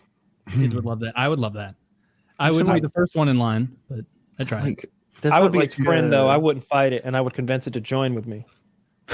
You reprogram it, dude. There's You like need not there's to this, battle any longer, great one. there was this study they did, or this questionnaire they gave to a bunch of Americans, and they just asked what in a list what animal could you beat in hand-to-hand combat. He's in that list. Yeah. Oh yeah. We've got a sense of humor. That's what that list means. It also shows that we're a nation of settlers. We came and we fought the Indians and fought the scary bears and the animals. You guys all stayed home in your nice, comfy, no AC houses. It was us and the French. Handle it. It was us and the French. Yeah. The French? Yeah, they were with us up there in fucking Minnesota and those trapping waters up there fighting off those dirty North Canadian Indians. Yeah, they were all French. Getting all those like North beaver Canadian. skins. You saw or that whatever Leonardo the fuck it was. DiCaprio movie, right? The one with who won Revenant. the Oscar when the bear mauled the fuck out of him. Yeah. Yeah. Do you think that was Leo's best performance? No, Do you think that was real? I may have. If I ever said that, I'm wrong. But it was definitely definitely not his best performance. But I thought it was You're about Oscar. Titanic when that little boy toy hooked up with Kate Winslet. Say what? Which one was his best performance? Which one did you like? Oh I was suggesting Blood you like Titanic because he was. no, Blood Diamond's Just really like that good. you called him a Blood boy toy. Diamond, Shutter Island. Blood Diamond, Shutter Island, Catch Me If You Can. The one where he played Howard Hughes was quite good. Inception was really good. I don't know if that's Oscar worthy though. I'm He just was talking better about in good Shutter Island than performances. Inception. He had, I think Shutter Island and Blood Diamond came out like the same year. That or I watched them the same year. That's also possible too. That's why it's stuck in my head. me- I remember Shutter Island sticking with me. Yeah, that's a good Inception's his best movie, but the question was his best performance. I don't think Inception's his best movie. Like I Okay. like Shutter Island more than Inception. I like Catch Me If You Can better than any of those movies. I love one- Catch Me If You Can. That's where he's the fraudster and he's running from fucking the most famous actor in the goddamn world. Tom Saving Hanks. Private- Cruise. Tom Hanks. Tom Hanks. Fuck, yeah, he's running from Tom Hanks. Halfway there. Yeah, I couldn't think of that. Off the top of my head, that's it. That's my favorite Leonardo DiCaprio movie. But yeah, I don't know that he deserved the Oscar. You know, I've seen it 2 or 3 times. He does like really have spittle coming out, and he's all groaning. It's a matter of bloodshot who he bawling. beat, right? Like, does he deserve the Oscar? Did anyone else deserve it more that year? That's the question to ask. Very true. Who were the nominees? Oh, I don't know. Shucks, I could look it up. There. Oh yeah, let's fully flesh this shit out. Let's see if Leonardo deserved it. Who got shit on so Leo could have his? Do you keep track of who wins Oscars and stuff? I know if someone hasn't, and they should usually, or but I forget like years later who the other nominees were for sure. I usually watch the movies that win the Oscars. This year it was Everything Everywhere All at Once, right? Didn't that win Best Picture? And then a few years ago it was The Shape of Water.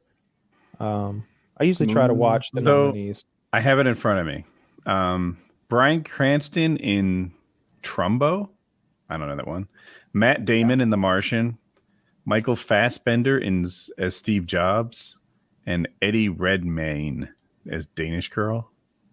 I don't know. I didn't see Danish Girl, and I couldn't pick that Eddie person out of a lineup, but I saw all those other movies, and I really liked Damon in The Martian, but he didn't go to.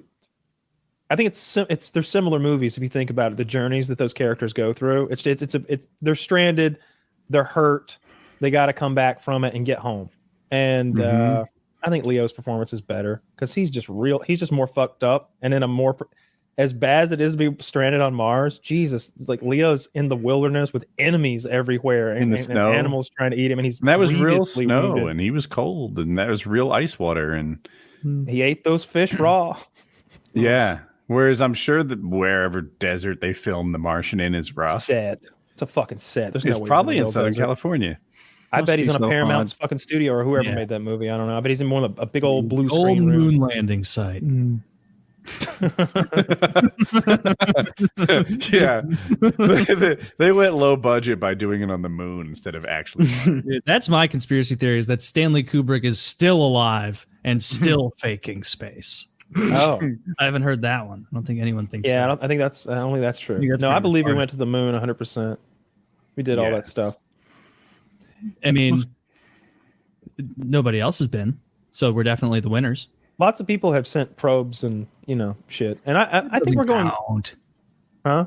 That doesn't count. You can't Well, send a rovers? person there. You can't send a person there and then be like, dude, look how impressive this rover is. Like once you've gone that, you can't go back.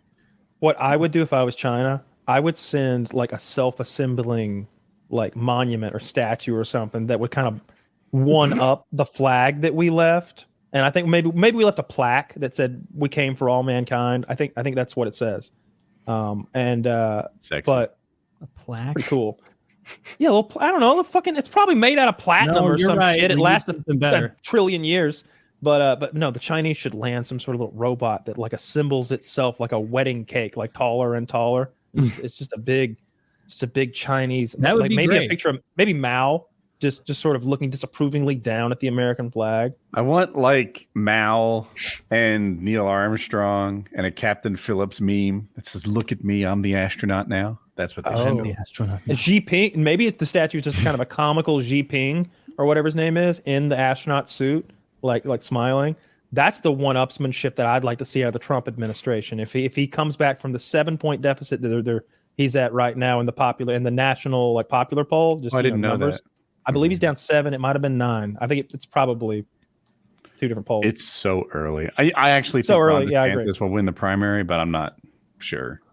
He's not Yeah, going to put a statue on the moon. Ron no, DeSantis? not a fucking statue. I need Donald Trump to go. Ooh, make the fucking NFTs real. I need Donald. that? Imagine. Here's the thing.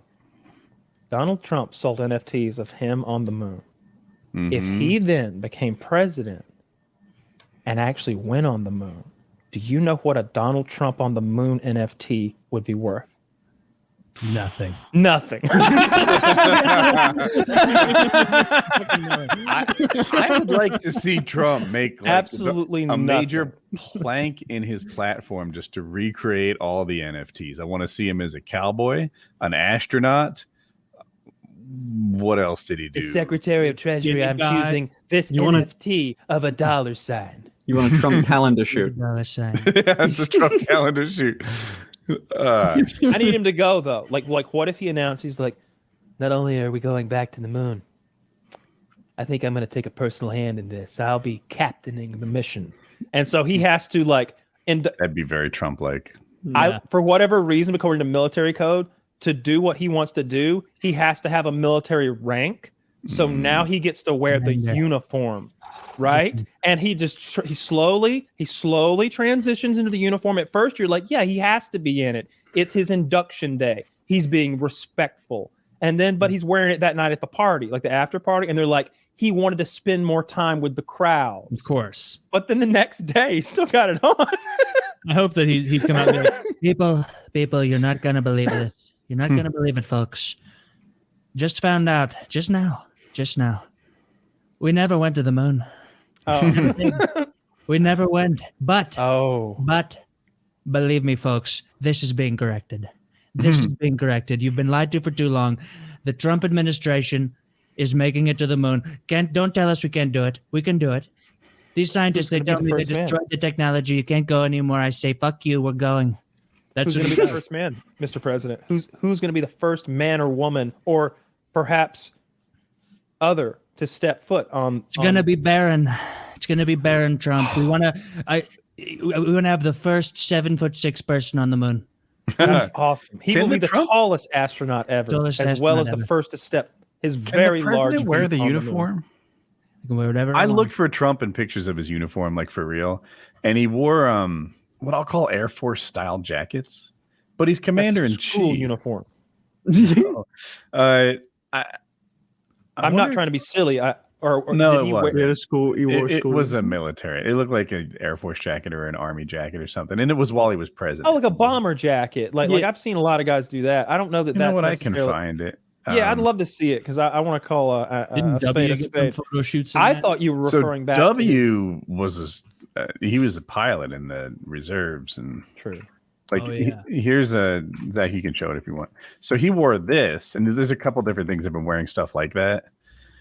But I wonder if is he entitled to wear an actual uniform as commander in chief?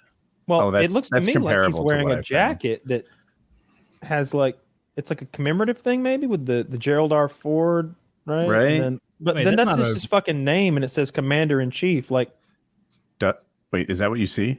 yeah, on our right, Yeah, his Commander in left Chief. breast, it Oh, says Donald okay. J. Trump, Commander in Chief. Like I told you, I make my things so small so I can look roughly at the camera. I put you. I all- understand. I understand. Yeah. I'm just sharing. I Yeah, see it now.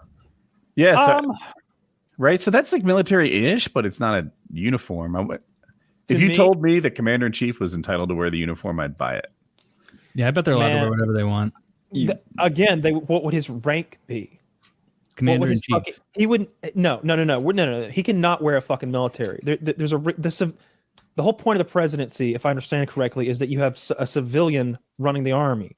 That's and true. that's separation. Yeah. That you cannot have a fucking rank. What I'm saying is this jabroni makes it so he becomes a goddamn banana republic No, I fucking understand. like commander in chief. You know what I mean? He's like, hey, they call me the commander in chief. I thought, make me at least a commander. Hell, fuck it. Make me a goddamn 5-star general. No, 6. The first ever. Like he's just making shit up. Second ever. 6 stars? We've had 6-star generals? Isn't didn't When do they they make stop? Washington How many Dragon Balls were there? I mean, Jesus. Isn't George Washington the only 6-star general ever? I heard that. They gave him like a special Was rank it above post- everyone. What is it called when they do it with a dead guy? Posthumously. Posthuman- Yeah. Posthumous. That's what I'm looking for. I think they might have posthumously made Yeah. him a 6-star. I knew it was some sort of trivia thing where it's like, oh, actually, George Washington ranks higher than Yeah. everyone because they gave a special because it was basically a magic combo. Like, like, okay, They retired that card. It costs billions on Yeah. eBay now. yeah. Oh, No. reverse. I'm What is president. it? The Black Lotus? Is that? Yeah, what is the it? Black Lotus. That's the expensive one. Yeah. Yeah. Dude, on the subject of astronauts, would you like to see the youngest astronaut in space? It was via like Jeff Bezos. Let's I see. think Yes. Quite good. Here's a Twitter link, Zach, if you'd like to pull up any of those photos. And I'm not kidding. This is the youngest Bezos. astronaut currently holding the record. He's not It's a sending babies, is he? It's a furry. They went in a fursuit, in a furry suit. It's, Did he Well, they wear didn't his want to risk fursuit? losing human life. They are in the astronaut suit. Like, look at this. It's like, yeah, they actually did it. It That's looks it. That's what that pose means. Yep, I- they let me. What? His pronouns are he, she, and they. That's all of them. People Yeah, do they that. Yes, but his collecting. species, on the other hand, is that's Mr. Meeps. Goddamn it, that's Foxy. not a look. Des? I bet Mr. Meeps is one hell of a goddamn astronaut. You know, I got no judgment. I worry about the potential for fire with his furry suit. I really hope that the apparatus for relieving themselves will conjoin with whatever portholes or ports is. This is the vanguard have. of our potential PR wing to aliens.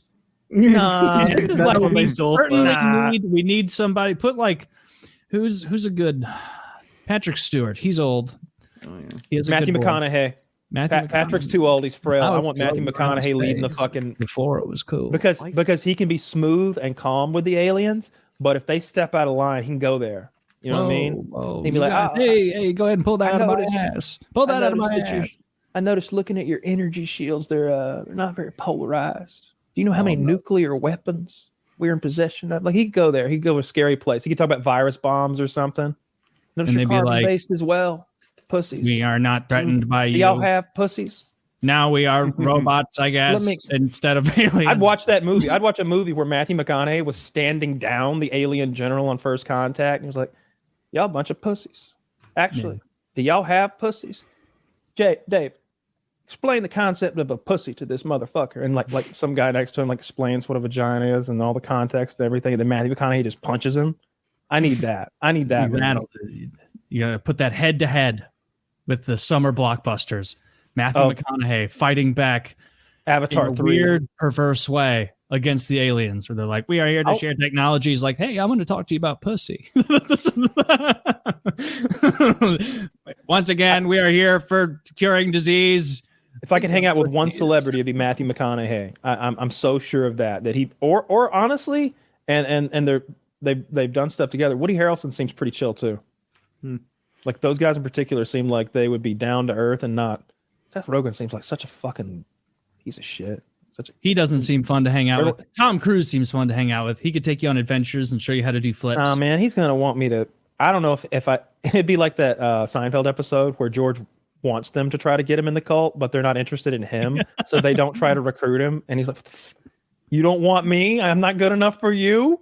He's like, now he's trying to get in the cult. Like Tom, the whole time I'd be ready to reject Tom Cruise's invitation into Scientology. He wouldn't say shit about it the whole time. And I'd be like, giving these leading. I'd be like, yeah, I grew up really religious, but just didn't do it for me. And man, antidepressants, no thanks. That just doesn't feel right on the inside. Like, he'd be like, hey, whatever works for you works for me. Everybody's happy. Let's wouldn't say shit. Come on, god damn it, talk to me about the thetans. I want to get fucking censored. What do they call it when you hold on to the little poles and they ask you all those tested? My body thetans. I've got so fucking tested. Many, Tom. I'm flush with thetans. I'm right with them. I think that's a show. Yeah. Finn, thank you so much for joining us in our retardation. Finn, if everybody wants to see your lady bulge and your rear end, where would they? Go over to Finn's OnlyFans. Oh my god! If you guys want to see his lady bulge and more, go to Woody's hard drive. Dude, I could do a discount code. You want a code? Oh, we'd love a code for the. Come on, give the boys a code. I think I could do like as soon as this episode comes out, like the first, I don't know how many, 100 people get 69% off, dude. It'd be a big sale. Boom. What do you want the code to be? Oh, it's just there's gonna be a link as soon as this thing's out. First person to go there, first 100, you can do it like that. Easy. All right, boom. So enjoy. Saturday 9 a.m. All right, boys. PKA 648.